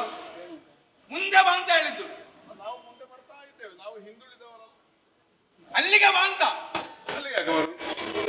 ಯಾಕೆ ಎಂಬ ಪ್ರಶ್ನೆ ಇಲ್ಲ. ಬರ್ತೀಯಾ ಇಲ್ವಾ? ಇಲ್ಲ. ಇಲ್ವಾ? ಸಮಸ್ಯೆ ನಾನು ಪರಿಹಾರ ಮಾಡ್ತೇನೆ. ಹೇಗೆ? ನಾನು ಹಿಂದೆ ಬರ್ತೇನೆ. ನೀನು ಇನ್ನೆಲ್ಲಿ ಹಿಂದೆ ಬರುದು? ಬರುವಷ್ಟೇ ಬಂದು ಆಯ್ತು ತಿಳಿಯ. ಇರುವಷ್ಟು ಏನಪ್ಪ ಒಳ್ಳೇದು ಮಗು. ಅಪ್ಪ ಅಂದ್ರೆ ಈಗ ಮಗನಿಂದ ಹೇಳಿದ ಅಲ್ಲ, ನನ್ನ ಮಗನೇ ನೀನು ಅಂತಲ್ಲ, ಮತ್ತೆ ಒಂದು ಭಾವ ಅಷ್ಟೇ. ನನ್ನ ಭಾವಾಗ ಮಣ್ಣಾಕು. ತೆಂಗಿನಕಾಯಿ ಆಗುವಲ್ಲಿಗೆ ಉಳಿಯುವುದಿಲ್ವೋ? ಯಾರು? ಎಳನೀರೆಲ್ಲ ಬಿದ್ದು ಹೋಗುತ್ತೀಯಾ? ಯಾರು ಎಳನೀರು, ಯಾವ ತೆಂಗಿನಕಾಯಿ? ನಿನ್ನ ನಾವೆಲ್ಲ ತೆಂಗಿನಕಾಯಿ ಆಗಿಯೇ ಸಮಯ ಸುಮಾರು ತುಂಬಾ ಆಯ್ತು. ಮಾತಿಗೆ ಹೇಳಿದ್ದು ಹಾ. ಏನಾಯ್ತು? ಆಗುದೇನ? ಯಾರಿಗೆ? ತಾಗುದೇನ ನನಗೆ ನಗಾಡ್ತಿಯಲ್ಲ. ಇದು ನಗೋ ವಿಷಯ, ಇದು ನಗೋ ವಿಷಯ. ಅಲ್ಲ, ನೀನು ಯಾವುದಕ್ಕೆ ನಗಬೇಕು, ಯಾವುದಕ್ಕೆ ರೋಷ ಪಡಬೇಕು, ಅದು ಹೇಳಿ ಆಗ್ಬೇಕು ಮಾರಾಯ. ನೀನು ಮಾತಾಡೋದು ಕೇಳುವಾಗ ಪಕ್ಕ ಒಂದು ಹಾಸ್ಯ ಕೇಳಿದಾಗ ಹೌದು, ನಾನು ಹಾಸ್ಯಗಾರ. ತಾಗುವುದು ಹೋಗುವ ದಾರಿಯನ್ನು ಅವಲಂಬಿಸಿ ಉಂಟು. ಹಾ, ಸರಿಯಾದ ನಿಷ್ಕಂಟಕವಾದ ದಾರಿಯಲ್ಲಿ ಹೋದ್ರೆ ಎಂತದ್ದು ತಾಗಲಿಕ್ಕೆ ಇಲ್ಲ. ನಾನು ದಾರಿ ತಪ್ಪಿದ್ದೇನೆ ಈಗ. ನಾನು ಹೇಳುವುದಿಲ್ಲ ಹಾಗೆ, ನಿನಗೆ ಗೊತ್ತಾದ್ರೆ ಒಳ್ಳೆ. ಅದರ ಅರ್ಥ ಹಾಗೆ ಹೇಳಬೇಕಾಗಿಲ್ಲ. ನಾವು ಯಾವ ದಾರಿಯಲ್ಲಿ ಹೋಗುವುದು, ಯಾಕಂದ್ರೆ ಅಥವಾ ನೀವು ಹೋದದ್ದೇ ದಾರಿ. ಅದು ಹೇಳ್ಬೋದು. ನಾವು ಆನೆ ಆನೆ ಅಂತೆ. ಆನೆ ಹಾಗೆ ಗೊತ್ತಾಯ್ತಲ್ಲ. ಕೆಲವು ಸಲ ನೀವೆಲ್ಲ ಸಾಯಂಕಾಲ ಅದು ಜನ ಬೇರೆ ಆಯ್ತಾ, ಅದಕ್ಕೂ ನನಗೆ ಯಾವ ಸಂಬಂಧವಿಲ್ಲ. ಇಲ್ಲ, ನಿನ್ನದು ಬೇರೆ. ಯಾಕೆ ಹೇಳಿರೋದು? ನಾವೆಲ್ಲ ದೊಡ್ಡ ವ್ಯಕ್ತಿಗಳು, ಊರ್ಧ್ವಮುಖಿಗಳು. ಮೇಲೆ ನೋಡ್ತಾ ಹೋಗುದು, ಕೆಳಗೆ ನೋಡುವ ಅಭ್ಯಾಸ ಇಲ್ಲ. ಆಗಲಿ ಆಗಲಿ. ಕ್ರಮ ಹೇಗೆ ಗೊತ್ತುಂಟ? ಸಣ್ಣ ದೊಡ್ಡ ವಾಹನ ಬರುವಾಗ ಸಣ್ಣ ವಾಹನ ಬದಿಗೆ ನಿಂತು ಸ್ಥಳ ಬಿಟ್ಟು ಕೊಡ್ಬೇಕು. ಇದು ಘನ ವಾಹನ. ಅಂತೂ ಇದೊಂದು ಜೀವಿ ಅಲ್ಲ ಅಂತ ನೀನು ಹೇಳಿದಾಗ ಆಯ್ತು. ಒಂದು ವಾಹನ ಇದು. ವಾಹನ ಅದು ಉದಾಹರಣೆ ಕೊಟ್ಟದ್ದು. ಆಗಲಿ. ನಾನಂತ ಯೋಗ್ಯತವಂತ ಒಳ್ಳೆಯದು. ನನ್ನಂತವರು ಬರುವಾಗ ನೋಡಿದಂತ ಇದು ಬದಿಗೆ ನಿಲ್ಲಬೇಕಿತ್ತು. ಹೌದು. ಒಂದು ನಮಸ್ಕಾರವು ಕೊಡಬೇಕಿತ್ತಲ್ವಾ? ಲೋಕದಲ್ಲಿ ಒಂದು ಗಾದೆ ಉಂಟು. ಏನು? ದುರ್ಜನಂ ಪ್ರಥಮಂ ವಂದ್ಯೆ. ತುಮ್ಮ ನಮಸ್ಕಾರ.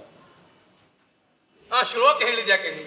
ದುರ್ಜನಂ ಪ್ರಥಮದಲ್ಲಿ ನಮಸ್ಕಾರ ಮಾಡಬೇಕು. ದುರ್ಜನರಿಗೆ ಮಣ್ಣಾಕು. ನಾನು ಸರ್ಜನ. ದುರ್ಜನನ ವಿರೋಧ ಪದ ಸರ್ಜನ ಅಲ್ಲ, ಮತ್ತೆ ಸಜ್ಜನ. ಸ್ವಲ್ಪ ಹೆಚ್ಚು ಕಡಿಮೆ ಆದ್ರೆ ಪ್ರಪಂಚ ಮುಳುಗುದಿಲ್ಲ. ಅಲ್ಲ, ಅದೇನಿಲ್ಲ. ಬೇಡ, ಇನ್ನು ಅದಕ್ಕೆಲ್ಲ ಅವಕಾಶ ಇಲ್ಲ. ನಾನು ಬಂದದ್ದು ಯಾಕೆ, ನಾನು ಯಾರಲ್ಲಿ ಮಾತಾಡ್ಲಿಕ್ಕೆ ಬಂದದ್ದು ಅಂತ. ನೀನು ಅಷ್ಟು ಗೊತ್ತಿಲ್ಲದ ಇಲ್ಲಿಗೆ ಬರಲೇಬಾರ್ದು. ಇದು ದೊಡ್ಡ ವಿಷಯ. ಇದು ಎಂತದ್ದು? ಇಲ್ಲಿಗೆ ಎದ್ದು ಬರುವುದೇ, ಬಂದ ಮೇಲೆ ಆಲೋಚನೆ ಮಾಡುದು. ಇಲ್ಲಿ ಬಂದು ಎಂತದ್ದು ಮಾಡುದು, ಏನು ಮಾತಾಡುದು ತಿಳ್ಕೊಂಡೇ ಬಂದಿದ್ದೇನೆ. ಹೌದಾ? ನನಗೆ ಯಾರ್ಯಾರಲ್ಲಿ ಮಾತಾಡಿ ಅಭ್ಯಾಸ ಇಲ್ಲ. ನನಗೆ ಬೇಕಾದ ಅವ ಯಾರು? ಬರ್ತ. ಯಾರು? ಯಾರು ಯಾರು ಅಂತ ಕೇಳುದಲ್ಲ, ಅವನ ಹೆಸರು ಹಾಗೆ ಅಂತ. ಅಂತ ಯಾರಿಗೆ ಹೆಸರು ಇರ್ಲಿಕ್ಕಿಲ್ವಾ ಅಂತ? ಗೊತ್ತಿಲ್ಲ ಅಂತ ಹೇಳು. ಇರ್ಲಿಕ್ಕಿಲ್ಲ ಅಂತ ಹೇಳ್ಬೇಡ, ಗೊತ್ತಿಲ್ಲ ಅಂತ ಹೇಳು. ಊಹೆ.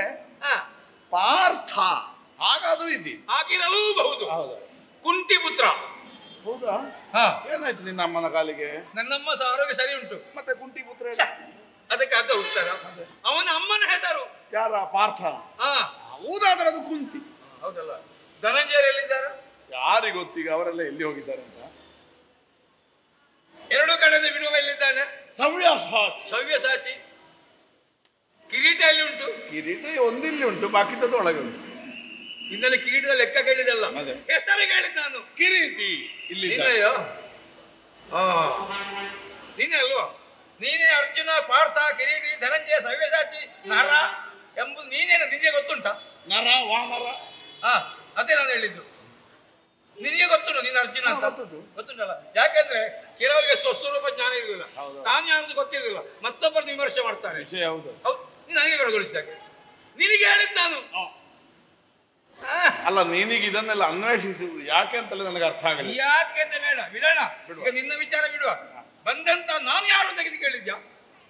ಎಲ್ಲಿಯೋ ಕೇಳಿದಾಗ ಆಗ್ತದೆ ಈ ಕರ್ಕಶ ಸ್ವರ. ಕರ್ಕಶ ಕರ್ಣ ಮನೋಹರವಾದ ಸ್ವರ. ಪರಿಚಯ ಇಲ್ಲ ಅಲ್ವಾ? ಯಾರು? ಪರಿಚಯ ಉಂಟೋ ಈ ಮುಖ? ನನಗೆ ನೆನಪೇ ಇಲ್ಲ. ಇಲ್ವಲ್ಲ? ದ್ವಾರಕೆಂಬ ಊರುಂಟು, ಗೊತ್ತುಂಟು ನಿನಗೆ? ಗೊತ್ತು. ಅಲ್ಲಿ ಕೃಷ್ಣನೆಂಬ ಇದ್ದಾನೆ, ಗೊತ್ತುಂಟು ನನಗೆ? ಹೌದು, ಗೊತ್ತು. ಕೃಷ್ಣ. ಕೃಷ್ಣ ನಿನಗೆ, ಉಷ್ಣ ನಿನಗೆ. ನಾನು ದ್ವಾರಕೆಯಿಂದ ಬಂದವ. ಹೌದಾ? ಅಲ್ಲಿ ಯಾರು ಅಂತ ಗೊತ್ತಾ? ಶ್ರೀ ಶ್ರೀ ಶ್ರೀ ಶ್ರೀ ಶ್ರೀ ದ್ವಾರಕೀಶನವರು. ಕೀಶಲ್ಲ, ಮಂಗ. ದಾರುಕನವರು. ದ್ವಾರಕೇಶ್ವರ ಅಥವಾ ದಾರುಕ. ದಾರುಕ, ದಾರುಕರು. ಒಂದು ಕರು ಹಾಕು. ಆಯ್ತು, ನೀನೊಂದು ಕರು. ದಾರುಕ ಮರ್ಯಾದೆ ಕೊಟ್ಟು ಮಾತಾಡು ಪುಣ್ಯಾತ್ಮ. ಏನಯ್ಯ ದಾರುಕನವರೇ? ನಿಮ್ಮಲ್ಲೆಲ್ಲ ಹಾಳು ಮಾಡಿದ್ದು ನಿಮ್ಮೊಬ್ಬ ಅಣ್ಣ ಇದ್ದಲ್ಲ, ಯಾರು? ಅವ ಹೇಳಿದ ಮಾತು ಕೇಳಿದ್ವಲ್ಲ ಹಾಳಾಗುದು. ದಾರುಕನವರು ಅಂದ್ರೆ ನಾನೇ. ಸರಿ, ಬಂದದ್ದು ಯಾಕೆಂದು ಗೊತ್ತಾಯ್ತಾ? ನನಗೆ ಗೊತ್ತಿಲ್ಲ, ನಿನಗೆ ಗೊತ್ತಿದ್ರೆ ಹೇಳು. ಗೊತ್ತುಂಟು, ನಾನಾಗಿ ಬಂದದ್ದಲ್ಲ. ನಾನು ಆಲೋಚನೆ ಮಾಡಿದೆ. ಎಂತದ್ದು? ಇಷ್ಟು ತಲೆ ಹರಟೆ ಮಾಡುವವರನ್ನು ಯಾರು ಇಟ್ಟುಕೊಳ್ಳಿ ಅದು ಮಾತು. ಓಡಿಸಿದ್ರ ನಿನ್ನ? ಎಂತದ್ದು ತಲೆ ಹರಟೆ? ತಲೆ ಹರಟೆ, ತಲೆ ಹರಟೆ ಅಲ್ಲ, ನನ್ನನ್ನು ಕಳುಹಿಸಿಕೊಟ್ಟದ್ದು. ಯಾಕೆ? ಯಾಕೆ ಕೊಟ್ಟಿದ್ದಾನೆ ಒಂದು ಕೊಟ್ಟು ಕಳಿಸಿದ್ದ? ಕೊಟ್ಟದ ನಿಮಗೆ ಕೊಡದೆ ಕೊಟ್ಟಿದ್ದೇನೆ. ಕೊಟ್ಟಿದ್ದಾನೆ. ಏನು ಪತ್ರ? ಯಾರು ಕೊಟ್ಟದ್ದು? ಯಾರು? ಕೃಷ್ಣ ಕೊಟ್ಟದ್ದು. ಹೌದಾ? ಯಾರಿಗೆ ಕೊಡ್ಲಿಕ್ಕೆ? ಯಾರಿಗೆ ಕೊಡ್ಲಿಕ್ಕೆ? ಅರ್ಜುನ ಕೊಡ್ಲಿಕ್ಕೆ. ಅರ್ಜುನ. ಯಾರು ಕೊಡ್ಲಿಕ್ಕೆ? ನೀನು ಕೊಡ್ಲಿ. ದಾರುಕ ಕೊಡ್ಲಿಕ್ಕೆ. ಯಾವಾಗ ಕೊಡ್ಲಿಕ್ಕೆ? ಯಾವಾಗ ಕೊಡ್ಲಿಕ್ಕೆ? ಈಗ ಕೊಡ್ಲಿಕ್ಕೆ. ಈಗ ಕೊಡ್ಲಿ. ಹಾಗಾದ್ರೆ ಕೊಡು. ಯಾರು ನೀನು. ತಂದವನಿಗೆ ಕೊಡ್ಬೇಕಂತ ಗೊತ್ತಿಲ್ಲ, ಕೇಳುದಂತ ನೀನು. ನೀ ಕೇಳಿ ಮಾಡ್ಕೊಳ್ಳಂತದ? ಕೇಳಿದ್ದಲ್ಲ, ಹೇಳಿದ್ದು ಕೊಡು. ಕೇಳಬೇಕಾದ್ರೆ ಕೇಳಬೇಕಾಗಿಲ್ಲ. ನಾನು ಅಪ್ಪಣೆ ಕೊಟ್ಟಿದ್ದೇನಾ? ನನಗೆ ಗೊತ್ತಿಲ್ಲ. ನನಗೆ ಗೊತ್ತು, ಅಮ್ಮ ಹೇಳಿದ್ದಾರೆ. ಆಗಲಿ, ಕೊಟ್ಟೇನು. ಜಂತಿಂತದಲ್ಲ, ಅಲ್ಲ, ಹರಿ ಕೊಟ್ಟ ಪತ್ರ. ಹೌದೇ? ಯೋಚಿಸು, ವಾಚಿಸು, ಆಮೇಲೆ ಸೂಚಿಸು. ಇದು ಹರಿಗೊಟ್ಟ ಪತ್ರ. ಆಹಾ,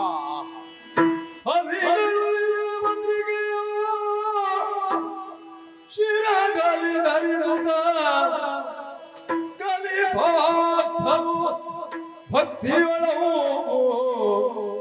ಹರಿಪದ ಯುಗವು ನೆನೆವುದ ಬರೆದು ಕಳೆಯೋದಿಗನ ಸಭೆಯೊಡೆ ಮುದದಿ ಹೋಗೋ ಹರಿಗಳು ಪತ್ರಿಕೆಯೋ.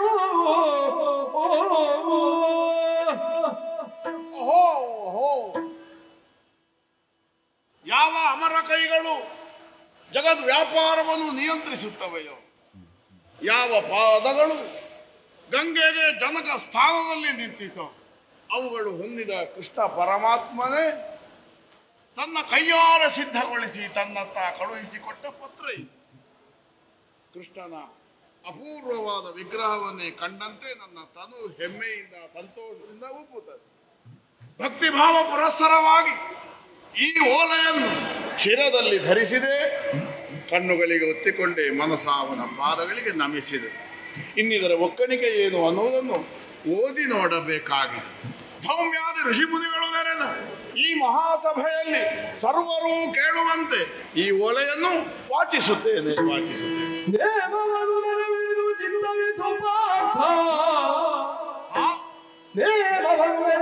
ಚಿತ್ತವಿಸುವಾರ್ಥ ಸುಪ್ರೇಮ ದೇವರ ಸಕಲ ಜಗವ ನಿರ್ಮಿಸಿ ಸಲಹುವ ಮಹಾಪುರುಷ ಪರಮಾತ್ಮ ಸ್ವರೂಪನೆಂದು ಪರೋಕ್ಷದಿಂದರಿಯುವುದು.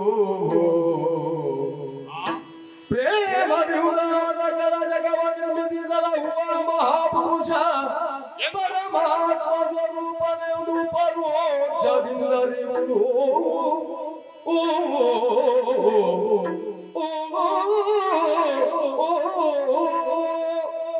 ನೇಮವನ್ನು ನೆರವೇರಿದು ಚಿತ್ತವಿಸು ಪಾರ್ಥ, ಪ್ರೇಮದಿಂದ ಸಕಲ ಜಗವ ನಿರ್ಮಿಸಿ ಪಾಲಿಸುವ ಮಹಾಪುರುಷನಿಂದ ಪರೋಕ್ಷದಿಂದರಿಯುವುದು. ಆರಂಭವೇ ಮನಸ್ಸನ್ನು ಕುತೂಹಲ ಕೆರಳಿಸುವಂತೆ ಬರೆಯಲ್ಪಟ್ಟಿದೆ. ನೇಮವನ್ನು ನೆರವೇರಿದು ಚಿತ್ತವಿಸು ಪಾರ್ಥ. ಯಾವುದು ಪಾರ್ಥನಿಗೆ ನೇಮ? ಪಾರ್ಥನೆಂದರೆ ಅರ್ಜುನ ಮಾತ್ರ ಅಲ್ಲ, ಪಾರ್ಥಿವನು. ಕ್ಷತ್ರಿಯನಾದವನಿಗೆ ಯಾವುದು ನಿಯಮವೋ, ಯಾವುದು ನೇಮವೋ ಅದನ್ನು ನೆರವಿಡಿದು ಇದನ್ನು ಕೇಳು, ಇದನ್ನು ಆಲಿಸು. ಯಾರಿದನ್ನು ಬರೆದಿದ್ದಾರೆ? ಸುಪ್ರೇಮದಿಂದ ಸಕಲ ಜಗತ್ತನ್ನು ನಿರ್ಮಿಸಿ ಪಾಲಿಸುವ ಮಹಾಪುರುಷ ಬರೆದಿದ್ದಾನೆ. ಅವನನ್ನು ನಾವು ಹೇಗೆ ಅರಿಯಬೇಕು? ಅಪರೋಕ್ಷದಿಂದ ಅರಿಯಬೇಕು. ಪ್ರತ್ಯಕ್ಷದಿಂದ ಅರಿಯುವುದಕ್ಕೆ ಅದೇನು ಕರತಲಾಮಲಕವೇ? ಅವನನ್ನು ತಿಳಿಯುವುದಿದ್ದರೆ ಅಪರೋಕ್ಷದಿಂದಲೇ ಅರಿಯಬೇಕು. ಬ್ರಹ್ಮವನ್ನು ಅರಿಯುವುದಕ್ಕೆ ಹೊರಟವರು ಹೇಗೆ? ಬ್ರಹ್ಮದಲ್ಲಿ ಲೀನವಾದ ಮೇಲೆ ಬ್ರಹ್ಮಾನಂದ ಏನು ಅದನ್ನು ವಿವರಿಸುವುದರಲ್ಲಿ ಅಶಕ್ತರಾಗಿ ಬಿಡುತ್ತಾರೆ. ಆದ್ದರಿಂದ ಅದನ್ನು ಪ್ರತ್ಯಕ್ಷವಾಗಿ ಬಿತ್ತರಿಸುವುದು ಎಂದೆಂದಿಗೂ ಅಸಾಧ್ಯವೇ. ಹಾಗಾದರೆ ಇದನ್ನು ಒಕ್ಕಣಿಸಿದವ, ಪಾರ್ಥನಿಗೆ ಕಳುಹಿಸಿದವ ಪರಬ್ರಹ್ಮ ಸ್ವರೂಪದಿದ್ದಾನೆ ಅನ್ನುವುದನ್ನು ನನಗೆ ಸೂಚಿಸುತ್ತಿದ್ದಾನೆ. ಆಮೇಲೆ ಏನು ಕೇಳೋಣ, ನೋಡೋಣ. ಸಾರಿ ಬೇಡಿದೆ ನಿಮಗೆ ತಮ್ಮೊಡನೆ ಪೌರುಷವ ತೋರುವುದು ತರವಲ್ಲ. ಸಾರಿ ಬೇಡಿದೆ ಸಾರಿ ಹೇಳಿದೆ ನಿಮಗೆ ತನ್ನೊಡನೆ ಪೌರುಷವ ತೋರುವುದು ತನವಲ್ಲ. ಗಯನ ಬಿಟ್ಟಿಂದೆಮ್ಮ ದಾರುತಲ ವಶಕ್ಕಿಟ್ಟು ಕಳುಹಿದರೆ, ದಾರುತಲ ಬಿಟ್ಟಿರುವುದೆಮ್ಮ ದಾರುತಲ ವಶಕ್ಕಿಟ್ಟು ಕಳುಹಿದರೆ, ಸುಕ್ಷೇಮಕರ ನಿಮಗಪ್ಪುದು. ಓ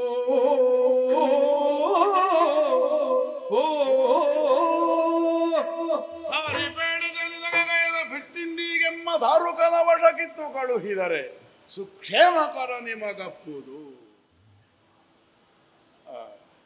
ಹಾಗಾದ್ರೆ ವಿಷಯಕ್ಕೆ ಬಂದಿದ್ದಾರೆ ಅಂತ ಆಯ್ತು.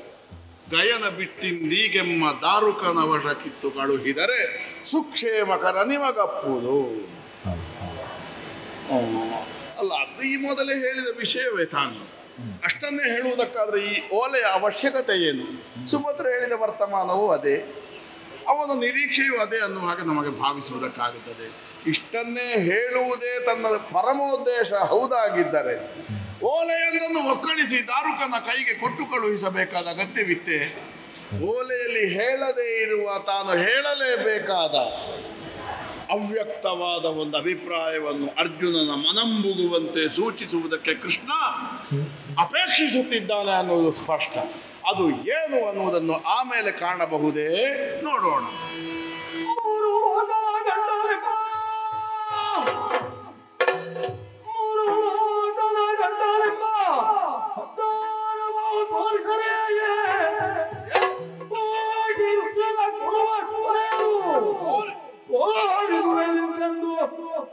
ಹರಿಭರದ ಪತ್ರಿಕೆಯ ಭಾವ ಬರೆದವು ಪಾತ್ರರು.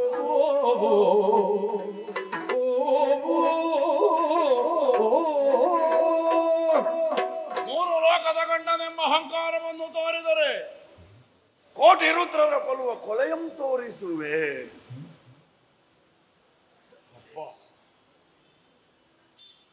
ಕೋಟಿ ರುದ್ರರ ಕೊಲ್ಲುವ ಕೊಲೆ, ಆ ದೃಶ್ಯವನ್ನು ಊಹಿಸುವಾಗಲೇ ಮೈ ರೋಮಾಂಚನವಾಗುತ್ತದೆ, ಎದೆ ಗುಂಡಿಗೆ ನಡುಗುವುದಕ್ಕೆ ತೊಡಗಿ. ಕೋಟಿ ರುದ್ರರು ಕೊಲ್ಲಲ್ಪಡುವ ಕೊಲೆಯ ನೋಟ ಕಾಣುವುದು ಯಾವಾಗ? ಕಲ್ಪಾಂತ್ಯದಲ್ಲಿ. ಆ ಪ್ರಳಯಕಾರದ ಸಂದರ್ಭ ನನ್ನ ಕಣ್ಣ ಮುಂದೆ ಚಿತ್ರಿಸುವುದಕ್ಕೆ ಕೃಷ್ಣ ಯತ್ನಿಸುತ್ತಿದ್ದಾನೆ ಅನ್ನುವುದು ಸ್ಪಷ್ಟ. ಕೋಟಿ ರುದ್ರರನ್ನು ಕೊಲ್ಲುವ ಕೊಲೆ ಕಾಣುವುದು ಯಾವಾಗ? ಗಾಯನನ್ನು ಬಿಟ್ಟು ಕೊಡದೇ ಇದ್ದಾನೆ. ಗಾಯನನ್ನು ಸಂರಕ್ಷಿಸಿದ್ದು ಕ್ಷತ್ರಿಯ ಪಂಥಕ್ಕನುಗುಣವಾಗಿ. ಅದನ್ನೇ ಕೊನೆಯವರೆಗೆ ಉಳಿಸಿಕೊಂಡರೆ ನನಗೆ ಒದಗುವ ಅಲಭ್ಯ ಲಾಭ ಏನು? ಕೋಟಿ ರುದ್ರರ ಕೊಲ್ಲುವ ಕೊಲೆ. ಸಹಸ್ರ ಶೀರ್ಷ ಪುರುಷ ಹೀಗೆ ಯಾವ ವಿಶ್ವ ವಿರಾಟ್ ಸ್ವರೂಪನನ್ನು ಕೊಂಡಾಡಿದಿರುವ ಪ್ರಪಂಚದಲ್ಲಿ, ಆ ವಿರಾಟ್ ಸ್ವರೂಪದಲ್ಲಿ ಸಕಲ ಬ್ರಹ್ಮಾಂಡಗಳು, ನದಿ ನದಗಳು, ದೇವದಾನವರು, ಕಿನ್ನರ ಗಂಧರ್ವ ಕಿಂಪುರುಷರು ಸಕಲವೂ ಅಡಗಿದೆ. ಅದವನ ವಿಶ್ವರೂಪ. ಹಾಗಾದರೆ ಸಕಲವನ್ನು ಕೊಲ್ಲುವ ಕೊಲೆಯಾಗಿ ಒಬ್ಬ ನಿರ್ವಹಿಸಬಹುದಾದ ಒಂದು ನಾಟಕ ಉಂಟು ಅಂತ ಆದರೆ ಅದು ವಿಶ್ವ ವಿರಾಟ್ ಸ್ವರೂಪ ನಿರ್ದೇಶಿಸುವ ನಾಟಕ. ನಾಟಕ ನೋಡುವುದಕ್ಕಿಂತ ಮೊದಲು ನಿರ್ದೇಶಕನನ್ನು ನೋಡಬಹುದಾಗುತ್ತದೆ. ನಿರ್ದೇಶಕ ಯಾರು? ವಿರಾಟ್ ಸ್ವರೂಪ. ಈ ಜಗತ್ತಿನಲ್ಲಿ ಸದಮಲ ಋಷಿಗಳು ಅಹರ್ನಿಶಿ ತಪಸ್ಸನ್ನಾಚರಿಸಿದರು, ಯಾವುದು ಅವರಿಗೆ ಅಗೋಚರವು. ಆ ದೃಶ್ಯ ಗಯನನ್ನು ಬಿಟ್ಟುಕೊಡದೆ ತನ್ನ ನಿಲುಮೆಯಲ್ಲಿ ಸ್ಥಿರನಾಗಿ ನಿಂದ ಅರ್ಜುನನಿಗೆ ತೋರಿಸಲ್ಪಡುತ್ತದೆ ಅನ್ನುವುದು ಈ ಓಲೆಯ ತಾತ್ಪರ್ಯ. ಯಾವುದು ಕಂಡ ಮೇಲೆ ಹುಟ್ಟಿಲ್ಲವೋ, ಯಾವುದು ಕಂಡ ಮೇಲೆ ಸಾವಿಲ್ಲವೋ, ಯಾವುದು ಕಂಡ ಮೇಲೆ ಆಶೆ ಆಕಾಂಕ್ಷೆಗಳಿಲ್ಲವೋ, ಆ ವಿರಾಟ್ ದರ್ಶನ ಗಯನನ್ನು ಸಂರಕ್ಷಿಸುವುದಕ್ಕೆ ಕಟಿಬದ್ಧನಾದ ಪಾರ್ಥನಿಗೆ ಲಭ್ಯವಾಗುತ್ತದೆ. ಹಾಗಾದರೆ ಗಯನನ್ನು ಸಂರಕ್ಷಿಸುತ್ತೇನೆ ಅನ್ನುವ ಹಾಗೆ ದೃಢವಾಗಿ ನಿಂದು ಕೃಷ್ಣನೊಡನೆ ಹೋರಿ ರಣರಂಗದಲ್ಲಿ ಮಣ್ಣಾಗಿ ಸತ್ತು ಹೋಗುವುದು ಒಳ್ಳೆಯದೋ? ಅಲ್ಲ, ಗಯನನ್ನು ಬಿಟ್ಟುಕೊಂಡು ಈ ಲೌಕಿಕವಾದ ದೇಹವನ್ನು ಉಳಿಸಿಕೊಳ್ಳುವುದು ಒಳ್ಳೆಯದು. ಹೀಗೆ ಆಲೋಚಿಸಿದರೆ ಕ್ಷಣಭಂಗುರವಾದ ಈ ಡಿಂಬವನ್ನು ಕಳೆದುಕೊಂಡಾದರೂ ಕೃಷ್ಣನಿಂದ ಕೊಡವ ಮಾಡಲ್ಪಡುವ ಅಲಭ್ಯ ಲಾಭ, ದಿವ್ಯಾನುಗ್ರಹ ಏನುಂಟು ಅದನ್ನು ಹೊಂದುವುದಲ್ಲವೇ ಒಳ್ಳೆಯದು. ಅದಕ್ಕೆ ಉಪಾಧಿಯಾಗಿ, ಅದಕ್ಕೆ ಮಾಧ್ಯಮವಾಗಿ ಗಯನ ಪ್ರಕರಣ ಈ ಅರ್ಜುನನಿಗೆ ಒದಗಿ ಬಂದಿದೆ. ಕಾಮದೇವನುಳು ಐಕ್ಯ ಪದವನ್ನು ಸಾಧಿಸಬೇಕನ್ನುವ ಹಾಗೆ ಬಯಸಿದವರು ನಾವು. ಅವ ಕರ್ಮಕ್ಕಾಗಿ ಕರ್ತವ್ಯಕ್ಕಾಗಿ ಕಂಸನನ್ನು ಕೊಂದವ. ಇವ ಕರ್ತವ್ಯಕ್ಕಾಗಿ ಕರ್ಮಕ್ಕಾಗಿ ದೇವನೊಡನೆ ಹೋರಾಡುವುದಕ್ಕೆ ದೃಢವಾಗಿ ನಿಂದವರು. ಅಲ್ಲಿಗೆ ದೇವ ಭಕ್ತರೊಳಗಿನ ಅವಿನಾಭಾವ ಸಂಬಂಧ ಸಿದ್ಧವಾಗುತ್ತದೆ. ಈ ಐಕ್ಯ ಏನುಂಟು ಅದು ದೇವನಿಗೆ ಲಾಭದಾಯಕವಾದದ್ದಲ್ಲ, ಭಕ್ತನಿಗೆ ಲಾಭದಾಯಕವಾದ. ಯಾವುದನ್ನು ಯಾವ ಕಾಲಕ್ಕೂ ಕಳೆದುಕೊಳ್ಳಲಾರೇನೋ, ಯಾವುದು ಅಕ್ಷರವೋ ಯಾವುದು ನಶ್ವರವೋ,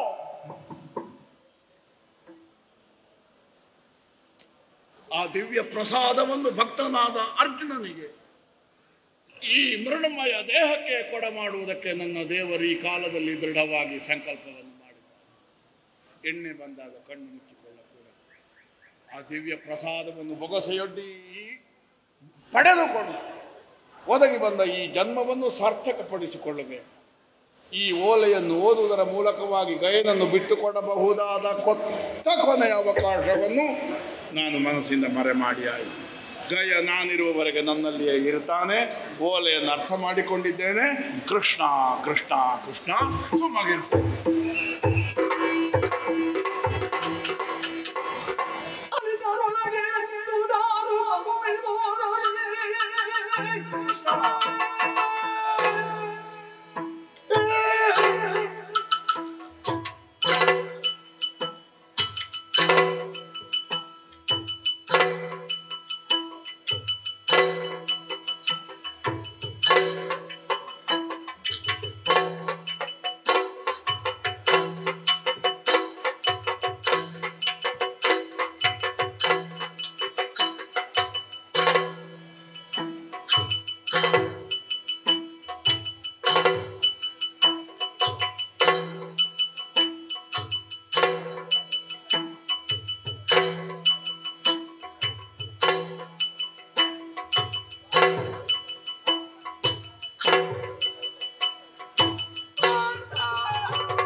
ಮಾತಾಡಬೇಕಾದ್ರೆ ಒಂದು ಅರ್ಥಗಳಿಗೆ ಕಳಿಬೇಕು.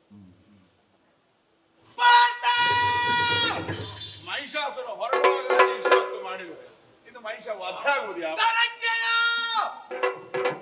ಸೌಮ್ಯ ಜಾತಿ ನರ ಕುಂತಿಪುತ್ರ ಏ 10 ಹೆಸರನ್ನು ಹೊತ್ತ ಅಜೀರ್ಣನೆ ನಿನ್ನನಗಂತದ್ದೇನು ಮುಖ ನೋಡಿದೇನ ಏ ಮುಖ ನೋಡಿ.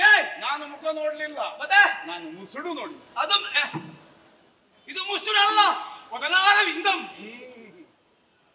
10 ಹೆಸರನ್ನು ನಿನ್ನ ಯೋಗ್ಯತೆಗೆ ಅನುಸಾರವಾಗಿ ಎಲ್ಲರಿಗೂ ಕೊಟ್ಟದವರಿಗೆ ಬಾಳು ಉಳ್ಳಿ ಬಳುವಳಿ 10 ಹೆಸರು ಹೊತ್ತವನೇ ಸಾಕಾಗುವುದಿಲ್ಲ. ಈ ದಾರುಗಳ ಲೆಕ್ಕದಲ್ಲಿ 3 ನಾಮ ನಾನು ಹಾಕ್ತೇನೆ. ನೀನು ನಾಮ ಹಾಕುವುದು ಇಲ್ಲಿವರೆಗೆ ಬಂತಲ್ಲ, ಈಗ ಯಾರ್ಯಾರಿಗೆ ನಾಮ ಹಾಕುದಲ್ಲ, ಅಲ್ಲಿದ್ದವರಿಗೆಲ್ಲ ನಾಮ ಹಾಕಿ ಆಯ್ತಾ? ನನಗೆ ನಾನೇ ನಾಮ ಹಾಕಿಕೊಳ್ಳುದು. ಅದೌದೇ ಹೆಸರು ಹೆಸರು ಯಾವುದು ಕೇಳು? ಯಾವುದು? ನಾಚಿಕೆ ಬಿಟ್ಟವನೇ, ಮಾನ ಬಿಟ್ಟವನೇ, ಮರ್ಯಾದೆ ಬಿಟ್ಟವನೇ, ಹಣ ಮನೆ ಕೆಟ್ಟವನೇ. ಇದೆಲ್ಲ ನನಗ ನಿನಗೆ ಹಾಗಾದ್ರೆ ನಿನಗೆ ನನಗೆ ಬೇರೆ ಉಂಟು. ಬೇರೆ ನಿನಗೆ ಯಾಕೆ ಕೇಳು ಮಾರೆ, ಮುಂದುವರಿಸಲಿಕ್ಕಾಗ್ತದೆ. ಆಗ್ಲಿ ಯಾವಾಗ ನಾನು ನಾಚಿಕೆ ಬಿಟ್ಟದ್ದು, ಯಾವಾಗ ನಾನು ಮಾತು ಬಿಟ್ಟದ್ದು, ಯಾವಾಗ ನಾನು ಹಣ ಮರ ಕೆಟ್ಟವಳು. ಹಣ ಬರಗೆಟ್ಟದ್ದು. ಅಯ್ಯೋ, ಹಣ ಮರ ಉಂಟಲ್ಲ ನಿನಗೆ. ನೀವು ಎಲ್ಲಿ ಹುಟ್ಟಬೇಕಾದವರು? ನೀವು ಎಲ್ಲಿ ಹುಟ್ಟಬೇಕಾದವರು? ಎಲ್ಲರೂ ಹುಟ್ಟುವುದು ಒಂದೇ ಕಡೆ ಇಲ್ಲ. ಬಾಣಂತಿ ಕೋಣೆ ನಾನು ಎಲ್ಲಿದ್ದೇನೆ? ನೀವು ಓಡುದಲ್ಲಿಗೆ, ನೀವು ಓಡುದಲ್ಲಿಗೆ ಇಲ್ಲಿ ಓಡು. ನೀನೆಲ್ಲಿ ಹೋಗುದು? ಹಣ ಮರ ಕೆಟ್ಟವರು ಹೇಳಿ ಯಾಕೆ? ನೀವು ಎಲ್ಲಿ ಹುಟ್ಟಬೇಕಾದ್ರು? ಹುಟ್ಟಬೇಕಾದಲ್ಲಿ ಹೆಸ್ತಿನಾವತಿ ಹಣ ಮನೆಯಲ್ಲಿ ಹುಟ್ಟಬೇಕಾದವರು. ಅಲ್ಲ, ಹಸ್ತಿನಾವತಿ ಅರಮನೆ. ಅದನ್ನು ನಾನು ಹೇಳಿದ್ದು. ಅಲ್ಲಿ ಹುಟ್ಟಿದ್ದೆ ನೀವು? ಎಲ್ಲಿ ಹುಟ್ಟಿದ್ದು? ಕಾಡಲ್ಲಿ, ಕಾಂತಾವರದಲ್ಲಿ ಹುಟ್ಟಿದ್ದು. ಅಲ್ಲ, ಕಾಂತಾವರದಲ್ಲಿ ಹುಟ್ಟಿದವರೆಲ್ಲ ಹೋಗಿದ್ದಾರೆ. ಕಾಂತಾರದಲ್ಲಿ ಹುಟ್ಟಿದ್ದು ಬೇಡ, ಕಾಡಲ್ಲಿ ಹುಟ್ಟಿದ್ದು. ಕಾಡಲ್ಲಿ ಮಾತ್ರವಲ್ಲದೆ ಒಂದು ಹೊತ್ತಾದ್ರೂ ನಿಮಗೆ ಮೃಷ್ಟಾನ್ನ ಭೋಜನ ಇತ್ತ? ಎಂತದ್ದು? ಮೃಷ್ಟಾನ್ನ ಭೋಜನ ಇತ್ತ ನಿಮಗೆ? ಅದಿರ್ಲಿಲ್ಲ. ಒಂದು 4 ಬಗೆಯ ಪದಾರ್ಥ ಮೃಷ್ಟಾನ್ನ ಭೋಜನ ಇತ್ತ? ಕಾಡಲ್ಲಿದ್ದಂತಹ ತರಗಲೆಯ ಕೊಳೆತ ನೀರ ಹಣ್ಣು ಹಂಪಲ ತಿಂದು ಬದುಕಿ, ಎಂತದ್ದು? ಹಣ್ಣು ಹಂಪಲ್ ಎಲ್ಲ ತಿಂದು ಬದುಕಿದ ನೀವು. ಹೌದು. ಅರಮನೆ ಹುಟ್ಟಬೇಕಂತ ನೀವು ಕಾಡೆ ಹುಟ್ಟಿದ್ದಾದ್ರೆ ನಿಮ್ಮಂತ ಹಣಕ್ಕೆ ಬರ ಕೆಟ್ಟವರು ಬೇರೆ ಪ್ರಪಂಚದಲ್ಲಿ ಯಾರಿದ್ದಾರೋ ಆಗ್ಲಿ. ನಾವು ಇಲ್ಲಿ ಬಾ, ನಾನು ಏನು ಮಾಡುವುದಿಲ್ಲ ನಿಮಗೆ. ಯಾವುದು ಎಲ್ಲಿಗೆ ಅಸಮಯದಲ್ಲಿ ಬಂದ್ರು ನಾವು ಮಾತಾಡುವ ಕ್ರಮ ಇಲ್ಲ. ನೀನು ನನ್ನನ್ನು ಉದ್ದೇಶಿಸಿ ಹೇಳಿದಲ್ಲ. ಹೌದು, ಮತ್ತೆ ಯಾರು? ಅದು ಬಿಡುವ. ಆಮೇಲೆ ಮಾನ ಬಿಟ್ಟವರು. ಅಯ್ಯೋ, ಯಾವಾಗ ಅವತ್ತಿನ ಕಾಲದಲ್ಲಿ ಈಗಲೂ ನಾನು ನೆನಪಾಗ್ತಾ ಉಂಟು. ನಿಮ್ಗೆ 5 ಮಂದಿ ಒಬ್ಬರು ಹೆಂಡತಿ ಇಲ್ವ? ಪಂಚೋಳಿ ಅಲ್ಲ, ಪಂಚಾಲೆ ತುಂಬಿದ ಸಭೆಗೆ ಆ ದುಶ್ಯಾಸನೆಂಬವ ಅವಳ ತುರುಪನ್ನು ಹಿಡಿದು ದರ ಎಳಕೊಂಡು ಬಂದು ತುಂಬಿದಂತ ಸಭೆಯಲ್ಲಿ ಮಾನಭಂಗ ಮಾಡಬೇಕಾ ಪ್ರಯತ್ನಪಟ್ಟದ ವೇಳೆಯಲ್ಲಿ 5 ಮಂದಿ ಗಂಡಂದಿರು ಇದ್ದು ನಪುಂಸಕರ ಹಾಗೆ, ರಣಹೇದಿಗಳ ಹಾಗೆ, ಷಂಡರ ಹಾಗೆ, ಬಂಡರ ಹಾಗೆ ಅಲ್ಲಿ ಮೈ ಮುಟ್ಟಿದ ಜಾಗ್ರತೆ ಇಲ್ಲ. ನಿನ್ನ ಮೈ ಮುಟ್ಟಿ ನಾನು ಎಲ್ಲಿ ನೀರು ಹುಡುಕಿಕೊಂಡು ಹೋಗುದು ಸ್ನಾನಕ್ಕೆ? ಅಷ್ಟು ಕೊಳಕ 5 ಮಂದಿ ಗಂಡಂದಿರು ಇರಲಿಲ್ವ? ಇದ್ದಾರೆ. ಹೆಂಡತಿಯ ಮಾನರಕ್ಷೆ ಮಾಡಿ ಪ್ರಯತ್ನ ಒಬ್ಬೊಬ್ಬ ಹೆಳವನಾದ್ರೂ ಕೂಡ, ಒಂದು 4 ಕಾಲ ಪ್ರಾಣಿ ಆದ್ರೂ ಕೂಡ ತನ್ನೊಟ್ಟಿಗೆ ಹೆಣ್ಣನ್ನು ಕಾಪಾಡಬೇಕಾಗಿ ತನ್ನ ಪ್ರಾಣ ಹಂಗನ್ನು ತೊರೆದು ಅಲ್ಲಿ ಪ್ರಯತ್ನ ಪಡ್ತಾರೆ. ಅದು ಈಗ ನಿನ್ನ ಹೆಂಡತಿ ನೀನು ಕಾಪಾಡೋದಿಲ್ವ? ನನ್ನ ಕರ್ತವ್ಯ ಅಲ್ವ ಅದು? ನನ್ನ ಹೆಣ್ಣು ಒಬ್ಬಳ ಗಂಡ, 5 ಮಂದಿ ಇಲ್ಲ. ಈಗ ನಮ್ಮ ಹೆಂಡತಿಯ ಮಾನ ಭಂಗ ಆಗ್ಲಿಲ್ಲ. ಪ್ರಯತ್ನ ಪಡ್ಲಿಲ್ಲ ಅಲ್ಲಿ. ಅಲ್ಲ, ಪ್ರಯತ್ನ ಪಟ್ಟಿದ್ದಾರೆ, ಅದು ವಿಷಯ ಬೇರೆ. ಆಗ್ಲಿಲ್ಲಲ್ಲ. ಯಾಕೆ ಆಗ್ಲಿಲ್ಲ? ಆ ವಿಚಾರ ಬಿಡೋಣ, ಅದು ನಮಗೆ ಸೇರಿದ್ದು ಬಿಡೋಣ. ಅದಕ್ಕೆ ಹೇಳಿ ನೀವು ಮಾನ ಬಿಟ್ಟವ್ರನ್ನ. ಆಮೇಲೆ ನಿಮಗೊಂದು ಯೋಗ್ಯತೆ ಗೊತ್ತುಂಟೇನ? ಅಯ್ಯೋ, ಒಂದು ವೇಷ ಕೊಟ್ಟರೆ ಯಾವ ವೇಷ ಎಲ್ಲ ಮಾಡ್ತಿಲ್ಲ ಪುಣ್ಯಾತ್ಮ. ಉಪಕಾರ ಸ್ಮರಣೆ ಇಲ್ಲದವನೇ ಏ ಅರ್ಜಿನ. ಇದು ವೇಷವ? ಮತ್ತೆಂತ ಇದಲ್ಲ. ಅವತ್ತು ಸ್ವಲ್ಪ ಹಿಂದೆ ಹೋಗು. ಇಲ್ಲಿ ಹಿಂದೋಗಿದೆ. ಭವಿಷ್ಯದಲ್ಲಿ ಭವಿಷ್ಯ ಅಲ್ಲ, ಭೂತ. ಭೂತ ಹಿಂದೆ ಹೋಗುದಿದ್ರೆ ಭೂತ, ಮುಂದೆ ಬರುದಿದ್ರೆ ಭವಿಷ್ಯ. ಮುಂದೆ ಭೂತ ಬರ್ತದ, ಹಿಂದೆ ಭೂತ. ಇದು ಭೂತವ? ಯಾವುದು ಕೇಳು? ಸುಭದ್ರ ಕಲ್ಯಾಣ ಪ್ರಕರಣ. ಅಲ್ಲಿಯಾ? ಸುಭದ್ರ ಮದುವೆ ಆಗೋದಕ್ಕೆ ಬೇಕಾಗಿ ಸನ್ಯಾಸಿ ಅರ್ಜುನ ಸನ್ಯಾಸಿ ಗಡ್ಡ ಕಟ್ಟಿಕೊಂಡು, ಕಾವಿ ಬಟ್ಟೆ ಹಾಕಿಕೊಂಡು, ಬೂತಿ ಬೆಳ್ಕೊಂಡು, ಸುಳ್ಳು ಕಟ್ಟಿದ ಗಡ್ಡ, ಅದು ಬಣ್ಣದ ಗಡ್ಡ. ಯಾರ್ದ ಗಡ್ಡ ಬೀಸಿಕೊಂಡು ಬಂದ ಇನ್ನು? ಯಾರ್ದದು? ನಿನ್ನ ಪೆಟ್ಟಿಗೆ ತೆಗೆದ ಗಡ್ಡ ಅಲ್ಲ, ನನಗೆ 1 ವರ್ಷ ಆಗುವಾಗ ಬಂದ ಗಡ್ಡ. ಒಂದು ಹೆಣ್ಣು ಸಿಕ್ತ ಯಾವ ವೇಷ ಕೂಡ ಮಾಡ್ತಿಲ್ಲ ನೀನು. ಆ ಹೆಣ್ಣಿಗೆ ಬೇಕಾಗಿ ನೀನು ಹಾಗೆ ಹೇಳಿದ್ರೆ ತಪ್ಪು ಅಭಿಪ್ರಾಯ. ವೇಷ ಮಾಡುವವರಿಗೆ ಹೋದಲ್ಲೆಲ್ಲ ಹೆಣ್ಣು ಸಿಗ್ತದ? ನನಗೆ ಸಿಕ್ಕಿದೆ ಈಗ. ನೀನು ವೇಷ ಮಾಡ್ತೀಯ, ವಿಷಯ ಹೇಳಿ. ನಾನು ಮತ್ತೊಂದುಂಟು, ವೇಷ ಮಾಡುವವರಿಗೆಲ್ಲ ಸಿಗ್ಲಿಕ್ಕಿಲ್ಲ, ಒಂದು ಕಾಣುವ ಹಾಗೆ ವೇಷ ಮಾಡುವವರಿಗೆ ಎಲ್ಲಿಯಾದ್ರೂ ಸಿಕ್ಲಿಕ್ಕೂ ಸಾಕು. ಕೀಳು ಮಾಡದಿರಗಟ. ನಾನು ಸನ್ಯಾಸಿಯಾಗಿ ಬಂದು ಸುಭದ್ರ ಕಟ್ಟಿಕೊಂಡು ಹೋದ್ದು. ಹೋದಲ್ಲ, ಕದ್ದುಕೊಂಡು ಹೋಗುದಂದ್ರೆ ಎಂತದ್ದು? ನಾನಿದ್ದ ಇಟ್ಟಲ್ಲಿಂದ ಹೇಳ್ಕೊಂಡು ಹೋಗು. ವಸ್ತುವೇ ತಮ್ಮೊಟ್ಟಿಗೆ ಬರುವುದಿಲ್ಲ. ಅದಕ್ಕೆ ಅದು ನಾನಿದ್ದ ಕಾರಣ ಮರ್ಯಾದೆ ಯಾವತ್ತು ಉಳಿದದ್ದು. ನಮ್ಮ ಕೃಷ್ಣ ದೇವರು ಹೇಳಿದ್ರು, ದಾರುಕರೇ ಅರ್ಜುನ ಬೀದಿ ಪಾಲಾದ ಮಾನ ಮರ್ಯಾದೆ ಹೇಗಾದ್ರು ಗಡ್ಡಿ ದಾಟಿಸ್ಕೊಂಡು ಬಂದ. ಅವತ್ತು ನನಗೆ ಕರ್ಕೊಂಡು ಹೋದವ ನಾನು. ನನ್ನ ಬಂಡಿಯ ಸಾರಥಿ ಆದವ. ಯಾರು ಇಲ್ಲ ಅಂತ ಹೇಳುವ. ನೀನು ಬಂದು ನಮ್ಮ ಮನೆಯಲ್ಲಿ ಗಟ್ಟಿ ಊಟ ಮಾಡಿ ಹೋಗಲಿಲ್ಲ. ಬಡಿಸಿದ್ಯಾಕೆ? ನಾನು ಊಟ ಮಾಡಿದ್ರೆ ಮಾತ್ರ ಅಲ್ಲ, ಹೆಂಡತಿ ಕಟ್ಟಿಕೊಂಡು ಹೋಗಿದ್ದೇನೆ. ಅದೇ ಆಮೇಲೆ ಒಂದವರಿಗೆ ಇರುವುದಿಲ್ಲ ಕೆಲವು ಸಲ. ನಿನ್ನಲ್ಲಿ ಮಾತಾಡಿ ಏನು ಪ್ರಯೋಜನ? ಸರಸ, ಸಂಬಂಧ, ಸಮಾನತೆ ಬೇಕಾಗ್ತದೆ. ನನಗೆ ನೀನು ತಕ್ಕ ವ್ಯಕ್ತಿ ಅಲ್ಲ. ಹಾಗಾದ್ರೆ ನೀನು ಮಾತಾಡುವುದೇ ನಿಲ್ಲಿಸಬೇಕು. ಯಾಕೆ? ನಿನಗೆ ಸಮಾನರಾದವರು ಈ ಸಭೆಯಲ್ಲಿ ಯಾರು ಇಲ್ಲ, ಮತ್ತೆ ಯಾರ ಹತ್ರ ಮಾತಾಡುದು? ನಾನು ಅಷ್ಟು ನನಗೆ ತಿರುಗಿಸುತ್ತಾ ಇದ್ದಲ್ಲ. ನಿಮ್ಮನ್ನು ಹಾಳು ಮಾಡಿದ್ದಲ್ಲ ಅದು ಯಾರು? ಅವೊಬ್ಬ ಇದ್ದ ಧರ್ಮ ಹುಟ್ಟಿದವ ಧರ್ಮ ಅಧರ್ಮರಾಯ ಆ ಭಜನೆ ಮಾಡ್ತಾಳಲ್ಲ ಕುಳಿತು ಹೀಗೆ ಬಂದಾಗ ಮಾತಾಡೋದು. ಅವನ ಅಪ್ಪನಿಗೆ ಹೇಳಿ ನಾನು ಅವನ ಅಪ್ಪನಿಗೆ ಹೇಳಿ ನಾನು ಅವನ ಅಪ್ಪ ಯಾರು ಗೊತ್ತುಂಟ ನಿನಗೆ? ಅವನಿಗೆ ಗೊತ್ತುಂಟ ಅವನಿಗೆ ಗೊತ್ತುಂಟ ಅವನ ವಿಷಯ ಬಿಡು, ನಿನಗೆ ಗೊತ್ತುಂಟ? ನನಗೆ ನಿನ್ನ ಅಪ್ಪನನ್ನು ಯಾರು ಹೇಳ್ಕೊಂಡು ಹೋಗಿದ್ದಾರೋ ಅವನಪ್ಪ. ಯಾರು ಈಗ ಯಾರು ಅವ ಎಲ್ಲಿದ್ದಾನೆ ಈಗ? ಬೇಡ, ಅವನ ಸುದ್ದಿ ಬೇಡ. ಬದುಕಿದಿಲ್ಲ ಬೇಡ, ಏನ್ ಬೇಡ, ನನಗೆ ತಡೆಯುವುದಿಲ್ಲ ಅವನ ಒಂದು ಕೈ ನೋಡಬೇಕು. ಎಲ್ಲಿದೆಯಲ್ಲ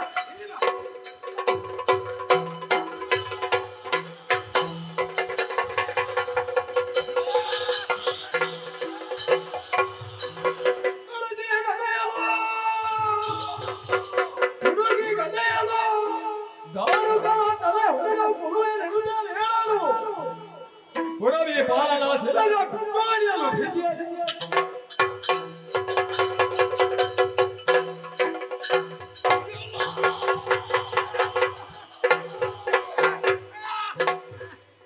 ಧರ್ಮಪ್ರಭುವಾದಂತಹ ಧರ್ಮರಾಜನ ಸೆರಗಿಗೆ ಕೈಯಡ್ಡೆಕ್ಕಿದೆಯ ಮೂರ್ಖ.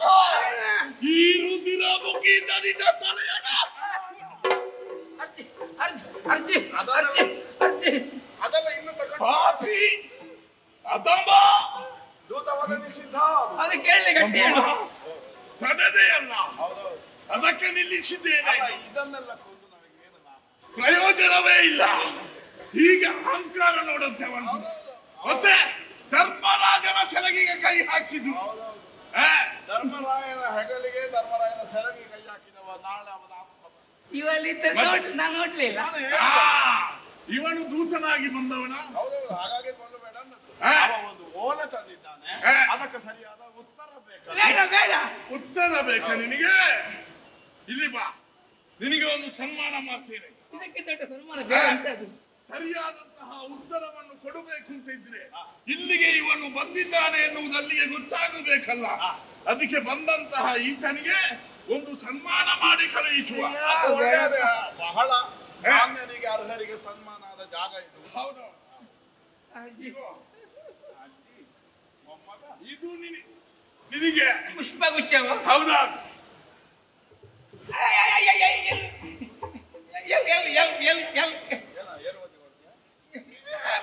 ಎಲುಬುಟ್ಟು ಮಾಡ ಅಲ್ಲಿ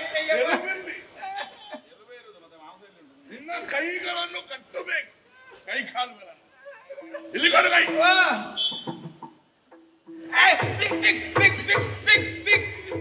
ಆಚೆ ಕೈ ಕೊಡ.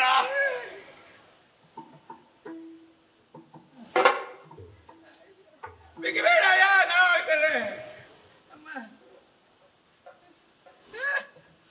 ಇಲ್ಲಿ ಬಾ.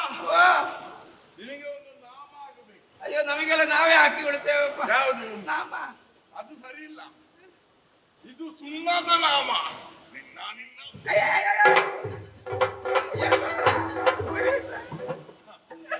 ಉಳಿಬೇಕು ನಿನಗೆ. ಅವನ ಮುಂಡಾಸು ಪೂರ್ತಿ ಜಾರತದೆ. ಬಂದದಕ್ಕೆ ನಿನಗೆ ಓಲೆಯನ್ನು ಬಂದಿದ್ದೇನೆ ನೋಡು. ಇದನ್ನು ಅಲ್ಲಿ ಹೋಗಿ ಕೊಂಡೋಗಿ ಕೊಡಬೇಕು. ಇಲ್ಲಿ ಏನು ಉತ್ತರ ಬೇಕಾ? ನಿನಗೆ ಗೊತ್ತಾಗಬೇಕಲ್ಲ. ಇಲ್ಲಿ ಬಾ.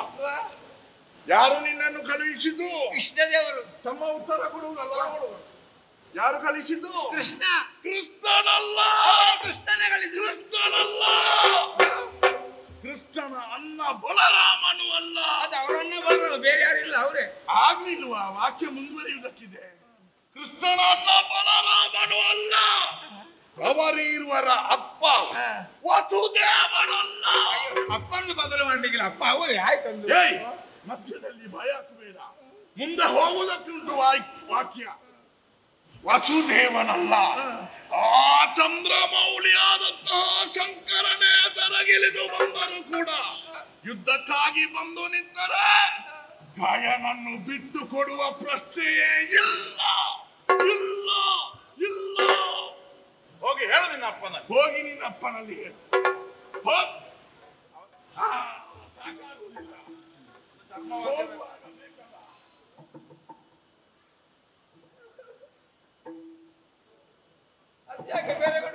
ಇದುಂಟು, ಅದರಲ್ಲಿ ಒಳ್ಳೆ ನಾದ ಬರ್ತದೆ.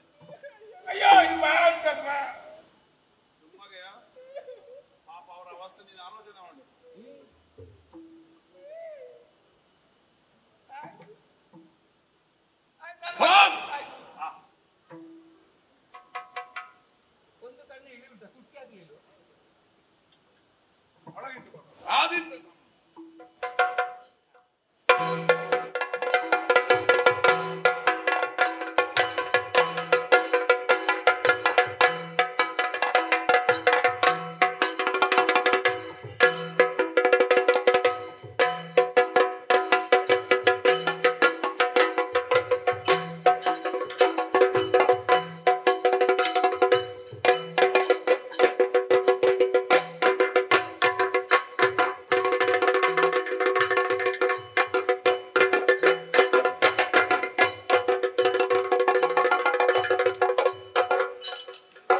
ಈಗ ಆಗಬೇಕು ಬೇರೆ ಇಟ್ಟಿದ್ದಾರೆ ಎಲ್ಲ ಹೆಂಗೋಗ ಕಲಿಸುವುದೇ.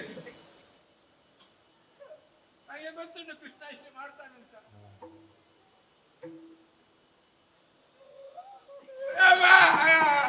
ಕೈ ಹೋಯ್ತಮ್ಮ ಅಯ್ಯಮ್ಮ.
ಎಂದಿನಂತೆ ಹಿಂದೂ ಕೂಡ ನಿತ್ಯ ಕರ್ಮಗಳನ್ನು ಪೂರ್ವಹಿಸಿ ಗುರು ಹಿರಿಯರಿಗೆ ನಮಸ್ಕಾರವನ್ನು ಮಾಡಿ ಒಳಗ ಚೌಡನ್ನು ಪ್ರವೇಶ ಮಾಡಿದವ ಬಲಭದ್ರ ದೇವರನ್ನೆಲ್ಲರ ಕೊಂಡಾಡುತ್ತಿದ್ದಾರೆ.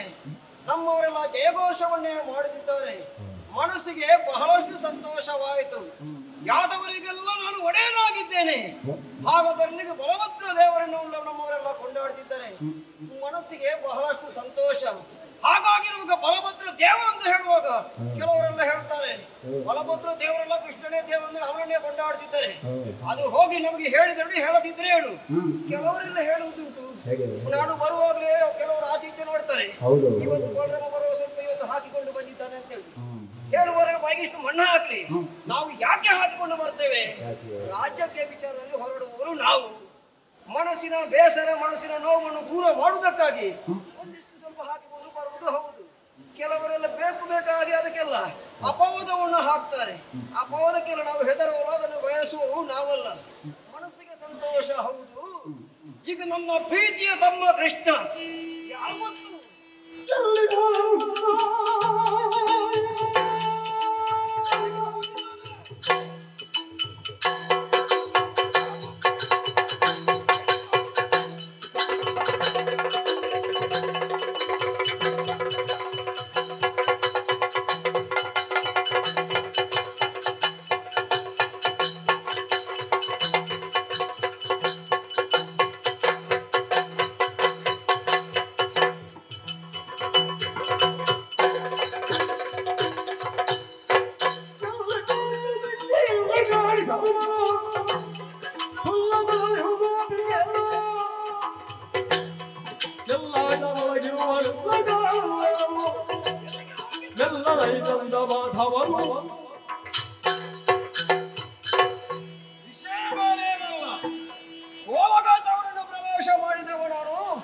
ಮನಸ್ಸಿಗೆ ಬಹಳ ಸಂತೋಷವಾದದ್ದು ಹೌದು.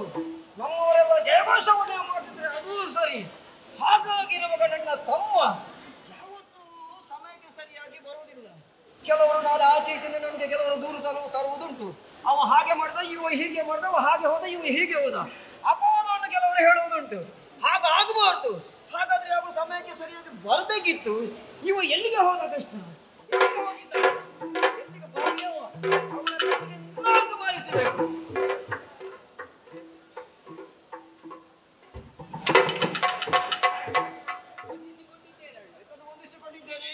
ಯಾವತ್ತು ನಿನಗೆ ಸಮಯಕ್ಕೆ ಸರಿಯಾಗಿ ಬರಬೇಕು ಅಂತ ಗೊತ್ತೇ ಇಲ್ವಾ? ಬರುವುದು, ನಮಸ್ಕಾರ ಮಾಡುವುದು, ನಗುವುದು. ನಿನ್ನ ಮುಖವನ್ನು ನೋಡುವಾಗ ನನ್ನ ಕೋಪವೆಲ್ಲ ಕಡಿಮೆ ಆಯಿತು. ಈಗ ನೀನು ಏನು ಸಮಯಕ್ಕೆ ಸರಿಯಾಗಿ ಬರಲಿಲ್ಲ. ಇದು ನಿನ್ನ ಮುಖವನ್ನು ನೋಡುವಾಗ ನಗು ಮುಖ ಇಲ್ಲ. ಇನ್ನೊಂದು ಮುಖದಲ್ಲಿ ಏನೋ ಒಂದು ರೀತಿಯ ಬೇಸರ, ಏನೋ ಒಂದು ಚಿಂತೆ ಕಾಣುತ್ತಾ ಉಂಟು. ಯಾಕೆ ಬೇಸರ? ಏನು ಚಿಂತೆ? ಏನಾಯ್ತು ತಮ್ಮ? ಲಾಲಿಸ್ಬೇಕಣ್ಣ, ಲಾಲಿಸ್ಬೇಕು.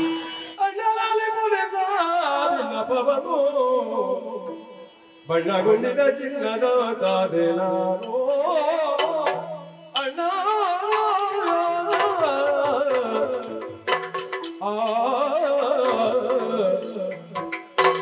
ಅಣ್ಣ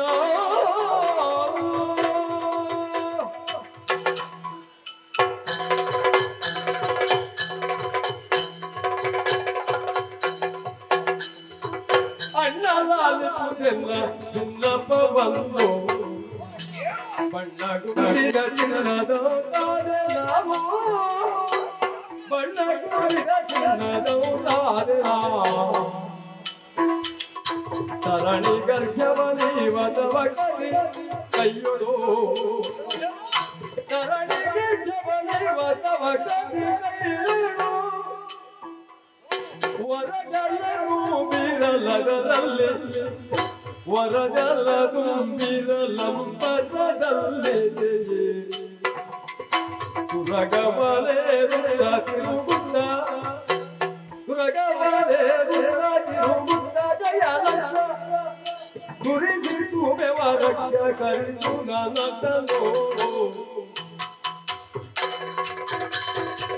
ಅಣ್ಣಲಾದ ಕುರೆನ್ನ ನಿನ್ನ ಪವನು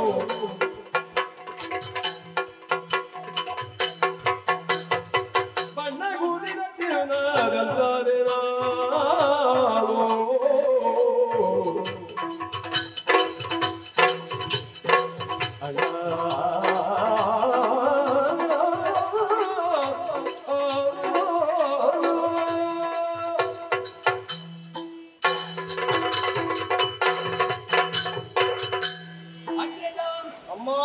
ಯಾವತ್ತೂ ನಿನ್ನ ಬಳಿಯಲ್ಲಿ ನಾನು ಇರದೇ ಇರುವಂತಹ ವೇಳೆಯಲ್ಲಿ ನನ್ನನ್ನು ಕಾಣದೇ ಇರುವಾಗ ಬಹಳಷ್ಟು ಕ್ರೋಧಗೊಳ್ಳುವವನು ನಾನು, ನೀನು.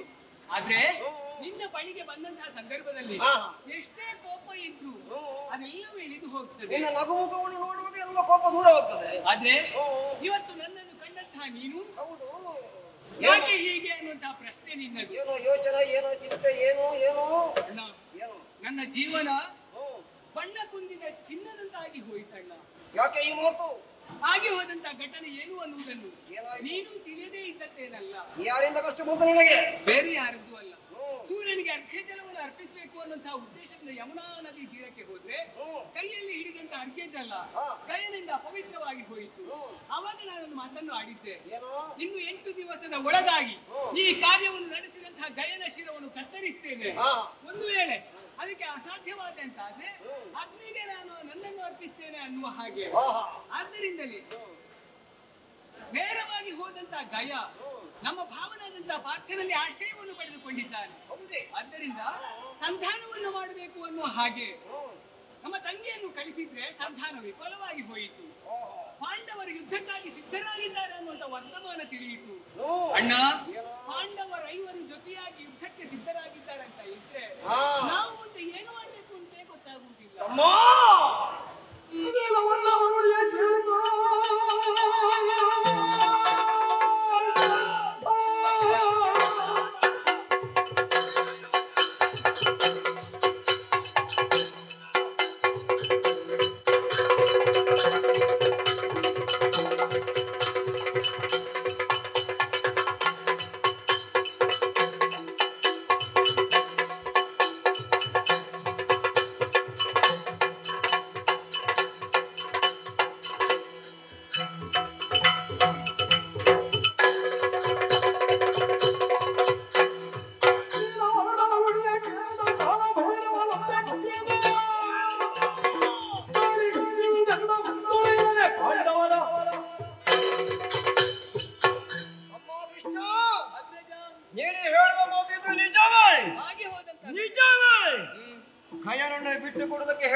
ಪಾಂಡವರಾಯ್ದು ಮುಂದೆ ಸಮರಕ್ಕಾಗಿ ಮುಂದೆ ಬರ್ತೇನೆ ಬರುವಂತಹ ವಿಚಾರವನ್ನು ಅವರಿಗೆ ಹೇಳಿದರೆ ಈ ಮಾತನ್ನು ಕೇಳಿ ನೀನು ಬೇಸರದಿಂದ ಅಲ್ಲಿಂದ ಪುನರಪಿ ಬಂದಿದ್ದಿ. ಏನು ಮಾಡೋಣ ಮುಂದಕ್ಕೆ? ಬೇಸರ ಮಾಡುವ ಅವಶ್ಯಕತೆ ಇಲ್ಲ.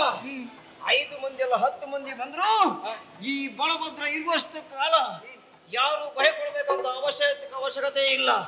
ಕೈಯನ್ನು ಬಿಡಿಸುವುದು ಹೇಗೆ, ಅವರಲ್ಲಿ ಹೋರಾಟ ಮಾಡುವುದು ಹೇಗೆ ಎಲ್ಲವನ್ನು ನಾನು ನೋಡಿಕೊಳ್ತೇನೆ. ನೀನು ಚಿಂತೆಯನ್ನು ಬಿಟ್ಟು ಬಿಡು ತಮ್ಮ, ಬಿಟ್ಟು ಬಿಡು.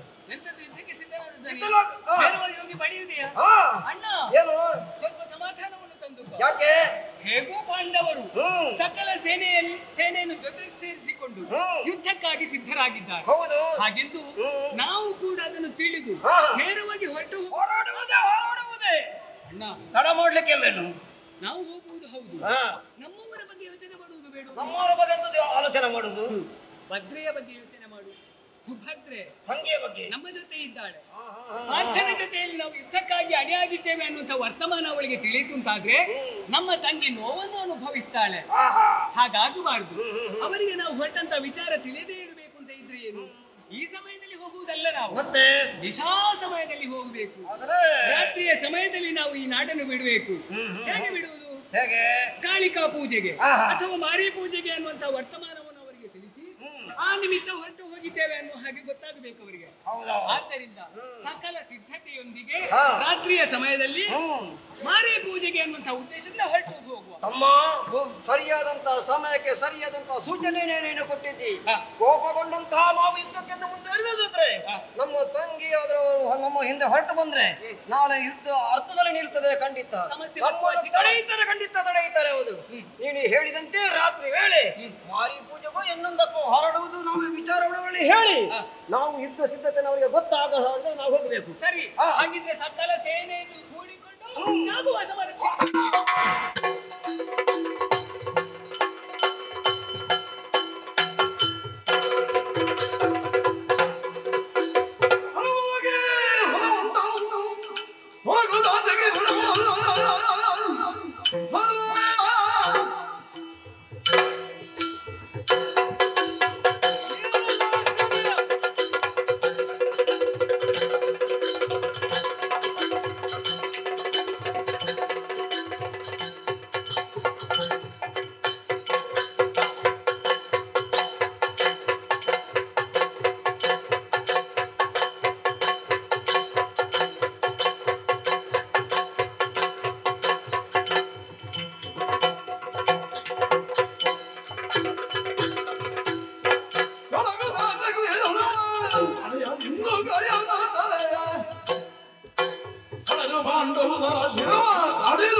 ಅಣ್ಣನಿಂದ ಆಜ್ಞೆಯನ್ನು ಪಡೆದಂತಾಯಿತು. ಸಾತಕಿ ಕೃತವರ್ಮರೆ ಮೊದಲುಗೊಂಡಂತಹ ಸೇನೆಯವರನ್ನೆಲ್ಲ ಸೇರಿಸಿಕೊಂಡು ಆ ಪಾಂಡವರಿರುವಂತಹ ಬದಿಗೆ ನಡೆಯುತ್ತೇನೆ.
ನಾವು ನಿರೀಕ್ಷಿಸಿದ ಕ್ಷಣ ಒಂದೇ ಬಿಟ್ಟಿತ್ತು.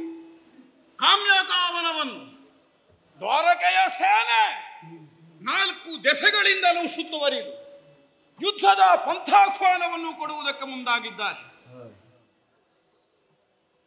ವಚನಬದ್ಧತೆಯಿಂದ ಶರಣಾಗತನಾದ ಗಯನನ್ನು ಉಳಿಸಿಕೊಳ್ಳುವ ಉದ್ದೇಶಕ್ಕಾಗಿ ರಕ್ಷಿಸುವ ಸ್ವಾಮಿಯನ್ನಾದರೂ ವಿರೋಧಿಸಬೇಕಾದ ಅನಿವಾರ್ಯತೆಗೆ ಇನ್ನು ಅಳುಕಿ ಉಳಿಯುವುದಕ್ಕೇನೂ ಇಲ್ಲ. ಅದಕ್ಕಾಗಿಯೇ ಅಣ್ಣ ಧರ್ಮಜನ ಕಾಲಿಗೆರಾಗಿ ಸಂಘದ ಕಲಿಯಾಗಿ ನಾನೇ ಆಹವ ಸಮರ್ಥನಾಗಿ ಮುನ್ನುಗ್ಗುವುದಕ್ಕೆ ಸಿದ್ಧನಾಗಿ ನಿತ್ತವ. ಕರೆದ ಕಾರ್ಮುಕವನ್ನು ಜಯಗೈದು ಪಶುಪತಿಯನ್ನು ಮನಸಾರೆ ಧ್ಯಾನಿಸಿ ಇಷ್ಟದೈವವಾದಂತಹ ಗೋಪಾಲಕೃಷ್ಣನನ್ನು ವಂದಿಸಿ ಸಮರಕ್ಕಾಗಿ ಸಿದ್ಧನಾಗಿ ನಿತ್ತದ್ದೇನೋ ಸರಿ, ಅನುಸರಿಸಿ ಬಂದಂತಹ ಹಸ್ತಿನಾವತಿಯ ಸೇನೆ ರಣೋತ್ಸಾಹದಿಂದ ನಮ್ಮನ್ನು ಬೆಂಬಲಿಸಿ ನಿಲ್ಲುವಲ್ಲಿ ಮುಂದಾಗಿದ್ದಾರೆ. ಅವರ ಸಹಾಯ ಬೇಕೋ ಬೇಡವೋ, ನಾವು ಅಪೇಕ್ಷಿಸಿ ಬಂದಂತಹ ಸಹಾಯವೇನೂ ಅಲ್ಲ, ಒದಗಿ ಬಂದಿದ್ದಾರೆ ಎನ್ನುವುದರಿಂದ ಅಣ್ಣ ಅದನ್ನು ಸ್ವೀಕರಿಸುವುದಕ್ಕೆ ಮುಂದಾದ. ಸಮರ ಕ್ಷೇತ್ರದಲ್ಲಿ ನಮ್ಮದ್ದಾದಂತಹ ಸಾಮರ್ಥ್ಯ ವಿಶೇಷದಿಂದ ಪ್ರಾಣವಿರುವ ತನಕ ಶರಣಾಗತಿಯನ್ನು ಹೊಂದಿದಂತಹ ಗಯನ ಸಂರಕ್ಷಣೆಗಾಗಿ ಮುಂದುವರಿಯಬೇಕಾದಂತಹ ಕರ್ತವ್ಯ ಬದ್ಧತೆ ನಮ್ಮ ಬದುಕಿಗಿದೆ ಎನ್ನುವಂತಹ ನಿರ್ಣಯದಿಂದಲೇ ಹೊರಟು ನಿಂತಿದ್ದೆ.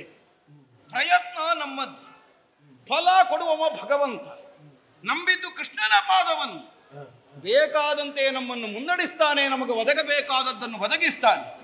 ಈ ವಿಶ್ವಾಸದಿಂದ ಸಮರಕ್ಕೆ ಸಿದ್ಧನಾಗಿ ನಿಂತಹ ಕಾಲಕ್ಕೆ ಪಕ್ಕನೇ ನೆನಪಿಗೆ ಬಂತು. ಯಾರಲ್ಲಿ ಕಲಹ? ಮಾಯಾಗಾರನ ಕಲಹ, ಮಾಯಾಗಾರನ ಕಲಹ. ನಾನು ಪಾಯದಿಂದಲೇ ಗಯನ ಜೀವವ ಕಾಯರುಳಿದರೆ ಸೋಮಕುಲ ಕಪಕೀರ್ತಿ ಬಂದೆನು. ಏನು ಮಾಡೋಣ? ಮಾಯಾಗಾರನ ಕಲಹ,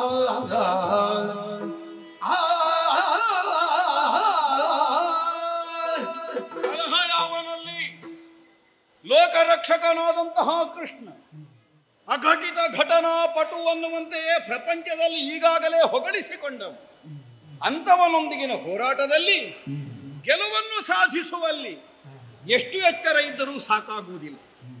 ಏನನ್ನೂ ಮಾಡಬಲ್ಲ, ಏನಕ್ಕೇನೂ ಒದಗಿಸಿಕೊಡಬಲ್ಲ, ಅವನೇನೇನೋ ಮಾಡ್ತಾನೆ ಅನ್ನುವುದಕ್ಕಾಗಿ ನಾವು ಮೈಯ ಜ್ಞಾನವನ್ನು ಕಳೆದು ವ್ಯವಹರಿಸುವುದಕ್ಕಾಗುವುದಿಲ್ಲವಲ್ಲ. ಹೋರಾಟದ ಆವೇಶದಲ್ಲಿ, ಆರ್ಥ ಸಂರಕ್ಷಣೆಯ ಕಾಯಕದಲ್ಲಿ ಹಿಂದೆ ಬೀಳುವಂತಹ ಸ್ಥಿತಿ ಒದಗಕೂಡದು. ಎಲ್ಲಿಯ ತನಕ? ನಮ್ಮ ಪ್ರಾಣವಿದ್ದ ತನಕ.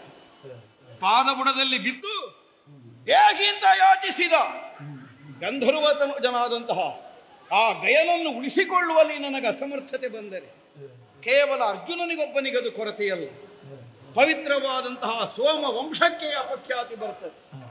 ಆಡಿದ ವಚನವನ್ನು ಉಳಿಸಿಕೊಳ್ಳುವುದಕ್ಕಾಗದೇ ಇದ್ದರೆ, ಶರಣಾಗತರನ್ನು ಪರಿಪಾಲಿಸುವಲ್ಲಿ ನಾವು ಸೋತು ಹೋದರೆ ಅದು ಮನೆತನದ ಘನತೆಗೆ ಕೊರತೆಯಾಗಿ ಒದಗುತ್ತದೆ. ಆದ್ದರಿಂದ ನಾನಾ ಉಪಾಯಗಳಿಂದಲಾದರೂ ಅವನನ್ನು ಸಂರಕ್ಷಿಸುವಲ್ಲಿ ನಾವು ಮುಂದಾಗಬೇಕಾದ. ಏನು ಮಾಡೋಣ? ಓ ಸರಿ ಸರಿ,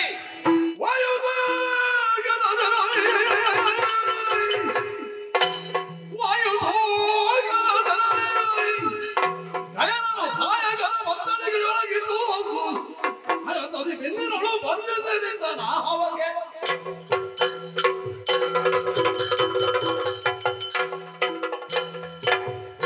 ಯೋಚಿಸಿದೆ. ಮಾಯಾವಿಯಾದಂತಹ ಕೃಷ್ಣನೊಂದಿಗಿನ ಕಲಹದಲ್ಲಿ ಪ್ರಾಣವಿದ್ದನಾಗ ಗಯನನ್ನು ಸಂರಕ್ಷಿಸುವುದಕ್ಕೆ ಇರಬಹುದಾದಂತಹ ಉಪಾಯ ಏನು? ಬಹುದಲ್ಲ. ಗಯನೆಲ್ಲಿದ್ದಾನೆ ಎನ್ನುವಂತಹ ಸೋಹೆ ಕೃಷ್ಣನಿಗೆ ಗೊತ್ತಾಗಕೂಡದು. ಗೊತ್ತಾದರೆ ಯಾವ ಉಪಾಯದಿಂದಲಾದರೂ ಅವ ನಾಶ ಮಾಡಿಯೇ ಮಾಡ್ತಾನೆ. ಸರಿ, ವೀರತನದಿಂದ ಅವನನ್ನು ಸಂರಕ್ಷಿಸುವಂತಹ ಕಾರ್ಯಕ್ಕೆ ನಾನು ಕರ್ತವ್ಯ ಮುಖನಾಗಿದ್ದೇನೆ. ಆದ್ದರಿಂದಲೇ ಅವನನ್ನು ಸಂರಕ್ಷಿಸಿಕೊಳ್ಳುವಲ್ಲಿ ನಮಗಿರುವಂತಹ ವಿಶ್ವಾಸ, ನಮ್ಮಲ್ಲಿರುವಂತಹ ಸಾಯಕದ ಬಲ ಮಾತ್ರ ಮತ್ತೊಂದಲ್ಲ. ವಾಯುಸೋಕದ ತೆರದಿ ಮಾಯಾವಿಯಾದಂತಹ ಕೃಷ್ಣನ ಯಾವ ಮಾಯೆಯೂ ಅಲ್ಲಿ ನಡೆಯುವುದಕ್ಕೆ ಆಸ್ಪದವಿರಲಾರದು.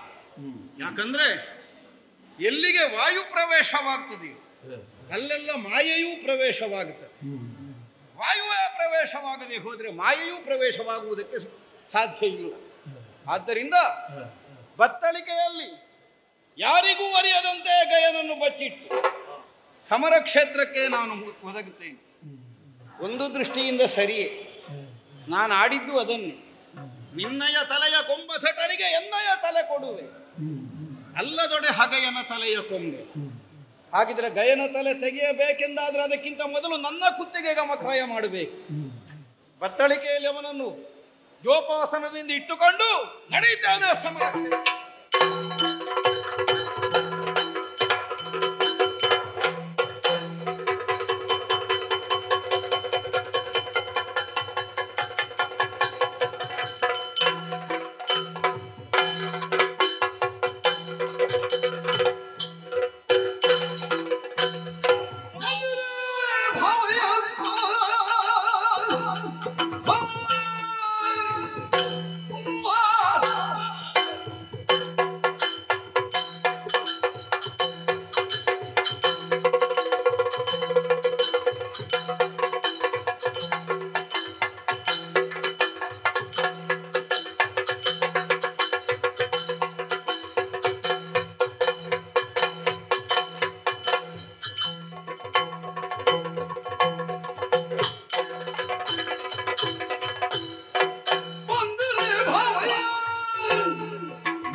ಬಂದಿರೇ ಬಾವಯ್ಯ ಸಮರಕ್ಕೆ ನೀವಿಂದು. ನಿಮ್ಮನ್ನು ಸಂಬಂಧಿಕರು ನಮ್ಮವರು ಎನ್ನುವ ಹಾಗೆ ನಾವು ಹೇಳಿಕೊಂಡು ಕೊಂಡಾಡಿದ್ದು ಇವತ್ತು ಸಾರ್ಥಕ ಮಾಡಿ ಬಿಟ್ಟಿರಲ್ಲ. ಯಾಕೆ? ಸಂಬಂಧಿಕರಾದಂತಹ ನಮ್ಮಲ್ಲಿ ಯುದ್ಧವನ್ನು ಸಾರುವುದಕ್ಕಾಗಿ ಕೈಯಲ್ಲಿ ಆಯುಧವನ್ನು ಹಿಡಿದುಕೊಂಡು ಯುದ್ಧಕ್ಕಾಗಿ ಸಮರಕ್ಕಾಗಿ ಮುಂದಾದಿರಲ್ಲ. ಏನು ಯೋಚನೆಯನ್ನು ಮಾಡಬೇಡಿ. ನಿಂತದ್ದು ಯಾರ ಮುಂದೆ ಎನ್ನುವುದು ಸರಿಯಾಗಿ ಯೋಚನೆ ಇರಲಿ. ತಿಳಿದೇ ಬಂದಿದ್ದೇನೆ. ಹಿಡಿದಂತ ಆಯುಧವನ್ನು ಮೇಲೆತ್ತಿ ನನಗೆ ಒಡೆಯುವುದಕ್ಕೆ ಮುಂದಾದರೆ ನಿಮ್ಮ ಆಯುಧ ಕೈಯಲ್ಲಿರ್ಲಿಕ್ಕಿಲ್ಲ, ಶಿರ ಹೋದಿತು.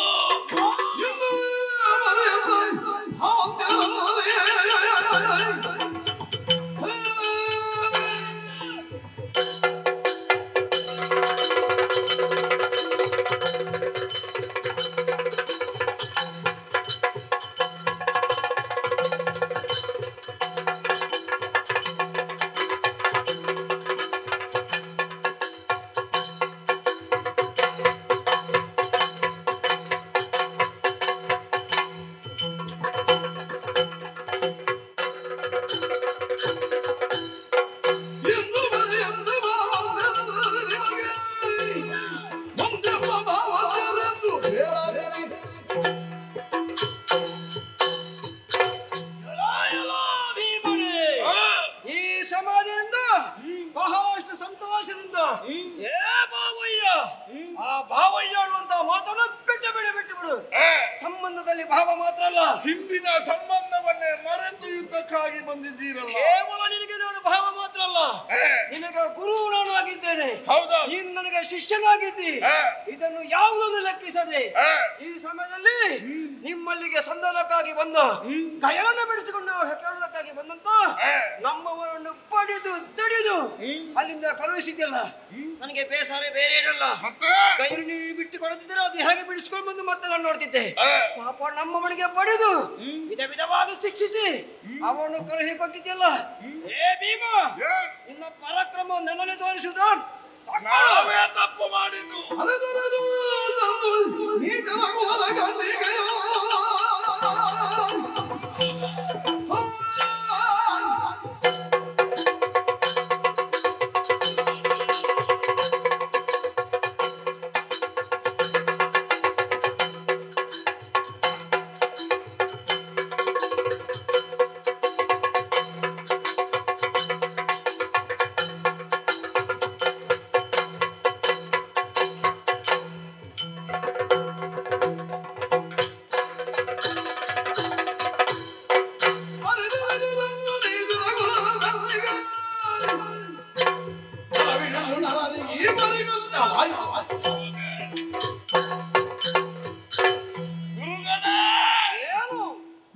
ಕಲಿಸಿದ್ದಕ್ಕೆ ಗುರುಗಳು ನನ್ನದು ಮೊದಲು ನಮಸ್ಕಾರ ಉಂಟು. ಆಗ್ಲಿ ಆದ್ರೆ ಏನು ಹಿಂದಿನ ಸಂಬಂಧಗಳನ್ನೆಲ್ಲ ಮರೆತು ಯುದ್ಧಕ್ಕಾಗಿ ಬಂದಿದ್ದೀರಿ ಎಂದಾದ್ರೆ ನಮಗೆ ಯೋಚಿಸುವುದಕ್ಕೆ ಆಗುವುದಿಲ್ಲ. ಯಾಕೆ ಆಗುವುದಿಲ್ಲ? ಯಾಕೆ?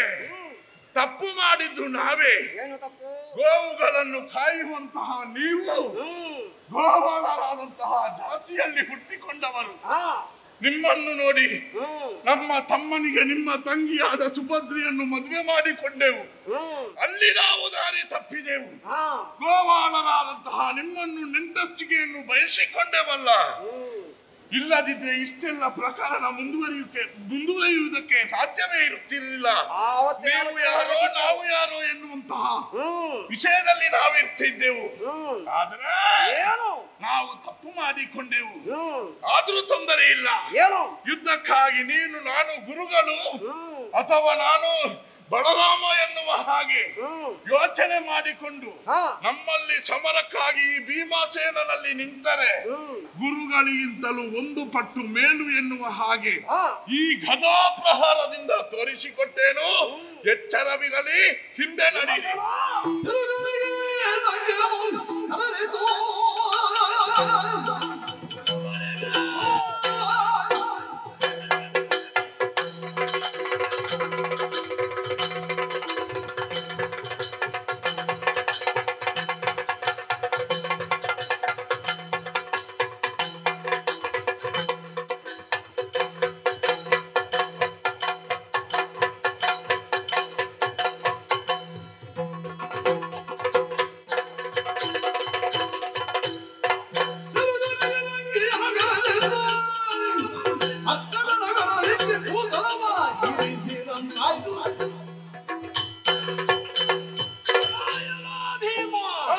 ನಿನಗೆ ವಿದ್ಯೆ ಕಲಿಸಿದ ಒಬ್ಬ ಗುರುಗಳಿದ್ದರು ಅಂತ ಭಾವನೆ ನಿನಗೆ ಇರಲಿಲ್ಲ.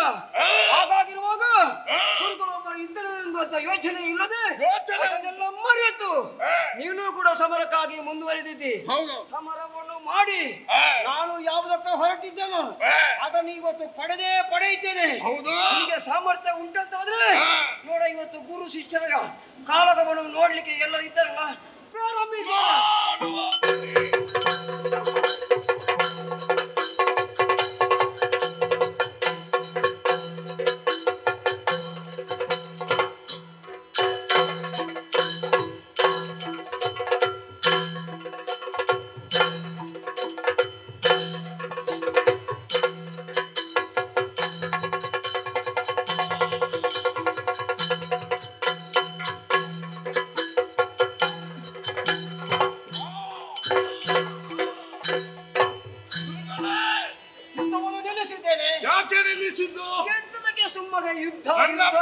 ತಡೆದುಕೊಳ್ಳುವುದಕ್ಕೆ ಆಗುವುದಿಲ್ವಾ ನಿಮಗೆ? ಸ್ವಲ್ಪ ಆಲೋಚನೆ ಮಾಡು. ಹೇಗೆ? ನೀನು ನನ್ನ ಶಿಷ್ಯ, ಹೌದು. ನಾನು ನಿನಗೆ ಗುರು. ಗುರು ಶಿಷ್ಯಂದ್ರು ನೀವು ಕಲಿಸಿದ್ದನ್ನೆಲ್ಲ ಪ್ರಯೋಗ ಮಾಡಿದ್ದೇನೆ. ನೀನು ಪ್ರಯೋಗ ಮಾಡಿದ್ದು ಒಳ್ಳೆದಾಗಿದೆ. ನಿನ್ನ ಪೌರುಷಕ್ಕೂ ನಾನು ಮೆಚ್ಚಿದ್ದೇನೆ. ಆದ್ರೆ ಒಂದುಂಟು, ಮಾಡುವ ಯುದ್ಧ ಇಲ್ಲಿ ಭೀಮ ಬಲರಾಮ ಯುದ್ಧ ಮಾಡಿ ಏನೂ ಪ್ರಯೋಜನವಿಲ್ಲ. ಯಾಕೆ? ಕೃಷ್ಣ ಅರ್ಜುನ ಕಾಲಾಗ ಹೆಸರು ಬರುವುದಿಲ್ಲ ಅಲೆ ಅವರಿಗೆ. ನಾವು ಎಷ್ಟು ಮಾಡಿದರೂ ಇಷ್ಟೇ. ನನಗೆ ತಲೆಗೆ ಹೋಗ್ಲಿಲ್ಲವಲ್ಲ. ಯಾಕೆ? ಇಲ್ಲಿ ನಡೆಯಬೇಕಾದ ಯಾವುದು? ಹೌದೌದು, ಕೃಷ್ಣನಿಗೂ ಅರ್ಜುನನಿಗೂ ಇರುವ ಹಾಗೆ. ಹೌದೌದು. ಈಗ ನಾಳೆ ಹೆಸರು ನಾವು ಹೊಡೆದಾಡಿಕೊಂಡು ಸೋತ್ರು ಗೆದ್ರು ನಾಳೆ ಮುಖಪುಟದಲ್ಲಿ ಬರೆಯುವುದು ಹೇಗೆ? ಹೆಸರಿನೆಲ್ಲ ಬರ್ತಿ. ಕೃಷ್ಣ ಅರ್ಜುನನ ಕಾಲಗ ದುಡಿಯುವುದು ನಾವು ಲಾಭ. ಭೀಮ ಬಲರಾಮರ ಕಾಲಗ ಅಂತ ಬರುವುದೇ ಆಗುವುದಿಲ್ಲ. ನಾವು ದುಡಿಯುವುದು ಹೆಸರು ಅವರ ಹಾಗಾಗಬಾರ್ದು. ಗುರುಗಳೇ, ಹೇಗಾದ್ರೂ ನಾವು ನಿಲ್ಲಿಸಿದ್ದೇವೆ. ಯುದ್ಧ ಬೇಡ, ಯುದ್ಧ ನಿಲ್ಲಿಸಿದ್ದೇವೆ, ಮಾಡಿದ್ದೇವಲ್ಲ. ಇನ್ನು ಬೇಕಾದ್ರೆ ಅವರೇ ನೋಡಿಕೊಳ್ಳಿ. ಅಲ್ಲ, ಹಿಂದಿನದು ನಿಮಗೆ ನೆನಪಾಗೋದಿಲ್ವಾ? ಗುರು ಮಠದಲ್ಲಿ ಅವತ್ತು ನೋಡಿ ನಿಮಗೆ ಪ್ರೀತಿಯಾದ್ದು ಇದು ತಂದಿದ್ದೇನೆ. ನಾನು ಅದಕ್ಕೆ ತಂದದ್ದು ಉಂಟು. ಸ್ವಲ್ಪ ನಿನಗೆ ಸ್ವಲ್ಪ ನೀವು ಹಿಡಿದುಕೊಂಡು ಬಂದಿದ್ರ ಜೊತೆಯಲ್ಲಿ ಕುಡಿದು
ಸಂಪಾದಿಸಿದಕ್ಕೆ ಬೆಚ್ಚಿ ಬಿದ್ದೀಯೇನು?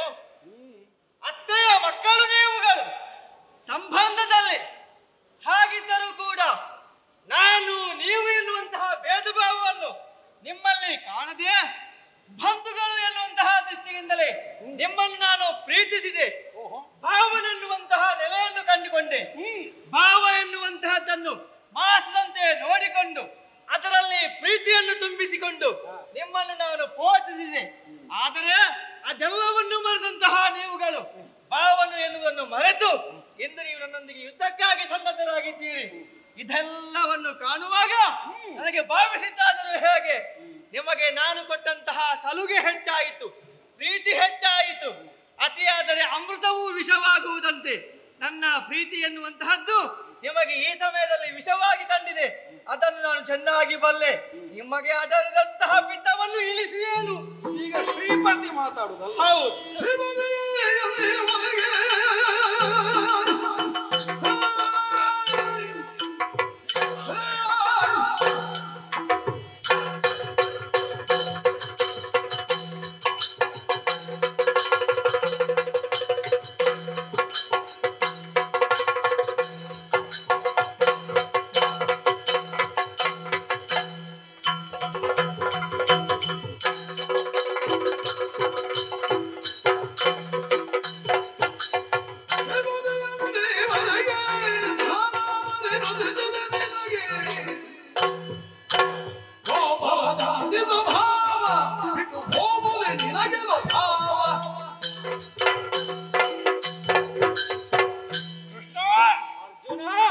ಮಾನವ ಸಹಜವಾದ ಸ್ವಭಾವ ಲೋಕದಲ್ಲಿ ಇದೇ ತರನಾದದ್ದು. ಹೇಗೆ? ಯಾರಲ್ಲಿ ನಮಗೆ ಪ್ರೀತಿ ಇದೆ ಅವರು ಏನು ಮಾಡಿದ್ರು ನಡೆಯುತ್ತದೆ. ಯಾರಲ್ಲಿ ನಮಗೆ ವಿರೋಧ ಮೆಳೆಯಿಸ್ತದೆ ಅವರು ಏನು ಮಾಡಿದ್ರು ಸರಿಯಾಗುವುದಿಲ್ಲ. ಇದು ಮಾನವ ಸಹಜವಾದ ಪ್ರಕ್ರಿಯೆ. ಓಹೋ. ಆದರೆ ನಿನಗೂ ಹಾಗೆ ಅನ್ನಿಸುವುದಕ್ಕೆ ಪ್ರಾರಂಭಿಸಿತ. ಹೌದು. ನಿನ್ನನ್ನು ನಾವು ಕಂಡುಕೊಂಡಂತಹ ವಿಧಾನ ಯಾವುದು? ಯಾವುದು? ಕೇವಲ ವಸುದೇವ ದೇವಕಿಯರ ಕಂದನಾದಂತಹ ಕೃಷ್ಣನಾಗಿ ಅಲ್ಲ, ಮತ್ತೆ ವಸುದೈವ ಕುಟುಂಬಕನಾದ ಕೃಷ್ಣನಾಗಿ. ಶ್ರೀಪತಿ ಲೋಕ ಸಂರಕ್ಷಣೆಗಾಗಿ ಪಾಲನಾಧ್ಯಕ್ಷನಾದಂತಹ ಶ್ರೀಹರಿ ಲಕ್ಷ್ಮೀಪತಿ ಅವನೇ ಕೃಷ್ಣಾಭಿಧಾನದಿಂದ ಧರೆಯಲ್ಲಿ ವ್ಯವಹರಿಸುತ್ತಿದ್ದಾನೆ ಅನ್ನುವಂತಹ ನಿಶ್ಚಲವಾದ ನಿರ್ಮಲವಾದ ನಿರ್ಣಯಕ್ಕೆ ನಾವೀ ತನಕ ಬದ್ಧರೆ. ಆದರೆ ನಿನ್ನನ್ನು ನಾವು ಪೂಜಿಸಿದರೆ ಆ ಎತ್ತರದ ಸ್ಥಾನವನ್ನು ಉಳಿದು ಕೇವಲ ಮಾನವ ಸಹಜವಾದ ಪ್ರಕ್ರಿಯೆಗೆ ನೀನು ನಿನ್ನನ್ನು ಒಳಗು ಮಾಡಿಕೊಂಡೆ. ಯಾಕೆ? ಯಾಕೆ? ಅಲ್ಲದೆ ಹೋದ್ರೆ ಈ ವೈಷಮ್ಯ ಅಪಾತ್ರದಲ್ಲಿ ದಾನ ಮಾಡಿದಂತಹ ನೋವೇನಾದ್ರೂ ಉಂಟಾಯ್ತು ನಿನಗೆ? ಏನು ನಿನ್ನನ್ನು ಕಾಡಿ ಬೇಡಿ ನಮಗೆ ಅನುಗ್ರಹ ಮಾಡು ಕೃಷ್ಣ ಅಂತ ನಾವು ಹಂಬಲಿಸಿದೆವು. ಗತಿಗೋತ್ರ ಇಲ್ಲದೆ ನಾವು ಬಳಲುತ್ತಿದ್ದ ಕಾಲಕ್ಕೆ ಪಾಂಚಾಲ ನಗರದ ಹೊರವಲಯದಲ್ಲಿರುವ ಕುಲಾಲ ಭವನಕ್ಕೆ ನೀನೇ ನಮ್ಮನ್ನು ಹುಡುಕಿಕೊಂಡು ಬಂದನು. ನನ್ನ ಅತ್ತೆಯ ಮಕ್ಕಳು ಅನ್ನು ಹಾಗೆ 5 ಮಂದಿಗಳನ್ನು ಸಂರಕ್ಷಿಸುವಂತಹ ಉದ್ದೇಶಕ್ಕಾಗಿ ನೀನು ಬದ್ಧನಾದ. ಈಗ ಒಬ್ಬ ಸಾಮಾನ್ಯ ಮಾನವ ಆದರೆ ಭ್ರಮೆಗೊಳಗಾಗಿಯೋ ಅವಸರದ ತೀರ್ಮಾನದಿಂದಲೋ ಅಲ್ಲದೆ ಇದ್ದದ್ದನ್ನು ಆಯ್ದುಕೊಂಡು ಆಚರಿಸಿದ ಅಂತ ಹೇಳಬಹುದು. ತ್ರಿಕಾಲ ಜ್ಞಾನಿಯೂ ಅಲ್ಲ, ತ್ರಿಕಾಲಗಳನ್ನು ನಿಯಂತ್ರಿಸಬಲ್ಲ ಸಾಮರ್ಥ್ಯವುಳ್ಳ ನಿನಗೆ ಯಾರು ಹೇಗೆ ಯಾವನಲ್ಲಿ ಎಷ್ಟು ಪಾತ್ರತ್ವ ಅನ್ನುವುದನ್ನು ಇನ್ನೊಬ್ಬರು ಹೇಳಬೇಕಾದ ಅವಶ್ಯಕತೆ ಬರ್ತದ. ಅಲ್ಲದೆ ಇದ್ದವರನ್ನು ಸಂರಕ್ಷಿಸ್ತೇನೆ ಅಂತ ಹೊರಟವ ಕೃಷ್ಣ ಅಂತ ಆದ್ರೆ ಅವನು ಶ್ರೀಪತಿಯ ಆಗಿರುವುದಕ್ಕೆ ಸಾಧ್ಯ ಇಲ್ಲ. ಮತ್ತೆ ಶ್ರೀಪತಿಯ ಹುದಾದರೆ ಅಲ್ಲದೆ ಇದ್ದದ್ದನ್ನು ಆಚರಿಸುವುದಕ್ಕೆ ಸಾಧ್ಯ ಇಲ್ಲ. ಇದೆರಡು ಪರಸ್ಪರ ವಿರೋಧವಾಗಿ ಒದಗುತ್ತದೆ. ಈಗ ನೀನು ಮಾಡುತ್ತಿರುವಂತಹ ವ್ಯವಹಾರ ಏನು? ಏನು? ಕೇವಲ ವಿರೋಧ ವೈಷಮ್ಯವನ್ನು ಸಾಧಿಸುವಲ್ಲಿ ನಮ್ಮನ್ನು ಆಕ್ಷೇಪಿಸುವುದಕ್ಕೆ ಬೇರೆ ವಿಷಯಗಳಿಲ್ಲದೆ ತಲೆಗೇರಿ ಹೋಯಿತೋ ಪಿತ್ತ ಅನ್ನುವ ಹಾಗೆ ನಮ್ಮನ್ನು ಆಕ್ಷೇಪಿಸುವಲ್ಲಿ ಮುಂದಾಗಿದ್ದು. ಏನು ನಮ್ಮ ತಲೆಗೆ ಪಿತ್ತ ಏರಿದ್ದರ ಕುರಿತಾಗಿ ನಮ್ಮ ಯಾವುದಾದ್ರೂ ವರ್ತನೆಯನ್ನು ನೀನು ಗುರುತಿಸಿಕೊಂಡೆಯಾ, ಕಂಡೆಯ? ಅಂತಹದೇನಾದ್ರೂ ಮಾಡಿದೆವು.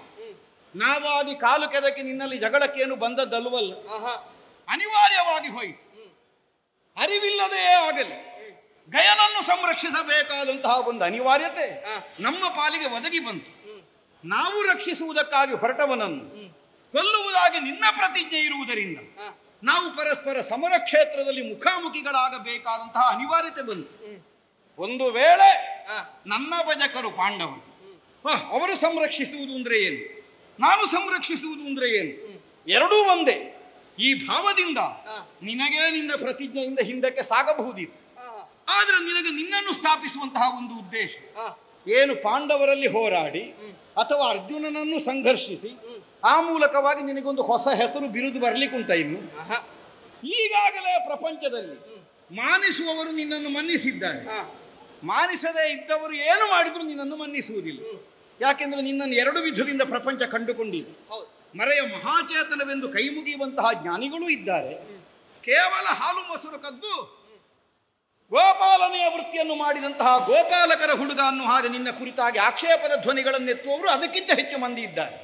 ಬಹುಶಃ ಯುಗ ಧರ್ಮ ಇರಬೇಕು, ದ್ವಾಪರ ಅಲ್ವ ಇದು, ಅದು ಅಂತಲೂ ಆಡ್ತಾರೆ ಇದು ಅಂತಲೂ ಆಡ್ತಾರೆ, ಎರಡರ ಕಡೆಗೂ ಇದ್ದಾರೆ. ಆದ್ದರಿಂದಲೇ ಅಂತಹ ಸ್ಥಿತಿಯಾಗಿ ಹೋಗಿರಬೇಕು. ಈಗ ಅಂತೂ ನಿನ್ನ ವರ್ತನೆಯಿಂದ ಸ್ಪಷ್ಟ ಆಗುತ್ತದೆ ಹೇಗೆ ಗೋಪರ ಜಾತಿ ಸ್ವಭಾವ ಇದು ಬಿಟ್ಟು ಹೋಗಲಿಲ್ಲ ನಿನ್ನಲ್ಲಿ. ಗೊಲ್ಲ ಹುಡುಗರು ದನ ಮೇಯಿಸಲಿಕ್ಕೆ ಹೋದಲ್ಲಿ ಮರಕೋತಿ ಆಡುವಾಗ ವಿವಾದ ಮಾಡಿದ ಹಾಗೆ ನಾನು ನನ್ನದು ತನ್ನದು ತನಗೆ ಅನ್ನುವಂತಹ ಭಾವದಿಂದ ಸಂಘರ್ಷಕ್ಕೆ ಮನವೊಳಿಸ್ತೀಯಲ್ಲ, ನಾವು ಇದೇ ದೇವರಿಗೆ ಪೂಜೆ ಮಾಡಿದ್ದು ಅಂತ ನಾವು ಒಮ್ಮೆ ಹಿಂದೆ ತಿರುಗಿ ನೋಡಬೇಕಾದ ಸ್ಥಿತಿ ಬಂತಲ್ಲ ಇದು. ಓಹೋ, ಪರಕೀಯರಿಗೆ ಆಶ್ರಯವನ್ನು ಕೊಟ್ಟೇ ಅಲ್ಲ.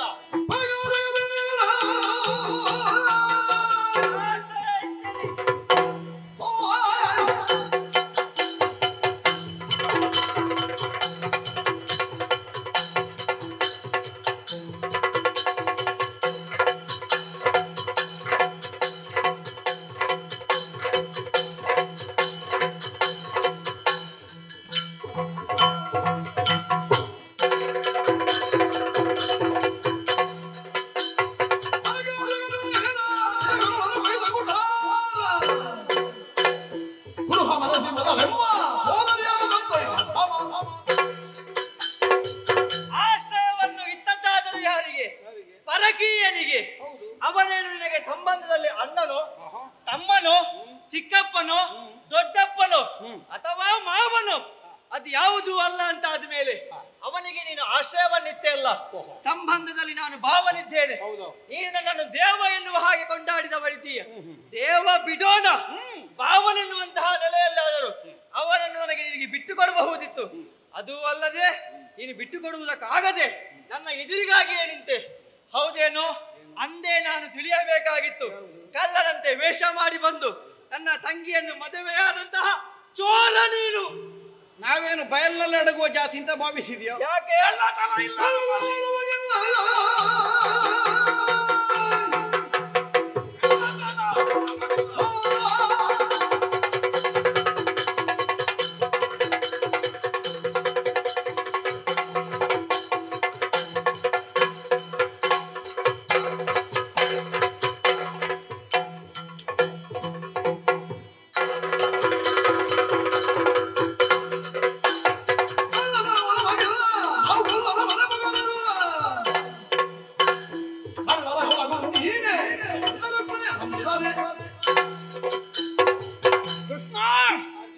ಬಯಲಿನಲ್ಲಿ ಅಡಗುವ ಜಾಯಮಾನ ಅಲ್ಲ ಪಾಂಡವರದ್ದು. ಓಹೋ, ಅದೇ ಹೌದಾದರೆ ನೀನು ವಿರೋಧಿ ಅಂತ ಗೊತ್ತಾದ ಮರುಕ್ಷಣದಲ್ಲಿ ಎಲ್ಲಿ ದ್ವಾರಕ್ಕೆ ಅಂತ ಹುಡುಕಿಕೊಂಡು ಬರುತ್ತಿದ್ದೆವು. ಓಹೋ, ಅಡಿಗರಾಗಿದಂತಹ ಗಯನ ರಕ್ಷಣೆಯ ಹೊಣೆ ನಮಗಲ್ಲ ಅಂತ ಬಿಟ್ಟು ಬಿಡುತ್ತಿದ್ದೆವು. ರಕ್ಷಿಸುವ ದೇವನೇ ಆಗಲಿ ಅಥವಾ ಹೆಣ್ಣು ಕೊಟ್ಟ ಬಾಬನೇ ಆಗಲಿ ವಿರೋಧಿಸಬೇಕಾದಂತಹ ಅನಿವಾರ್ಯತೆ ಒಂದು ಧರ್ಮ ಕಾರ್ಯಕ್ಕಾಗಿ ಒದಗುತ್ತದೆ ಎಂದಾದರೆ ಧರ್ಮ ಕಾರ್ಯದ ಆಚರಣೆಯೇ ಪ್ರಧಾನ. ಓಹೋ, ಇದನ್ನು ಅರ್ಥ ಮಾಡಿಕೊಂಡು ನಿನ್ನನ್ನು ವಿರೋಧಿಸುವುದಕ್ಕೂ ಸಿದ್ಧರಾದೆವು. ಓಹೋ, ಯಾಕೆ ಯಾಕೆ? ಕಳ್ಳತನದ ಸ್ವಭಾವ ಅಲ್ಲ ಪಾಂಡವರದ್ದು. ಅದು ಅಹುದಾದ್ರೆ ಅಡಗಿಕೊಳ್ತಿದ್ದೆವು ಅಂತ ಹೇಳಿದ್ದು. ಅಡಗಿಕೊಳ್ಳಿಲ್ಲ. ಯಾಕೆ?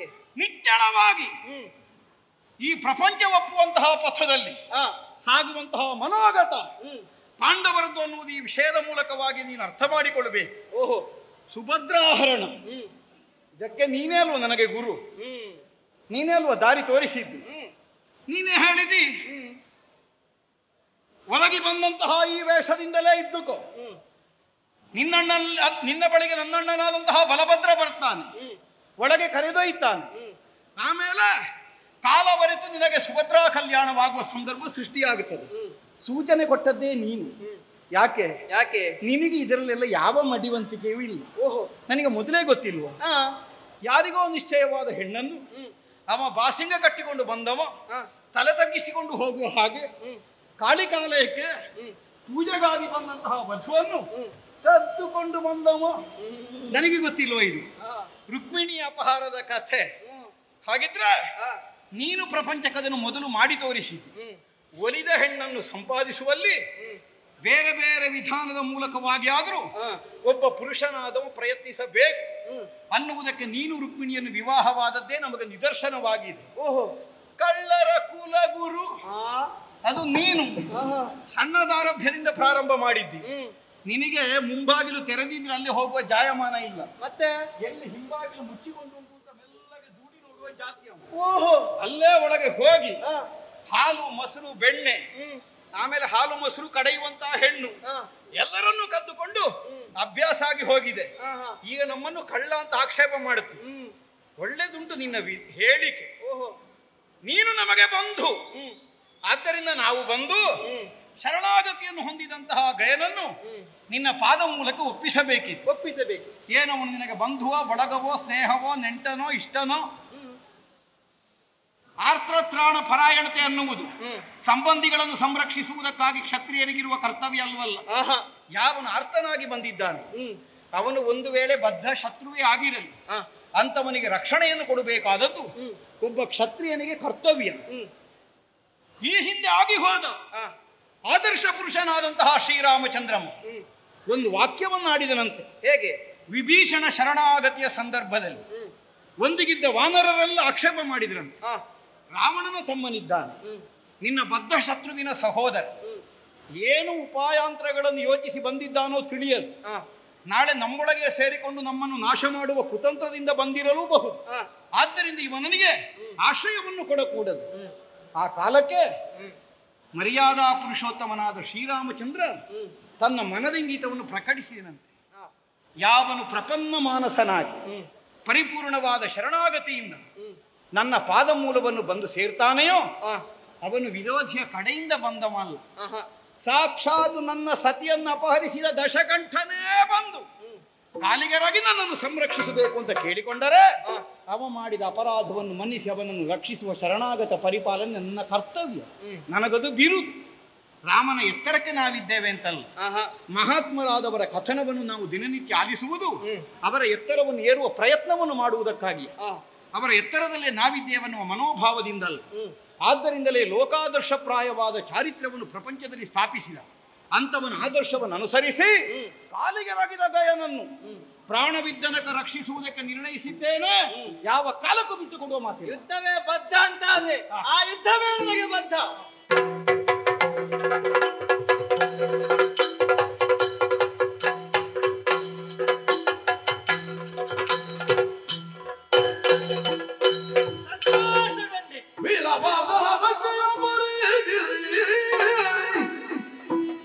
ಮುಂದೆ ಭಾರತ ಹವಮಲ್ಲನಿವನ ಭೂರಿ ಸಂತೋಷದಿಂದಿರಲು ಮುರಹರನು ಅಸ್ತಮಯ ಸಮಯವಾಗಲಂದು ಘೋರದರ ದುರ್ಜಗಳ ಕೌಶಲ ಭಕ್ತಿಯಿಂದ ಯಾರಲ್ಲದಳು ಮೂಡಿಗೆಯ ಒಳಗಿಯ ಕುಬೇರ ಮಗನ ಶಿರವ ಕತ್ತರಿಸಿ ಮಾಯಾವಿಕೊಂಡಿರಲು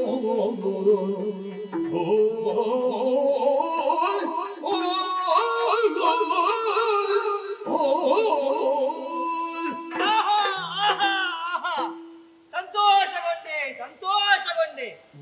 ನಾನೇ ರಚಿಸಿದಂತಹ ಈ ಪ್ರಸಂಗದಲ್ಲಿ ನಾನು ಏನನ್ನು ಬಯಸಿದೆನೋ ಆ ಪ್ರಶ್ನೆಗೆ ಉತ್ತರವನ್ನು ನಾನೇ ಇಲ್ಲಿ ಕಂಡುಕೊಂಡೆ.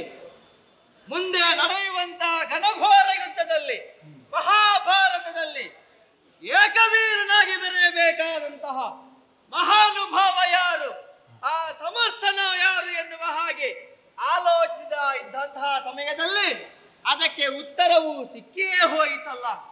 ಇದನ್ನೇ ನಾನು ಭಾವಿಸಿದ್ದು. ನನ್ನ ಯೋಚನೆಯಲ್ಲಿ ಇದ್ದದ್ದು ಕೂಡ ಅದುವೇ. ಯೋಚನೆಯಲ್ಲಿ ಇದ್ದದ್ದು ಯೋಜನೆಯ ರೂಪಕ್ಕೆ ಬರುತ್ತಾ ಇದೆ ಅಂತ ಆದ್ರೆ ಉತ್ತರ ಸಿಕ್ಕಿದೆ ಎನ್ನುವ ಹಾಗಲ್ಲವೇ? ಸಂತೋಷವಾಯಿತು.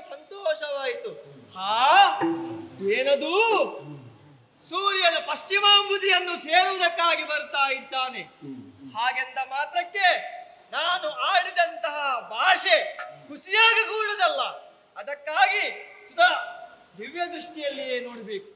ಅತ್ತ ಇತ್ತ ಇತ್ತಿಂದತ್ತ ಎತ್ತ ನೋಡಿದರೂ ಕೂಡ ಗಯನ ಸುಳಿವೇ ಇಲ್ಲ.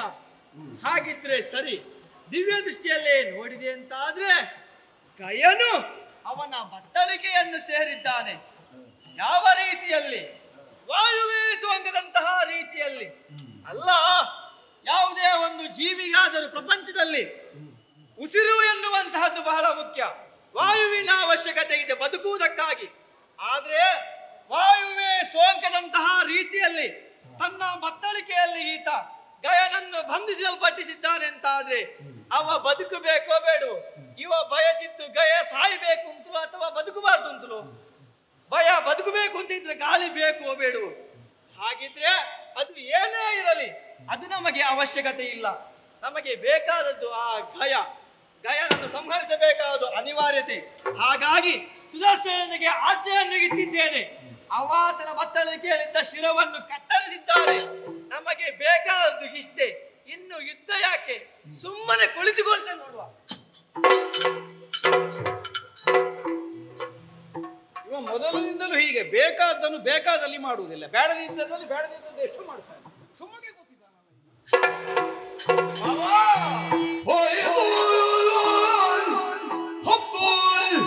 ನೋಡು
ಇದು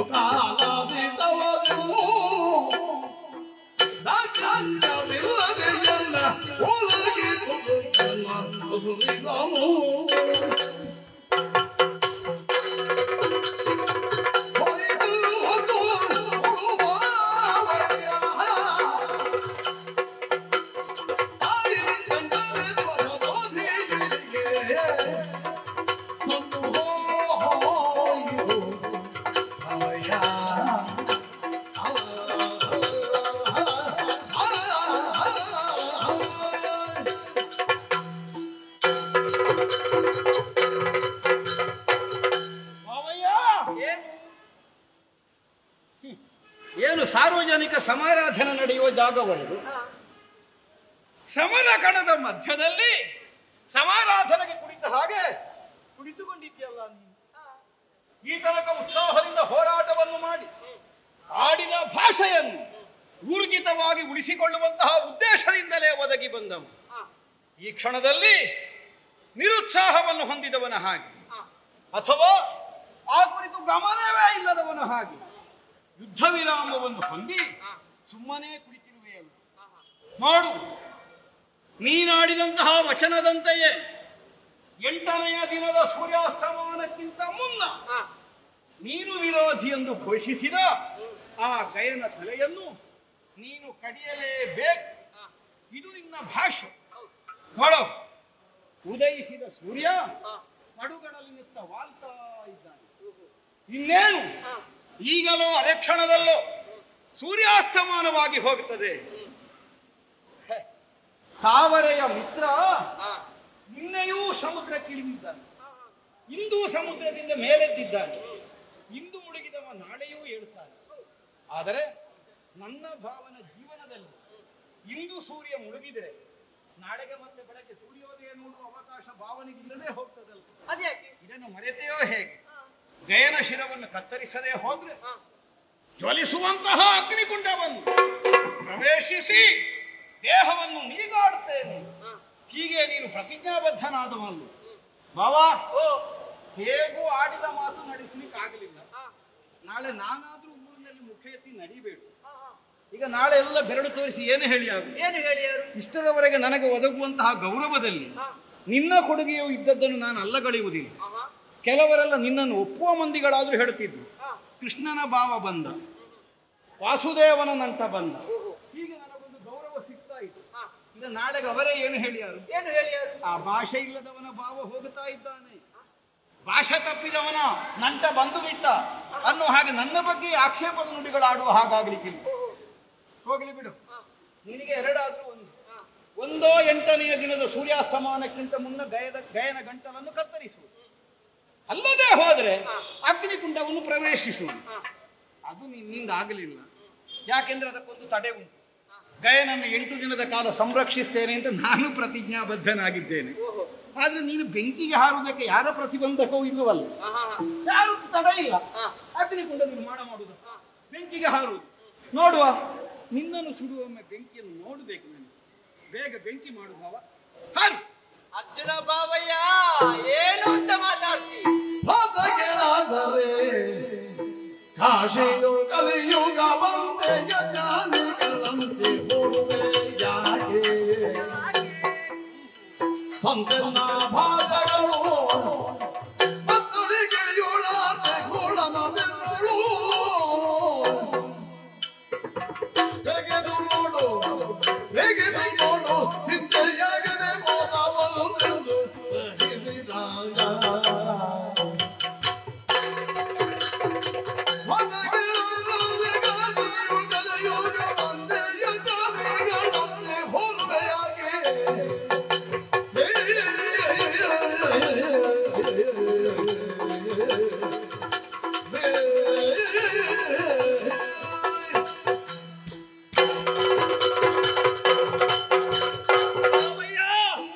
ನನ್ನನ್ನು ಅಗ್ನಿಕುಂಡ ಸದ್ಯ ಮಾಡು ಎನ್ನುವ ಹಾಗೆ ಹೇಳ್ತಾ ಇದ್ದೀಯ. ಅಯ್ಯ, ನಿನ್ನ ಬತ್ತಳಿಕೆಯೊಮ್ಮೆ ಸರಿಯಾಗಿ ನೋಡ್ಬೇಕು. ಯಾಕೆ ಬಲ್ಲೆಯ? ಕಾಶಿ ಕ್ಷೇತ್ರ ಮಹಾನ್ ಪವಿತ್ರವಾದಂತಹ ಸ್ಥಳ. ಈ ಸ್ಥಳಕ್ಕೆ ಕಲಿಯ ಪ್ರವೇಶವಾಗುವುದಿಲ್ಲವಂತೆ. ಹಾಗಿದ್ದರೂ ಕೂಡ ಒಂದೊಮ್ಮೆಗೆ ಕಲಿಯ ಪ್ರವೇಶವಾದರೂ ಈ ಕೃಷ್ಣ ಮಾಡಿದಂತಹ ಭಾಷೆ ಸುಳ್ಳಾಗುವುದಕ್ಕಿಲ್ಲವಲ್ಲ. ಹಾಗಾಗಿ ಹೇಳ್ತಾ ಇದ್ದೇನೆ, ನಿನ್ನ ಬತ್ತಳಿಕೆಯನ್ನು ನೀನು ನೋಡ್ಲಿಲ್ವೋ ಏನು? ಹೌದು, ನೀನು ಆಗಂದು ಈಗ ಒಬ್ಬ ಯಾರನ್ನೋ ಕತ್ತಿಕೊಂಡು ಬೆನ್ನಿಗೆ ಹೊತ್ತುಕೊಂಡು ತಿರುಗಾಡ್ತಾ ಇದ್ದೀಯಲ್ಲ, ಹೌದೇನೋ? ಯಾವುದಾದರೂ ಯಾರಿಗಾದರೂ ಈ ಸತ್ತ ಮೇಲೆ ಅಣ್ಣನ ಹೆಣವನ್ನು ತಮ್ಮ ಹೊರಬಹುದು ಅಥವಾ ಅವನ ಮಗ ಹೊರಬಹುದು. ಆ ಹೆಣವನ್ನು ಅಪ್ಪ ಹೊರಬಹುದು, ಮಗ ಹೊರಬಹುದು. ಯಾರ್ಯಾರ ಹೆಣವನ್ನು ನೀನು ಹೊರ್ತಾ ಇದ್ದೀಯಲ್ಲ, ಅನಾಥ ಶವ ಸಂಸ್ಕಾರವು ಪುಣ್ಯಪ್ರದವಾದ ಕೆಲಸವೇ, ಅದು ದೊಡ್ಡ ವಿಷಯ. ಆದ್ರೆ ಈಗ ಹೆಣ ಹೊರುವ ಸುದ್ದಿ ಯಾಕೆ? ಕುಬೇರ ಇನ್ನು ಜೀವಂತನಾಗಿರುವಾಗಲೂ ಕೂಡ ಅವನ ಮಗನಾದಂತಹ ಗಯನ ಹೆಣವನ್ನು ನೀನು ಹೊತ್ತು ತಿರುಗುತ್ತಾ ಇದ್ದೀಯಲ್ಲ, ಏನು ಹೇಳಬೇಕು? ಏನು ಮಾತಾಡ್ತಾ ಒಂದಕ್ಕೊಂದು ಸಮನ್ವಯವೇ ನಮಗೆ ಕಾಣುವುದಿಲ್ಲ. ಹೆಣ ಹೊರುವ ಕೆಲಸ ಯಾಕೆ ಮಾಡ್ತೀವಿ ಭಾವ ಅಂತ ಕೇಳ್ತಾರೆ. ನನ್ನ ಭಾಷೆ ಸಂದು ಹೋಗಿದೆ, ಅದು ಯಾವ ಕಾಲಕ್ಕೂ ಬಂಜೆಯಾಗುವುದಕ್ಕಿಲ್ಲ ಅಂತ ಆಡ್ತಾನೆ. ಹಾಗೆಂದು ಪ್ರತ್ಯಕ್ಷವಾಗಿ ಇವ ಹೋರಾಟದಲ್ಲಿ ಗಯನನ್ನು ಕೊಲ್ಲುವುದಕ್ಕೆ ಅವಕಾಶ ಸಿಗಲಿಲ್ಲ.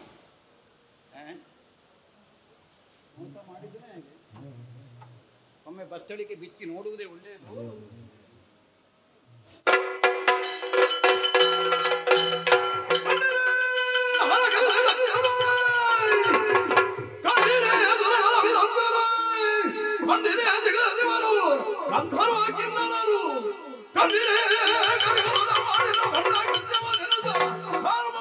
ಕಿಡಿಗೆದರು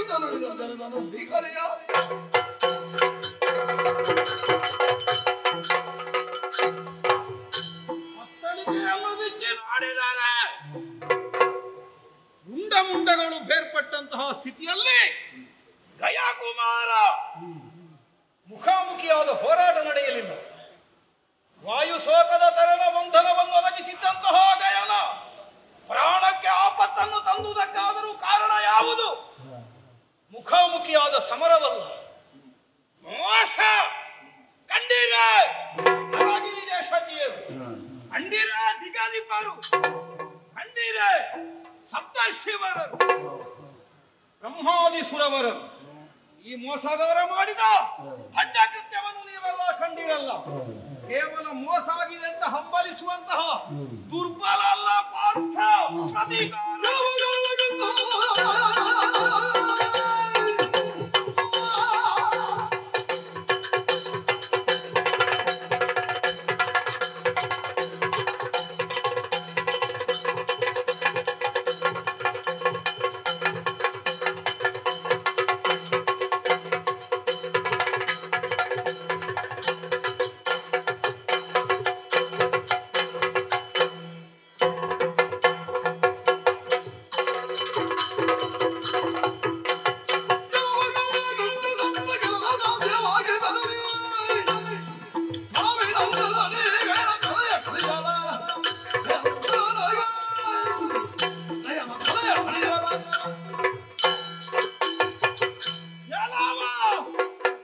ಕೊನೆಗೂ ನಿನ್ನ ಕುಮತಿಯನ್ನು ಪ್ರದರ್ಶಿಸಿಯೇ ಬಿಟ್ಟೆಯಲ್ಲ.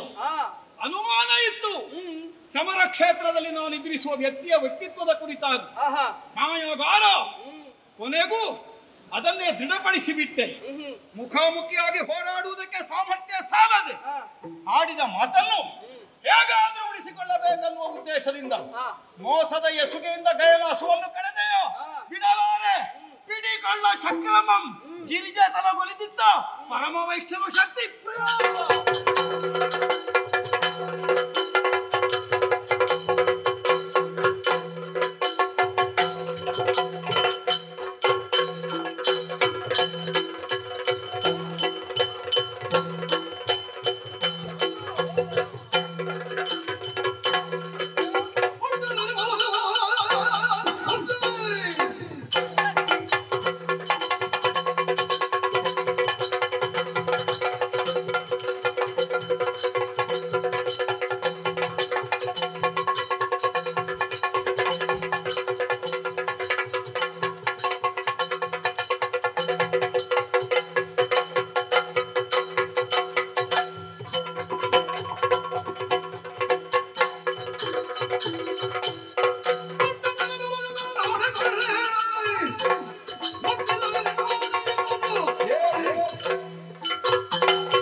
ಲೋಕವೇ ನಗೆಗೀಡಾಗುವಂತಹ ಪ್ರಸಂಗ ಈ ಸಂದರ್ಭದಲ್ಲಿ ಒದಗಿ ಬಂತಲ್ಲ ದೇವರು. ನೀನ್ ಯಾರು, ನಾನು ಯಾರು, ಅವನು ಯಾರು?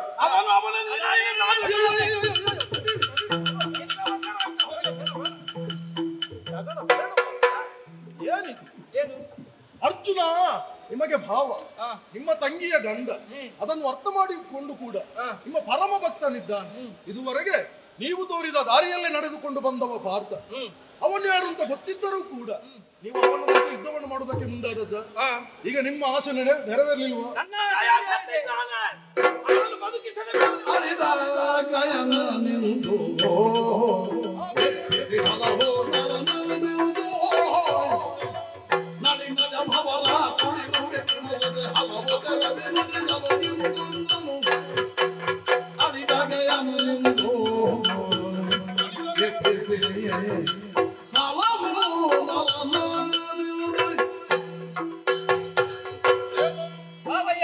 ಈ ರೀತಿಯಾದಂತಹ ಪ್ರಸಂಗದಲ್ಲಿ ಅರ್ಜುನನಿಗೆ ಬಹಳ ಬೇಸರ ಆಗಿದೆ, ನಿಮಗೂ ಬೇಸರ ಆಗಿದೆ.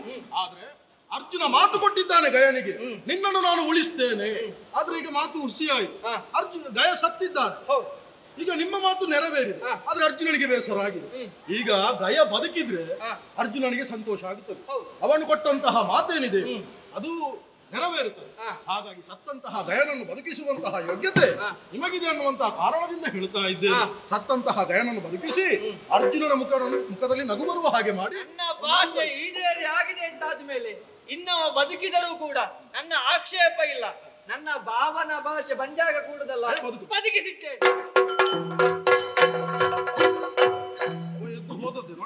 ಏ ಪುಣ್ಯಾತ್ಮ, ನಿನಗೆ ಬೇಕಾಗಿ ನಾವು ಭಾವ ಹೊಡೆದು ಬಿದ್ದೆವಲ್ಲ ಇಲ್ಲಿ. ನೋಡಿ, ಒಂದು ಸ್ವಲ್ಪ ಆದ್ರೂ ಕೃತಜ್ಞತೆ ಆದ್ರೂ ಉಂಟ? ಯಾವುದು ವಿಳಾಸ ಹುಡುಕಿಕೊಂಡು ಬಂದಿದ್ದ. ಸಂರಕ್ಷಿಸಬೇಕು ಪಾರ್ಥ, ಭೂಪರ ಕುಲ ಗಜಕೇಶ್ವರಿ ನೀನು ರಕ್ಷಿಸಬೇಕು. ಈಗ ನೋಡಿ, ಬದುಕಿದೆಯಾ ಬಡಜೀವವೇ ಅಂತ ಹೆದರಿ ಓಡಿಯೇ ಬಿಟ್ಟ ಇಲ್ಲಿ. ಅವರ ಸಹವಾಸ ಆಗ್ಲಿಕ್ಕಿಲ್ಲ. ಹಾಗಲ್ಲ, ಕಾರಣ ಆದದ್ದೇನು? ಕೃಷ್ಣನ ಕೋಪದ ಮುಂಭಾಗದಲ್ಲಿ ಮುಖ ತೋರಿಸಿ ನಿಲ್ಲುವುದಕ್ಕೆ ಅವನಿಗೆ ಸಾಮರ್ಥ್ಯ ಸಾಕಾಗಲಿಲ್ಲ. ಆದ್ದರಿಂದಲೇ ಹೋದ. ಇಂಥದ್ದು ದೇವರೇ ಇದಲ್ಲ. ನನ್ನ ಸ್ವಾಮಿಯಲ್ಲೇ ನಾನು ವಿರೋಧ ಮಾಡಬೇಕಾಗಿ ಬಂತು. ಆ ಒಂದಿನ ಜಗಳದ ಮಧ್ಯೆಯಲ್ಲಿ ಈಗ ಕೈಲಾಸದಿಂದ ಪರಮೇಶ್ವರ ಧರೆಗೆ ಇಳಿದು ಬರಬೇಕಾಗಿ. ಹೌದು, ನೀನು ಬಾರದಿದ್ರೆ ಪ್ರಸಂಗ ಮುಗಿಯುತ್ತಿರಲಿಲ್ಲ. ಹೌದು, ಕೃಷ್ಣಾರ್ಜುನ ಕಾಲಕ್ಕೆ ನಿಲ್ಲಬೇಕು, ಪರಮೇಶ್ವರ ಬರಲೇಬೇಕು. ಬಂದಿದ್ದೇನೆ, ಹಾಗಾಗಿ ತಡ ಮಾಡುವುದಲ್ಲ. ನಮ್ಮದಾದ ಕೈಲಾಸ ಲೋಕವನ್ನು ಸೇರಿ ಸರಿ, ಆದೀತು ಆದೀತು. ಬಾಬಯ್ಯ, ಸರ್ವಾಪರಾಧಗಳಾಗಿ ಹೋಯಿತು. ಇದು ನೀನು ಮಾಡಿದ್ದಲ್ಲ, ನಾನು ಮಾಡಿಸಿದ್ದು ಬಾಬಯ್ಯ.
ಪರೀಕ್ಷಾ ರಂಗದಲ್ಲಿ ನಿನ್ನನ್ನು ಕೇವಲ ದಾಳುಗಳಾಗಿ ನಾನು ಉಪಯೋಗಿಸಿಕೊಂಡೆ ಅಷ್ಟೇ. ಸ್ವಾಮಿ, ಎಂತೆಂತ ನಾಟಕ ಎಲ್ಲ ಮಾಡಿ ಹಾಕತಿ. ಹೌದು, ಎಲ್ಲಿಂದ ಬಂತು ಈ ಸುಳ್ಳು ಪ್ರಸಂಗ ನಿನಗೊಂದು? ಮುಂದೆ ನಡೆಯಲಿಕ್ಕಿರುವಂತಹ ಮಹಾಭಾರತ, ಆ ಸಮಯದಲ್ಲಿ ನನಗೊಬ್ಬ ಸಮರ್ಥನಾದಂತಹ ವೀರ ಬೇಕಾಗಿತ್ತು. ಅದು ಯಾರು ಎನ್ನುವ ಹಾಗೆ ನಾನು ಆಲೋಚನೆಯಲ್ಲಿದ್ದಾಗ ನನಗೆ ಕಂಡದ್ದು ಪಾರ್ಥನಾದಂತಹ ನೀನು. ಆದ್ರೆ ನೀನು ಎಷ್ಟರ ಮಟ್ಟಿಗೆ ಯೋಗ್ಯತೆಯನ್ನು ಹೊಂದಿದ್ದೀಯ ಎನ್ನುವುದನ್ನು ಅರಿಯುವುದಕ್ಕಾಗಿ ಈ ರಂಗವನ್ನು ನಾನು ನಿರೂಪಿಸಿದೆ. ಇದರಲ್ಲಿ ನಾನು ಭಾವನಾಗಿ ಬಂದೆ.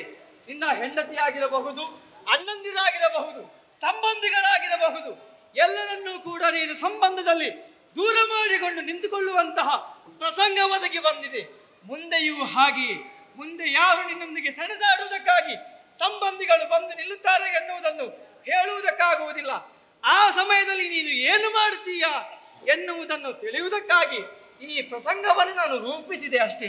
ಶ್ರೇಯಾಂಸಿ ಬಹುವಿಘ್ನಾನಿ. ಹೌದು, ಶ್ರೇಯಸ್ಸಿನ ಪಥದಲ್ಲಿ ಸಾಗುವವನಿಗೆ ಅನೇಕ ವಿಘ್ನಗಳು ಎದುರಾಗುವುದು ಸ್ವಾಭಾವಿಕ. ಹೌದು, ಒದಗಿದ ವಿಘ್ನಕ್ಕೆ ಎದೆಗುಂದದೆ ಅದನ್ನೆಲ್ಲ ಮೀರಿ ನಿಂತು ಯಾವನು ಸತ್ಪಥದಲ್ಲಿ ಸಾಗುವ ಪ್ರಯತ್ನದಲ್ಲಿ ಮುಂದಾಗ್ತಾನೆಯೋ ಅವನಿಗೆ ದೈವಾನುಗ್ರಹ ತಾನಾಗಿ ಒಲಿದು ಬರ್ತದೆ ಅನ್ನುವಂತಹ ಸಂದೇಶವನ್ನು ಕೃಷ್ಣಾರ್ಜುನರ ಕಾಳಗದ ಮೂಲಕವಾಗಿ ಮತ್ತೊಮ್ಮೆ ಪ್ರಪಂಚಕ್ಕೆ ನೀನು ಕಾಣಿಸಿಕೊಟ್ಟೆ.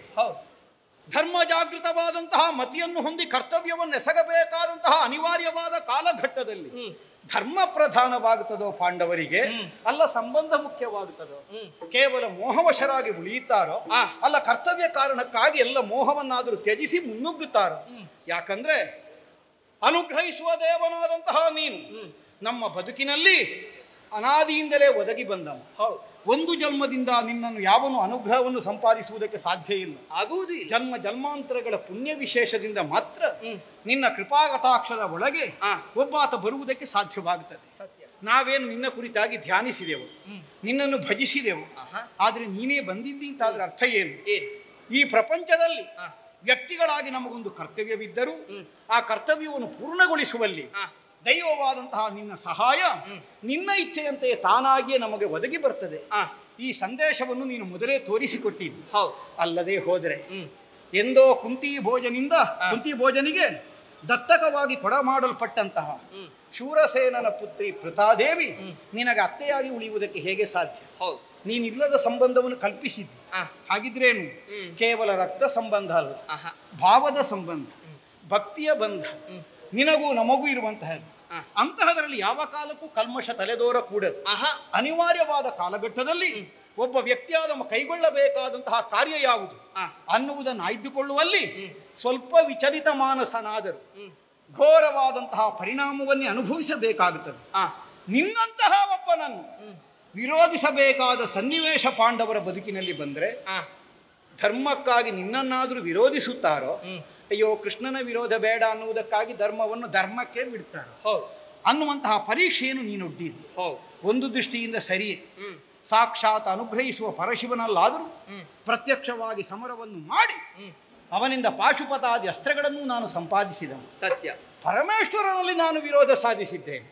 ಅದಮ್ಮ ದೇವರು ಅನ್ನುವುದನ್ನು ತಿಳುವಳಿಕೆ ಇಲ್ಲದೆ ಅವನು ಪರಮೇಶ್ವರ ಅಂತ ಯಾವಾಗ ಗೊತ್ತಾಯಿತೋ ಆ ಕಾಲಕ್ಕೆ ಅವನ ಕಾಲುಗಳಿಗೆ ಬಿದ್ದಿದ್ದೆ.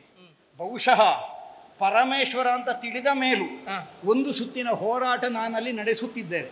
ಈ ಒಂದು ಪ್ರಸಂಗ ಬೇಕು ಅಂತ ನೀನೇ ನಿರೀಕ್ಷೆ ಮಾಡ್ತಿರ್ಲಿಲ್ವೋ ಏನು? ಅದೇ ಪ್ರಸಂಗ ಸಾಕಾಗುತ್ತಿತ್ತು, ಶಬರಶಂಕರ ವಿಲಾಸ. ಆದ್ರೆ ನನ್ನ ವಿಳಾಸಕ್ಕೆ ಸಾಕಾಗಲಿಲ್ಲ.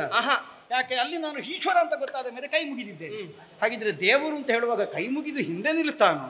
ಅಲ್ಲ, ಒಪ್ಪಿಕೊಂಡಂತಹ ಕರ್ತವ್ಯವೇ ದೇವರು ಅನ್ನುವ ಭಾವದಿಂದ ದೇವನನ್ನಾದರೂ ವಿರೋಧಿಸ್ತಾನೆ. ಈಗ ಬಹುಶಃ ನಿನಗೆ ಮನವರಿಕೆ ಆಗಿರಬೇಕು. ಧರ್ಮವನ್ನು ಸಂರಕ್ಷಿಸುವಂತಹ ಕಾಯಕದಲ್ಲಿ ಕರ್ತವ್ಯಕ್ಕಿಂತ ಪ್ರಧಾನವಾದದ್ದು ಇಷ್ಟ ದೈವವೂ ಅಲ್ಲ ಪಾಂಡವರಿಗೆ ಅನ್ನುವುದನ್ನು ನಮಗೆ ಮಾತ್ರ ಅಲ್ಲ ಪ್ರಪಂಚಕ್ಕೆ ನೀನು ತೋರಿಸಿಕೊಟ್ಟೆ. ಇಷ್ಟ ಆದ ಮೇಲೆ ನಾಳೆ ಕೌರವ ಕರೆದು ರಾಜ ಕೊಟ್ಟರೂ ಕೊಟ್ಟಾನು. ಯಾಕೆಂದ್ರೆ ಕೃಷ್ಣನನ್ನೇ ಬಿಡ್ಲಿಲ್ಲ ಇವರು, ಮತ್ತೆ ನಮ್ಮನ್ನು ಬಿಡ್ತಾರಂತ ಅವನಿಗೊಂದು ಆತಂಕ ಬಂದಿತ್ತು. ಅಲ್ಲ, ಕೊಡುವುದಿಲ್ಲ. ಆಮೇಲೆ ಈ ಪ್ರಪಂಚದ ಬದುಕಿ ಉಳಿಯುವುದಕ್ಕೆ ಆಸ್ಪದ ಇಲ್ಲ ಅನ್ನೋದನ್ನು ನೀನೇ ಮಾಡಿ ತೋರಿಸಿ. ಒಳ್ಳೆಯದು ದೇವರೇ. ಅಂತೂ ಕೃಷ್ಣಾರ್ಜುನ ಕಾಳಗವನ್ನುವುದು ದೇವಭಕ್ತರೊಳಗಿನ ಸಂಘರ್ಷ ಅಲ್ಲ, ದೇವಭಕ್ತರೊಳಗಿನ ಸಮನ್ವಯ. ಇದನ್ನು ಪ್ರಪಂಚಕ್ಕೆ ಕಾಣಿಸಿಕೊಟ್ಟಿದ್ದಿ. ಅಲ್ಲ, ಈಗ ಅಂತ ಅಲ್ಲ, ನಿನ್ನ ಲೀಲೆ ಅಪಾರವಾದದ್ದು ನಾವೆಲ್ಲ ಕೇಳಿದ್ದೇವೆ. ಎಂತೆಂಥವರಲ್ಲಿದ್ದ ಶಕ್ತಿಯನ್ನು ಯಾವ ಯಾವ ಕಾಲಕ್ಕೆ ಅವರಿಗೆ ಬೇಡ ಅಂತ ಕಂಡಾಗ ಅದರಿಂದೆಲ್ಲ ಹ್ರಾಸ ಮಾಡಿದ್ಯಂತೆ ನೀನು. ಮತ್ತೆ ನಾವು ಯಾರನ್ನು ಬಿಡುತ್ತಿ ಈ ಪ್ರಪಂಚದಲ್ಲಿ ಆಗ್ಲಿ ನಿನ್ನ ಕೃಪಾ ಕಟಾಕ್ಷ ಧಾರಾಡಬೇಕು.